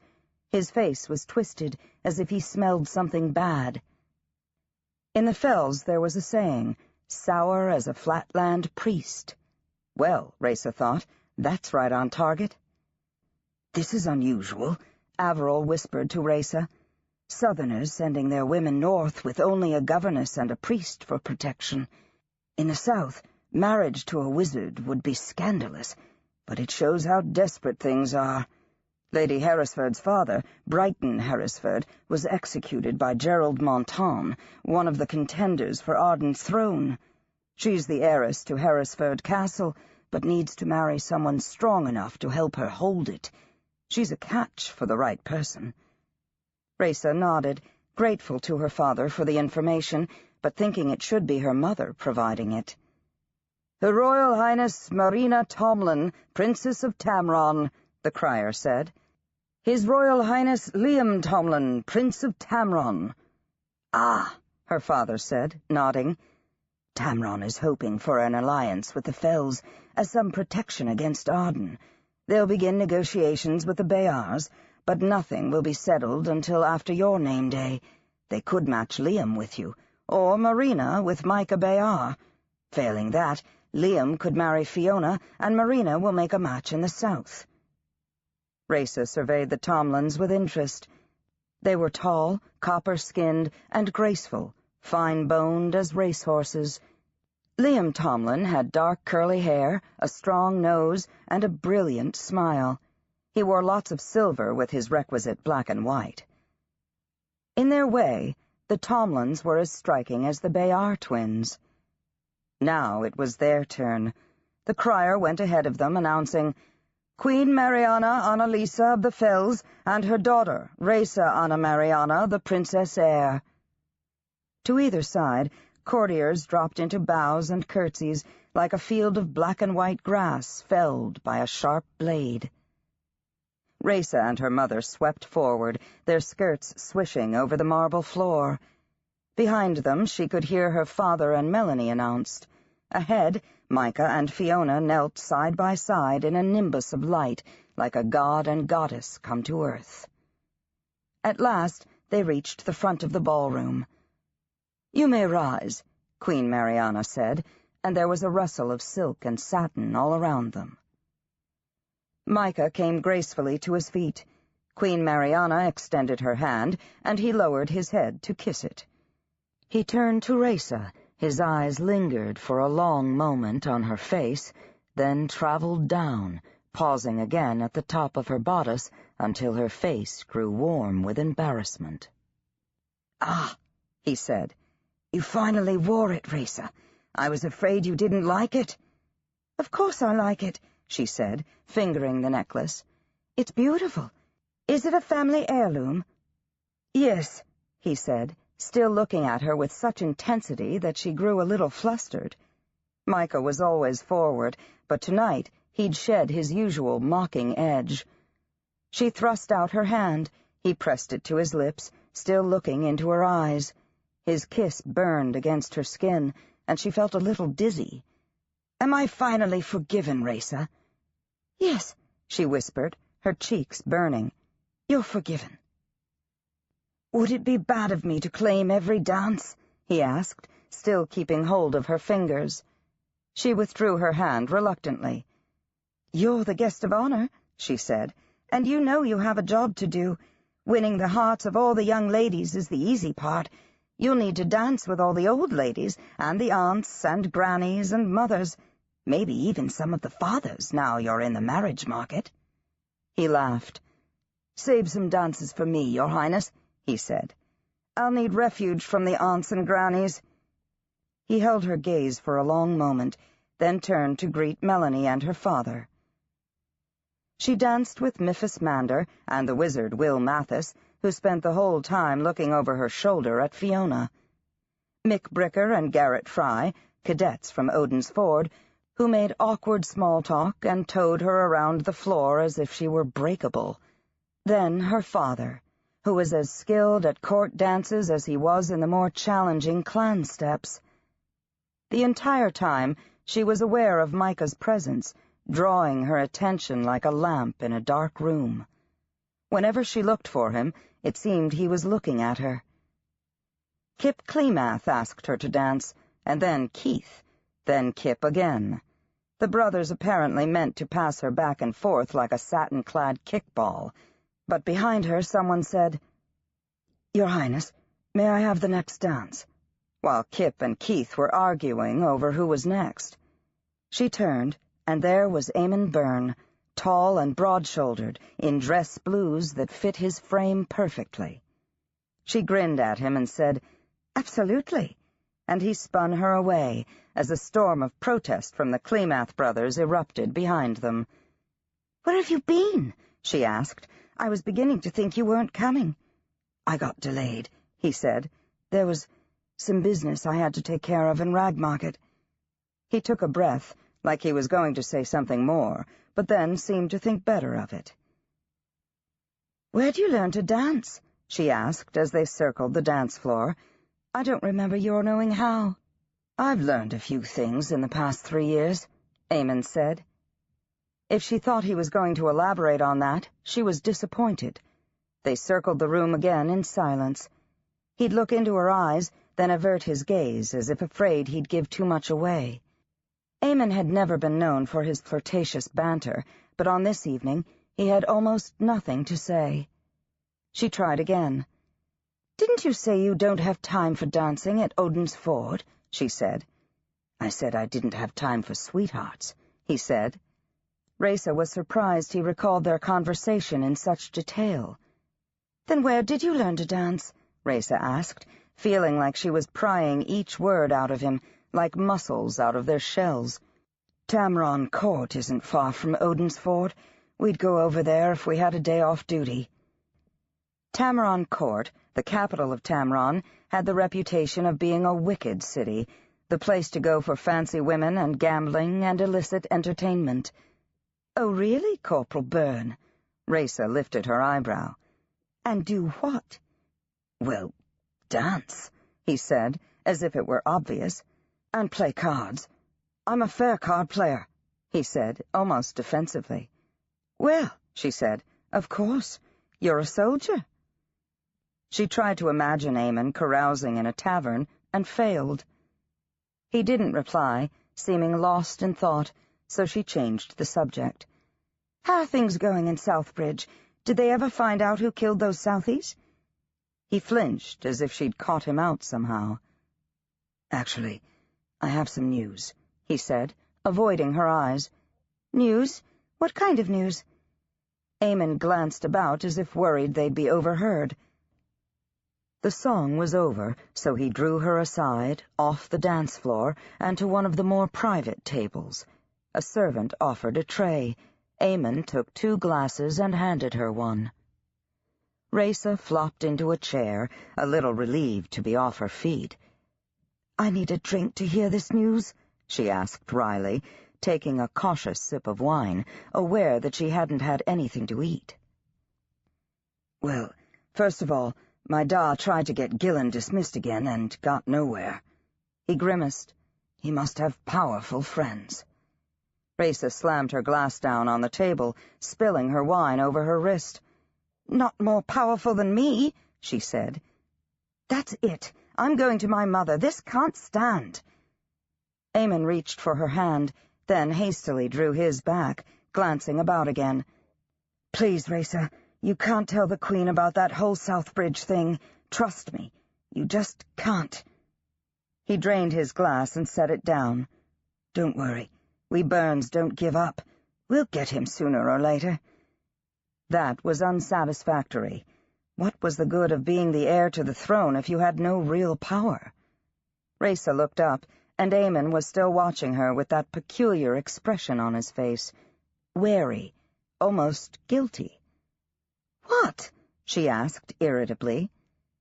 "That street lord. Cuffs," he said. He cleared his throat. Images came back to her. Cuffs sitting cross-legged on the dirt floor of his cellar hideout, offering her stale biscuits to eat. Cuffs armored in his leggings and deerskin jacket, his blade in his hand. She'd thought of him often since her adventure in Southbridge. She'd hoped he'd managed to avoid the guard, even wished she could see him again. What about him? "He's dead. Murdered in Ragmarket." "What?" She spoke louder than she intended, and he flinched, shushing her. "When? When did this happen?" she demanded, her insides funneling into her toes. "Likely it was last night. They found his things this morning on the riverbank." She felt ambushed, betrayed. It wasn't possible. His things, they didn't find a body? He shook his head. Just his clothes and Ragger scarf. Whoever did it must have thrown him in the river. How did you know the clothes were his, then? They scratched his name in the mud, Eamon said. A warning of sorts. Cuffs Alistair was dead. Raisa recalled the last time she'd seen him, on a street corner in Ragmarket, his sardonic bow on parting. "I think you're a Ragger at heart," he'd said. It wasn't true. He'd been a free spirit, and Raisa was everybody's prisoner. Was death the price of freedom? "You don't know he's really dead, then," she said stubbornly. "If there was no body—" There was blood everywhere," Eamon said, glancing around, seeming to realize that this might not be the time or place. "I'm sorry, Raisa. I guess I shouldn't have said anything, but the good news is, maybe now the killing will stop," he said. "You see, that same night they found another body, boy named Shiv Connor, who's street lord of the Southies. He'd been tortured and killed like the rest. We think Cuffs was done in revenge for that. Or maybe he had nothing to do with it. Maybe the same people that killed this Shiv killed Cuffs, if he's even dead." She looked up, hope kindling. "He's tricky. What if he just wanted us to think he's dead? The Guard's been hunting him forever. Maybe he just decided to disappear for a while." Eamon didn't reply, but he wore a pitying expression that infuriated her. "Fine," she said, blinking back the tears that burned in her eyes. "You win. He's dead. Are you happy?" Eamon looked as if she'd struck him. "Ray, come on. I never wanted—" "I'd better go finish off my dance card," she said, rising in a rustle of satin. "I'm sure I'm way behind." She pushed blindly through the draperies separating the table from the dance floor and ran right into Micah Bayar. He gripped her elbows to keep her from falling. "There you are," he said. "I was looking for you." He focused in on her face. "What's the matter? You crying?" "Oh," Raisa said, swiping at her face. "I'm fine. I just ate some hot peppers is all." "Hot peppers?" Micah laughed. "There is danger everywhere tonight. For instance, that Lady Herresford is cold as Harlotsborg at solstice. I tried to steal a kiss, and those guard dogs of hers practically assassinated me." "What about Princess Marina?" Raisa asked, thinking that Tamron's ways might be more to Micah's liking. "She's lovely." Maybe a little too lovely. "Right now I want to dance with this princess," he said, bowing gracefully. "I've just escaped from the aunts and grannies. Let's take advantage, shall we?" He led her out onto the dance floor as the orchestra launched into a waltz. "Why aren't you dancing with someone who might do you good?" Raisa whispered as they navigated their first circuit of the ballroom. "Missy Hackham looks positively sullen over there in the corner, and you know Princess Marina is here for the wooing." All this was true, and yet she had the urge to keep Micah Bayar entirely to herself. "You should make the most of your time tonight," she said dutifully. "This must have cost your parents a fortune." "I am making the most of my time," he murmured, pulling her in closer than was entirely proper. His fingers burned through the fabric of her dress. Raisa felt dizzy again, as if the wine had gone to her head. "Or have you already made your conquests?" she said recklessly. "Any marriage contracts in the offing? Any trysts planned for later on tonight?" "There's only one conquest I want to make," he said, leaning down and speaking into her ear. "Only one heart I want to win." "Oh, no," she protested feebly. "Don't waste your time flattering me," she wanted to say, but somehow she couldn't get the words out. It seemed that her wits had deserted her, so she gave in and rested her head on his chest, hearing his heart thump through the fabric of his coat.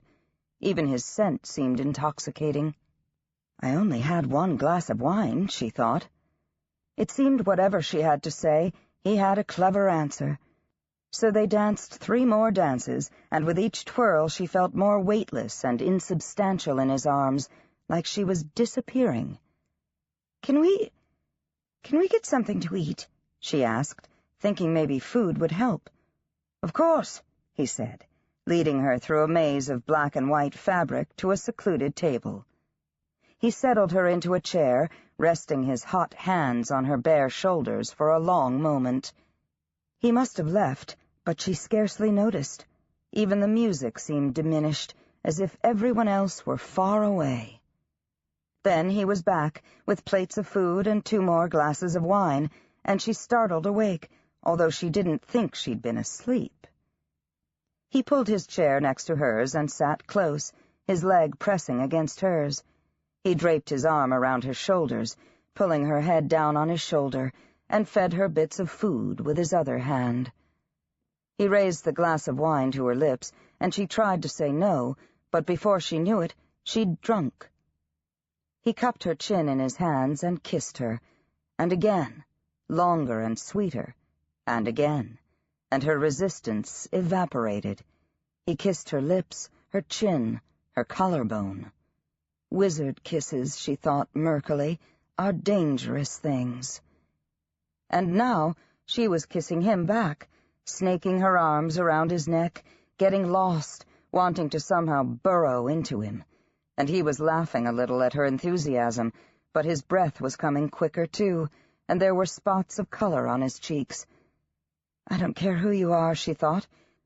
"I don't care about who I'm supposed to be. I'm tired of following old rules." Micah pushed his chair back and stood.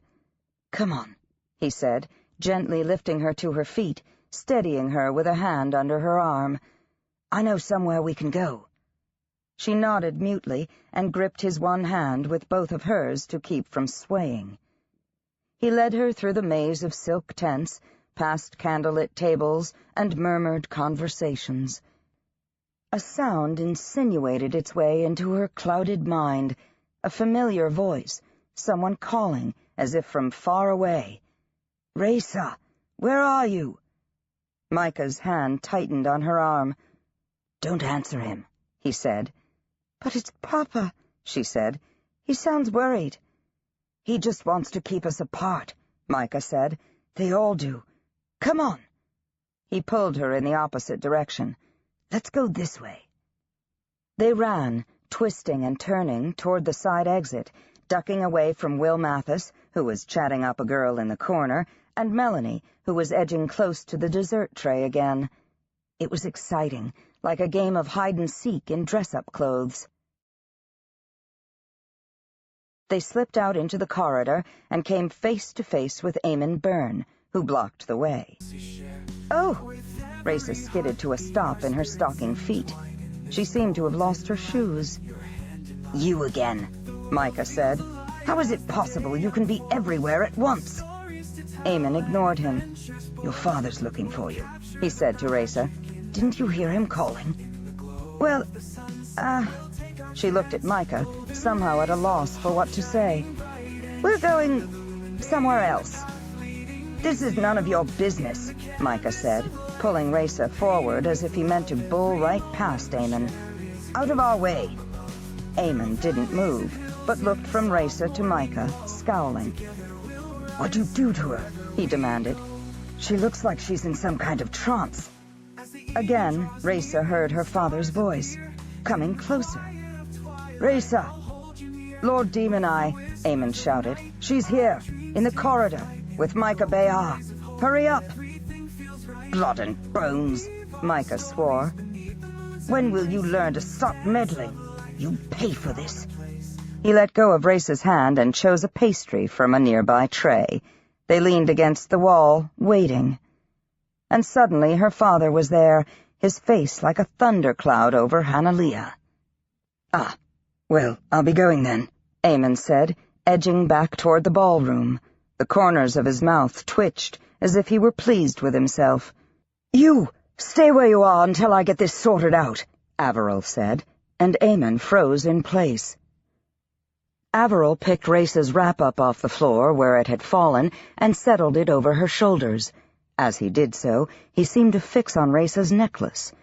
He stared at it for a long moment, then turned back to Micah. "What are you two doing back here?" he demanded, glaring at him. Micah shrugged and waved the pastry. He was trying to look casual, but his hand was shaking. "I was encouraging the princess to eat something. I think she's had a bit too much to drink." "Oh, really? Is that what it is?" Averil took hold of Raysa's chin and gazed into her eyes. He looked so peculiar. She laughed, then flinched when he gripped harder. "Not so hard," she complained, wresting herself free. Why was he being like this? "Micah and I were just leaving." "Were you?" Averil suddenly seemed very tall and imposing in his clan robes. "I was going to show her the view off the terrace," Micah said, popping the rest of the pastry into his mouth and licking his fingers. He had powdered sugar on his lips, and Raysa impulsively pulled his head down and kissed it away. His kisses had been sweet-hot already, and who knew how much sweeter they might be now. "Raysa," Micah whispered rather thickly, sliding his arms around her again, ignoring Averil's glowering expression. Micah seemed a little intoxicated himself. "Raysa!" Averil pulled her away and pushed her down into a chair. "You're not yourself. I think it's time we called for your carriage." "It's early yet," Micah said. He cleared his throat, looking from Raysa to Averil, back to Raysa. "Please, Your Highness, stay a while longer. It's my name day, after all." "I think not," Averil said, his voice hard and even. "Go on back to the party, Jinxflinger. But first I want to know where you got this." Averil's hand closed on Micah's wrist. He lifted Micah's hand, displaying an elaborately carved ring set with emeralds and rubies. "Let go of me!" Micah struggled to free himself. "It's none of your business." "It is my business, actually," Averil said, releasing him. "I've seen this design, but only in old manuscripts. It predates the breaking, and it's forbidden these days." Micah rubbed his wrist. "Someone sent it, a name day present. I've a whole vault full. What's it to you?" Raysa squinted down at it, bleary-eyed. Somehow she hadn't noticed it before, and now that she looked closer, she saw that it was a ring in the form of a serpent, coiled around Micah's finger, with rubies for eyes. But there was something familiar about it. She reached up and touched her necklace. The gold pendant that rested against her skin matched Micah's ring. It felt warm to the touch. Averil's eyes flicked between the two pieces of jewelry. "Where did you get that necklace, Raysa?" For a moment she couldn't remember. "Oh, it was a gift from the Bayars." Averil gripped the pendant and lifted it away from her chest. Beneath it was a red mark burned into her flesh, a snake's head. With a roar of anger, Averil ripped the necklace away, breaking the clasp and sending bits flying. He flung the jewelry into Micah's startled face. "Just what was it you hoped to accomplish, Jinxflinger?" he demanded. Micah blinked at him, then glanced down at the necklace on the floor. He looked completely bewildered. "I don't know what you're talking about." Raysa doubled over, pressing her hands to her breast, feeling as if her father had ripped out her heart. "Merciful Maker," she gasped. Averil looked at her, then closed his eyes for a moment, as if struggling for composure. He turned back to Micah. "I'm Clan, remember? Demon Eye. Did you think I wouldn't recognize it?" Averil gripped the front of Micah's fancy coat and gave him a hard shake. "She's not for you. Do you understand that? That will never happen." Now anger flooded into Micah's face, replacing bewilderment. "Why not? I'm good enough for the princesses in Tamron." "Then marry one of them," Averil said. "Who said anything about marriage?" Micah said, his black eyes glittering. "But, now that you mention it, why can't we marry if we want? I'm tired of living by stupid rules made 1,000 years ago. You try anything like this again, and the clans will go back to hunting wizards, starting with you." They've never left off hunting wizards, Micah said bitterly. We know what you're plotting up in the camps. We know you're a Demon Eye warrior. We have spies of our own. As for the necklace, he nudged it with his foot.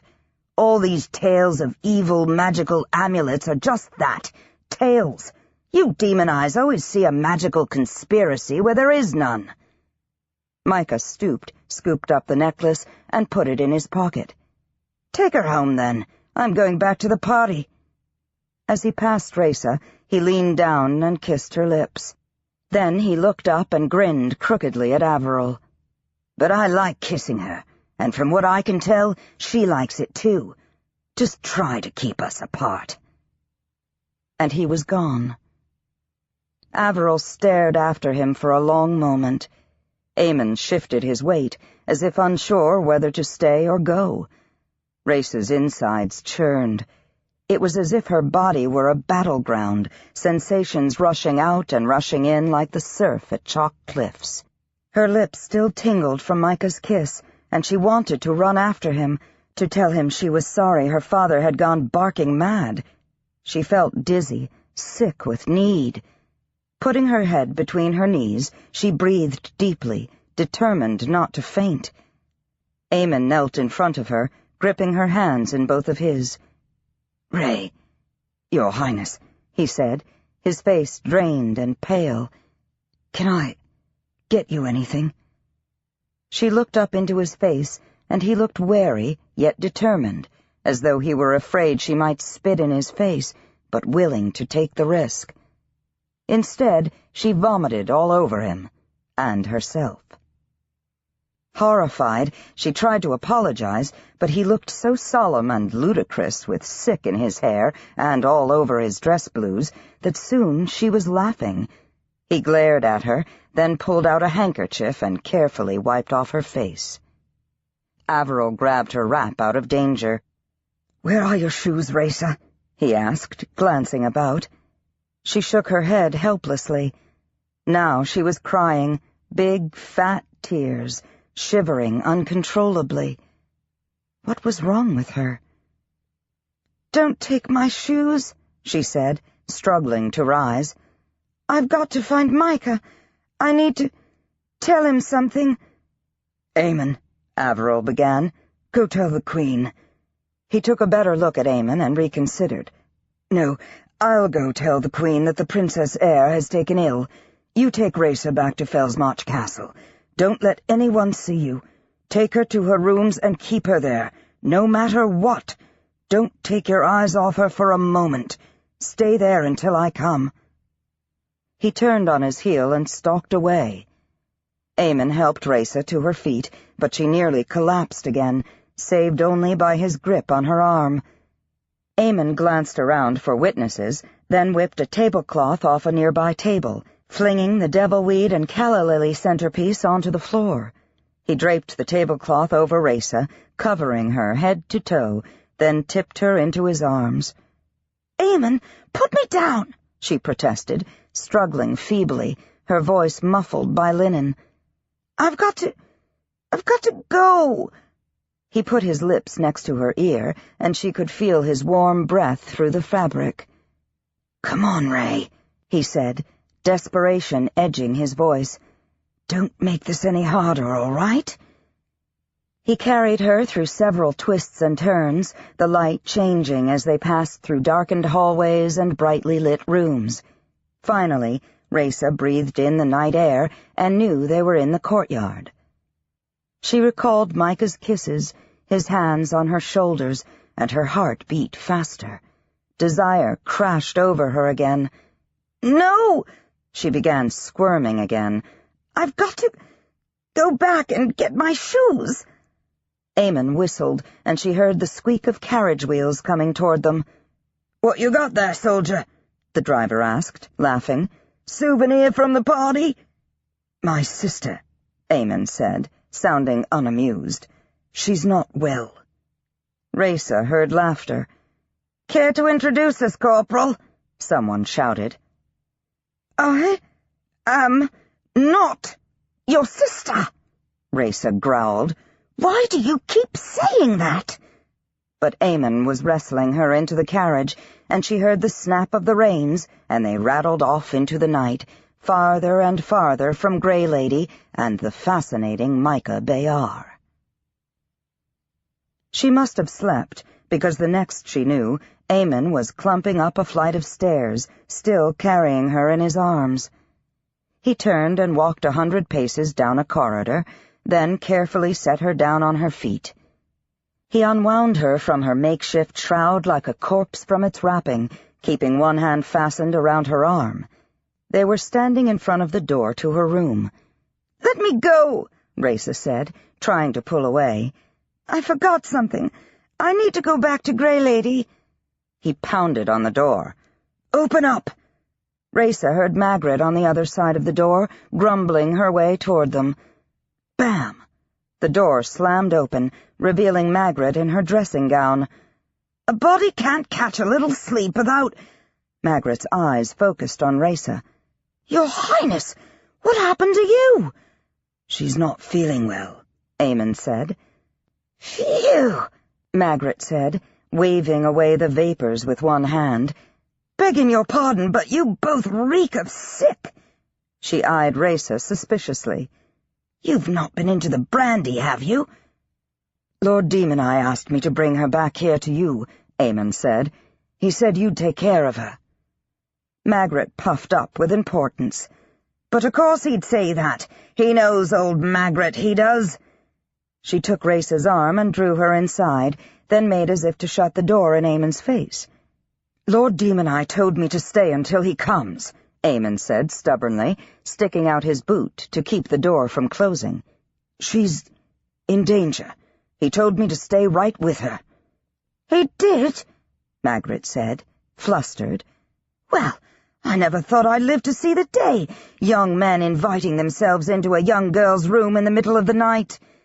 She studied him for signs of depravity, then shook her head.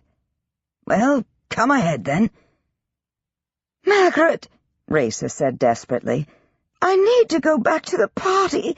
Corporal Byrne has kidnapped me and dragged me back here against my will." "Is that so?" Magret eyed Eamon with new hostility. "It's so," Eamon said, with that direct Byrne look that could be so convincing. "But it was on Lord Demoni's orders. He'll be here soon." "Well," Magret said grudgingly, "she can't go back to the party if she's sick, can she?" Eamon shook his head solemnly. "No, doesn't seem wise." Raisa hated both of them. "Come," Magret said, pulling her toward the bedchamber. "Let's get you into your bath, dearie." When Eamon made as if to follow, Magret straight-armed him. "You sit here by the fire, Corporal Byrne." "Lord Demoni told me to keep a close eye on her until he came," Eamon said stubbornly. "She's not herself." Magret scowled at him. "Where's she going to get off to with you out here by the door?" she said. "I gave my word," Eamon said, and Raisa knew he was thinking of the passage that led from the closet to the garden. He wasn't about to give her the chance to escape that way. Raisa cursed the day she'd shared that secret with him. Eamon displayed the usual Byrne boneheadedness, and in the end, Magret put up a screen around Raisa's tub, and Eamon plunked himself down in a chair next to the window. It seemed strange to know he was just on the other side of the screen when she had no clothes on. Once she was pronounced clean, Magret helped her into her nightgown, and Raisa emerged from behind the screen to find Eamon, his shirt off, wet hair sticking up, scrubbing down using a basin and pitcher. His broad shoulders and muscular arms shone in the firelight. This image reverberated with memories of Micah Bayar's planed face and dark eyes, until Raisa thought she might be sick again. "Sweet martyred lady," Magret said, actually blushing and closing her eyes to shut out the view, then opening them again and peeking back at Eamon. "Come, Your Highness, let's get you into bed." Raisa had just climbed under the covers when there was a knock at the outer door. Magret gave Eamon the evil eye of warning and went to answer. It was her father, Averil, and her grandmother, Elena, both still in their clan ceremonial robes from Micah's party. Elena carried a beaded remedy bag. "Thank you for your help," Elena said to Magret, and somehow maneuvered the nurse out the door. Then she crossed to Race's bedside. Smiling down at Race, she laid her palm on her forehead. "Briar Rose, granddaughter, how is it with you?" "I don't know, Elena Sinestra," Race said with spirit. "I may be sick, but everyone around me is crazy." She glared at her father and Eamon Byrne, who must have found a shirt somewhere because he was covered up now. Elena laughed, slapping her thigh, and Race immediately felt better. Elena would sort everyone out. "Let's see this mark of yours," Elena said, untying the string at the neck of Race's gown. She spread the fabric and studied the mark at the base of Race's neck. There were blisters now, centered around an area of tender pink skin. "Does it hurt?" she asked. "No, I didn't even know it was there," Race admitted. "I must have reacted to the pendant." "So it seems." Elena studied the wound some more, and then fished in her bag, producing a stone jar. "It doesn't seem to have gone too deep," she said. "I'm not the healer Willow is, but I have some skill." She yanked out the stopper and held out a jar of light green ointment. "It's rowan and some other herbs. With your permission?" "All right," Race said warily. Elena dipped her fingers into the ointment and smeared it over the blisters on Race's neck.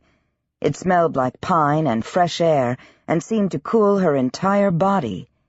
She settled back into her pillows, releasing a long breath. Her head stopped spinning. Where she had been feverish and agitated, now she felt calm and focused.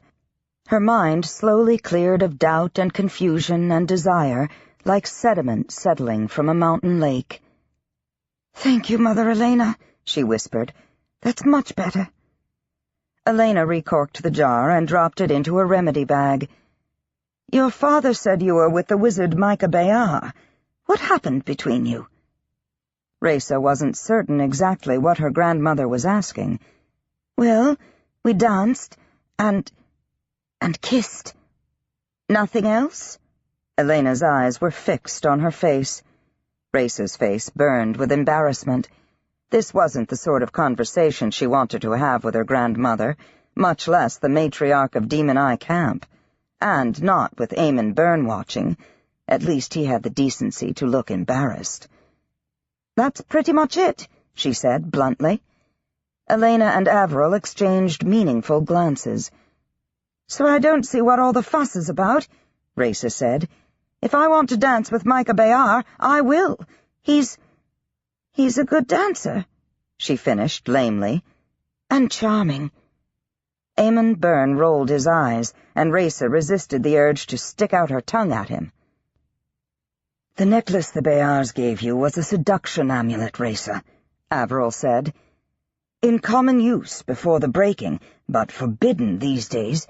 It works with the ring young Bayar was wearing to create a powerful attraction in both parties."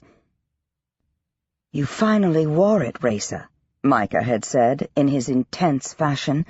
"I was afraid perhaps you didn't like it." "But why would he use it on me?" Race asked. "It does him no good." There was a plague of throat clearing, and her face went hot again. "I mean, aside from, you know, whatever he said at the party, he knows we can't marry. He should be using it on Princess Marina or someone like that." As soon as she said it, she realized he wouldn't need it for that purpose either. Political marriages were what they were, arranged by others to create alliances and build power. Seduction had nothing to do with it. And even if it did, Race had no doubt Micah Bayar would do quite well on his own. "That's the question, isn't it?" Avril said, looking grave. "Why would he use it on you?" "I know somewhere we can go," Micah had said. "And yet—" "I don't think he knew what it was," Race said. "I think the whole thing took him by surprise." "Race," her father began, looking troubled. "I know you like to think the best of people." Raisa put up her hand. "Just stop. I do not like to think the best of people. In fact, I often think the worst, especially about Micah Bayar. But he looked completely blindsided when you ripped off my necklace and threw it at him. I think he had no clue there was a connection between his ring and my necklace. He thought he was charming me all on his own." Eamon spoke for the first time. "Let me get this straight. You think it was a coincidence that you were both wearing Jinx pieces?" He raised that annoying eyebrow. "If it wasn't him, someone else arranged it," Avril said. "The question is, why? And if they have this weapon, what else do they have? And where are they keeping it?" "Where's the ring I gave you?" Elena asked abruptly. "I told you to keep it on." Raisa frowned, remembering. "Oh, I was going to wear it, but Mother suggested I wear the emerald necklace instead." They all stared at her. "What?" Raisa asked irritably. "You think my mother, the Queen, is involved in a conspiracy against her own daughter?" "No, I'm sure it was a matter of fashion, not politics." "Where is the ring now?" Elena asked. Raisa struggled to remember. "It's on my dressing table." She waved vaguely toward the sitting room. "I'll fetch it," Eamon said, and bolted through the doorway as if glad to have a job to do. He returned moments later with the ring clutched in his large fist. He handed it to Raisa. She hung it around her neck again. The ring felt cold against her heated skin. "Micah questioned why he shouldn't be allowed to marry you," Avril reminded her. "He said he planned to continue to court you." "Kiss me," Raisa said. "He said he liked kissing me and planned to keep it up." "What about you?" Elena asked. "Do you plan to keep it up?" Raisa was suddenly tired of the interrogation, tired of being made to feel foolish when she was doing the best she could. Tired. "I don't know," she said, yawning. "I might." As she fell asleep, her last recollection was Avril, Elena, and Eamon Byrne, their heads together, whispering. No doubt planning a conspiracy of their own. Chapter 18. On the Borderland. It wasn't like Han expected to be the center of attention at Marisa Pines, but he wasn't used to being overlooked entirely, and that was the way it seemed. The renaming ceremony was bearing down on them. It was only a week away now. Bird spent long hours of every day in seclusion in the women's temple, meditating on her future. Han tried sneaking in for a visit once, figuring she would welcome the distraction, since she already knew what she wanted to be, after all. He'd had hopes they'd get back to kissing, and move on from there. He got rudely evicted for his pains. Even when Bird wasn't meditating, she was consumed in plans for her name day. She had no time for hunting, for fishing, for swimming in the Durnwater or Old Woman Creek. She didn't want to hike up Hanalia to camp by the lake, or take in the view from the top. Like anything forbidden, she became fascinating to Han. When she walked through the camp in her summer skirts, he couldn't help noticing the sway of her hips, her rare, brilliant smile against her dusky skin. Even often overlooked parts, like elbows and knees, seemed appealing. But he was relegated to watching from a distance. Dancer was different, but worse in a way. He'd always been slender and fine-boned, but now he looked hollow-cheeked, almost cadaverous. Was he ill? Or was the anger he carried around burning away his flesh? Whatever grievance lay between him and his mother seemed to have deepened. Han was staying with Willow and Dancer in the Matriarch Lodge. They scarcely spoke to each other in public, and within the lodge the tension was oppressive. Sometimes they welcomed his presence as if it was an excuse not to deal with each other. Other times he would walk in on conversations that collapsed into stony silence. Sometimes he slept elsewhere, just to avoid feeling like an interloper. Willow also spent hours in meetings with the elders of the clan. A delegation came from Demon Eye on the eastern slopes, and all of the elders closed themselves up in the temple for hours. A dozen Demon Eye warriors accompanied the visitors, and Han found excuses to pass by their camp. They were proud, elite, mysterious, the stuff of legends that dated from before the breaking to the wars between the wizards and the clans. In the old days, it was said that the Demon Eye put a braid in their hair for every wizard killed. Many of them still wore braids studded with beads, and some said killing a wizard and taking his amulet was still the price of admission to their ranks. It's like any gang, Han thought. You have to show what you're made of to get in. The Demon Eye warriors rode the best horses and carried the most powerful enchanted clan-made weapons. They wore the Demon Eye symbol around their necks, an eye radiating flames. It was said they floated over the ground, leaving no trace of their passing. Han often saw birds sitting at their fires, eating from their common pot, raptly listening to what they had to say, having little to say herself for once. Han couldn't help feeling a twinge of jealousy, more than a twinge, a bone-deep ache. Truth be told, he felt left out. For the nobility in the city, name-day parties proclaimed them of age and eligible for marriage.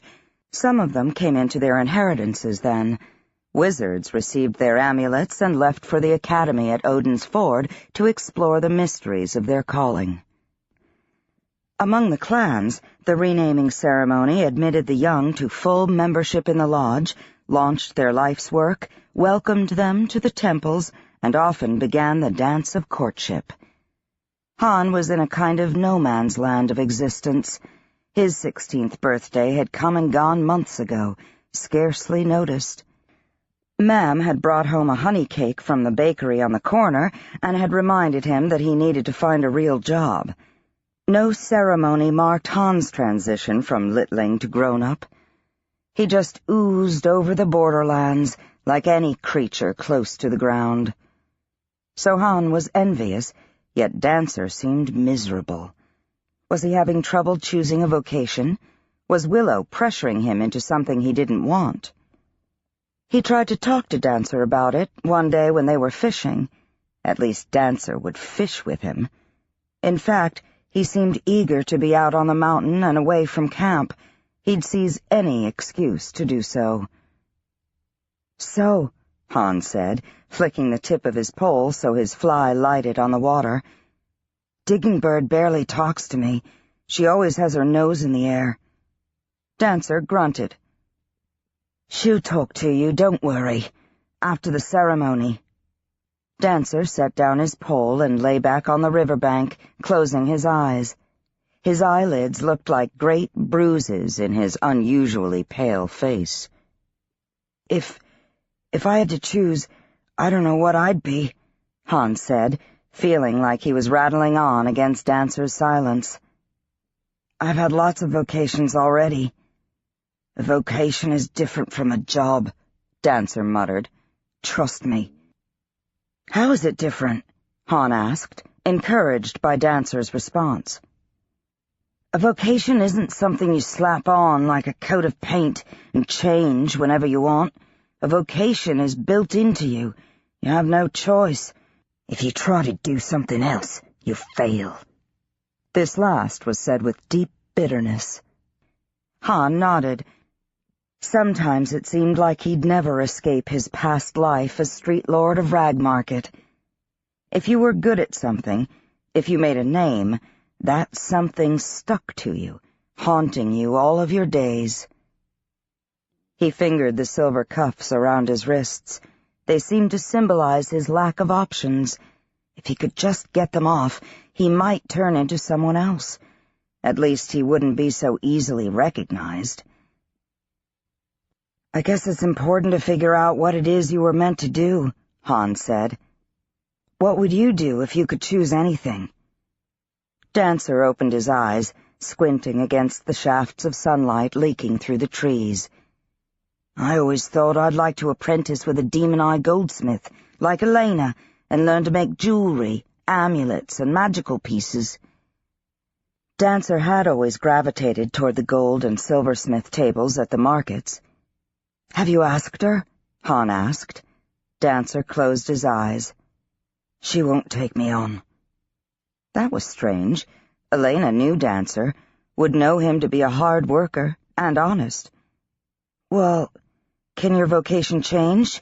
Are you locked in? Do you have to do the same thing all your life?" "It depends," Dancer said. "Some of us have no choice at all." He swiped at his eyes with the heels of his hands. Then he stood and walked away into the woods, leaving all his fishing gear behind. A week after his arrival at Marisa Pines, Han decided to visit Lucius Frowley's place. He had to let him know he'd no longer be able to deliver his product to Fellsmarch. He hoped Lucius would give him some other kind of job, something he could do without going to town, but he knew that was unlikely. He descended using the spirit trail, then cut away on the path leading to Lucius's place.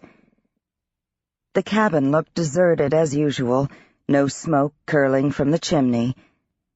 But Lucius wasn't fishing on the creek bank or tending his still on the hillside.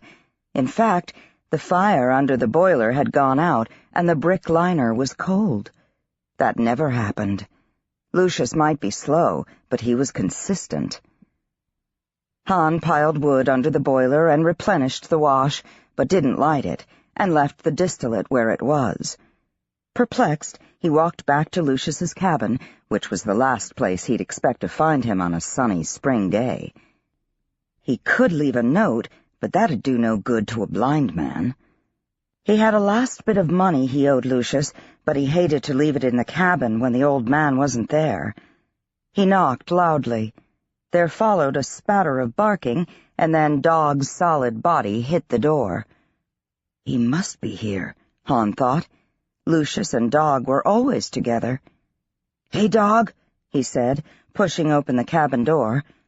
Dog was all over him, slapping his face with his long, wet tongue, all in a dog frenzy of joy. "Where's Lucius?" Han asked, feeling a twinge of worry. His eyes adjusted to the dim light, and then he saw movement on the bed in the corner. "Lucius?" There were no lamps, of course, but Han ripped the curtains open to admit some light into the room. The old man was sitting on his bed, curled up against the wall, cradling a bottle, sick or drunk or something. Han glanced around the cabin. Dog's water dish was empty, and his food dish, too. "Lucius, what's the matter with you?" "Who is it?" the old man quavered. Then his voice changed, grew shrill and defiant. "Cowards! Have you come for me, too?" "It's me, Han," Han said, hesitating in the doorway. "Don't you know me?"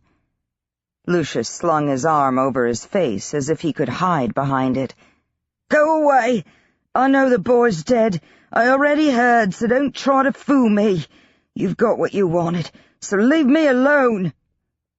Han crossed to Lucius and patted him awkwardly on the shoulder. The old man flinched away, clutching his bottle like a lifeline. "What are you talking about? I'm not dead. You're talking crazy." The old man opened his clouded eyes. "You don't have it, do you?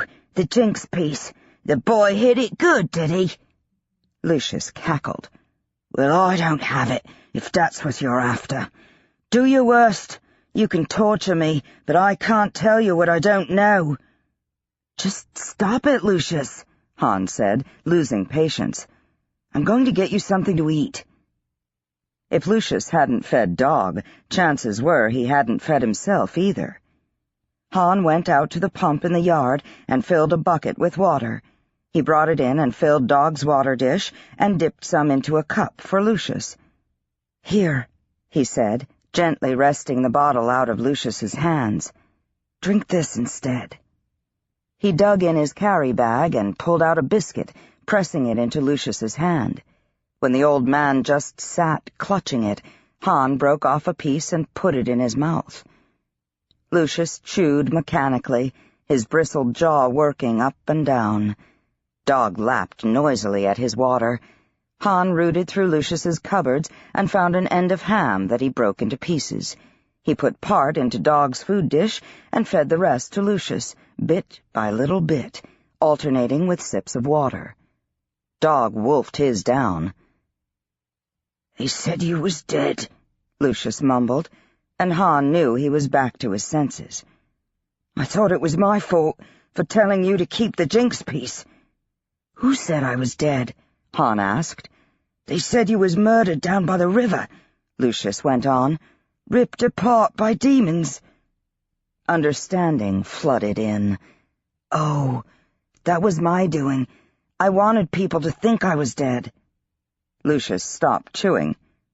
"Are they after you, then? The Bayars?" "Always the Bayars." "No, the Blue Jackets are after me, the Queen's Guard. They think I killed 12 people." "Ah!" Lucius heaved a great sigh of relief. "Thank the Maker it's nothing worse." "It's bad enough," Han exploded. "I can't go home. I can't make a living. I'm stuck here on Hanalea." "There's worse things," Lucius said, eating on his own now. "Did you kill them? Those people?" "No, I didn't kill them. You know better than that. I'm out of that. Or trying to be." "Well then, give the Blue Jackets time. Once the hoopla dies down, they'll be buyable again." Lucius licked his fingers and reached down, groping for the bottle. Han put the cup of water in his hand. "I think you'd better stick with this." Lucius sighed and said, "So you're going to stay at Marisa Pines?" "For now. I'm not going to be able to deliver for you for a while anyway. I'm sorry." "Where's the amulet?" "It's hidden. Back in town." Which was inconvenient now that he thought about it. It would be difficult to get. Lucius coughed and spat on the ground, the way old men do. "Maybe you should consider going south to Bruinswallow or Wiehenhaven, or east to Chalk Cliffs and get a job on the docks. You'd be safer there." "Well," Han fingered the cuffs around his wrists, "I was thinking of Arden or Tamron. It's not so far away. I could get home to see Mary and Mam now and then." "There's a war going on, boy, or hadn't you heard?" "I thought I could go as a line soldier," Han said. This was his latest idea. Lucius slammed down his cup. "A soldier? A soldier? What kind of fool idea is that?" Han hadn't expected this reaction from Lucius. "Well, it's good money, and I wouldn't need an apprenticeship, or schooling, or—" "You've got schooling, boy! Schooling enough to know you don't want to go as a soldier. Here I just got done feeling guilty because I thought you was dead. Soldiers' lives are too cheap these days. If you was an officer, you'd have a chance anyway." "Officers come from the academies," Han said. "I've got no money for that. I thought I could save up some money from soldiering and then go to the academy." "Course you can," Lucius said sarcastically. "You think Wiehenhaus'll take you one-legged? Blind like me? With your lungs burned out by the poisons the Prince of Arden uses? Do you want to end up like your father?" "You're right, Lucius. I have all kinds of other options," Han said, wondering why everyone had a license to lecture him lately. "How to decide? I could be a rag picker. I could keep mucking out stables. I could be a fancy boy. The money's good, and the clothes. Doesn't Jemison want you for a teacher?" Lucius interrupted. How does he know these things? Han thought. "Well, I'm not going into orders, if that's what you mean. Besides, I kind of burned that bridge," he added, thinking of Corporal Byrne and Rebecca, with the green eyes that could pin you to the wall. It seemed a lifetime ago, but he'd bet no one had forgotten it. They both fell silent, each wrestling with his own thoughts. "Funny they've not come after you," Lucius said, finally. "The Bayars, I mean." "Maybe the Jinx piece isn't as valuable as you thought," Han suggested. Lucius scowled and shook his head, and Han added, "Or maybe they don't know who I am." "Humph! "Well, we can hope for that, boy," Lucius said. "We can hope for that."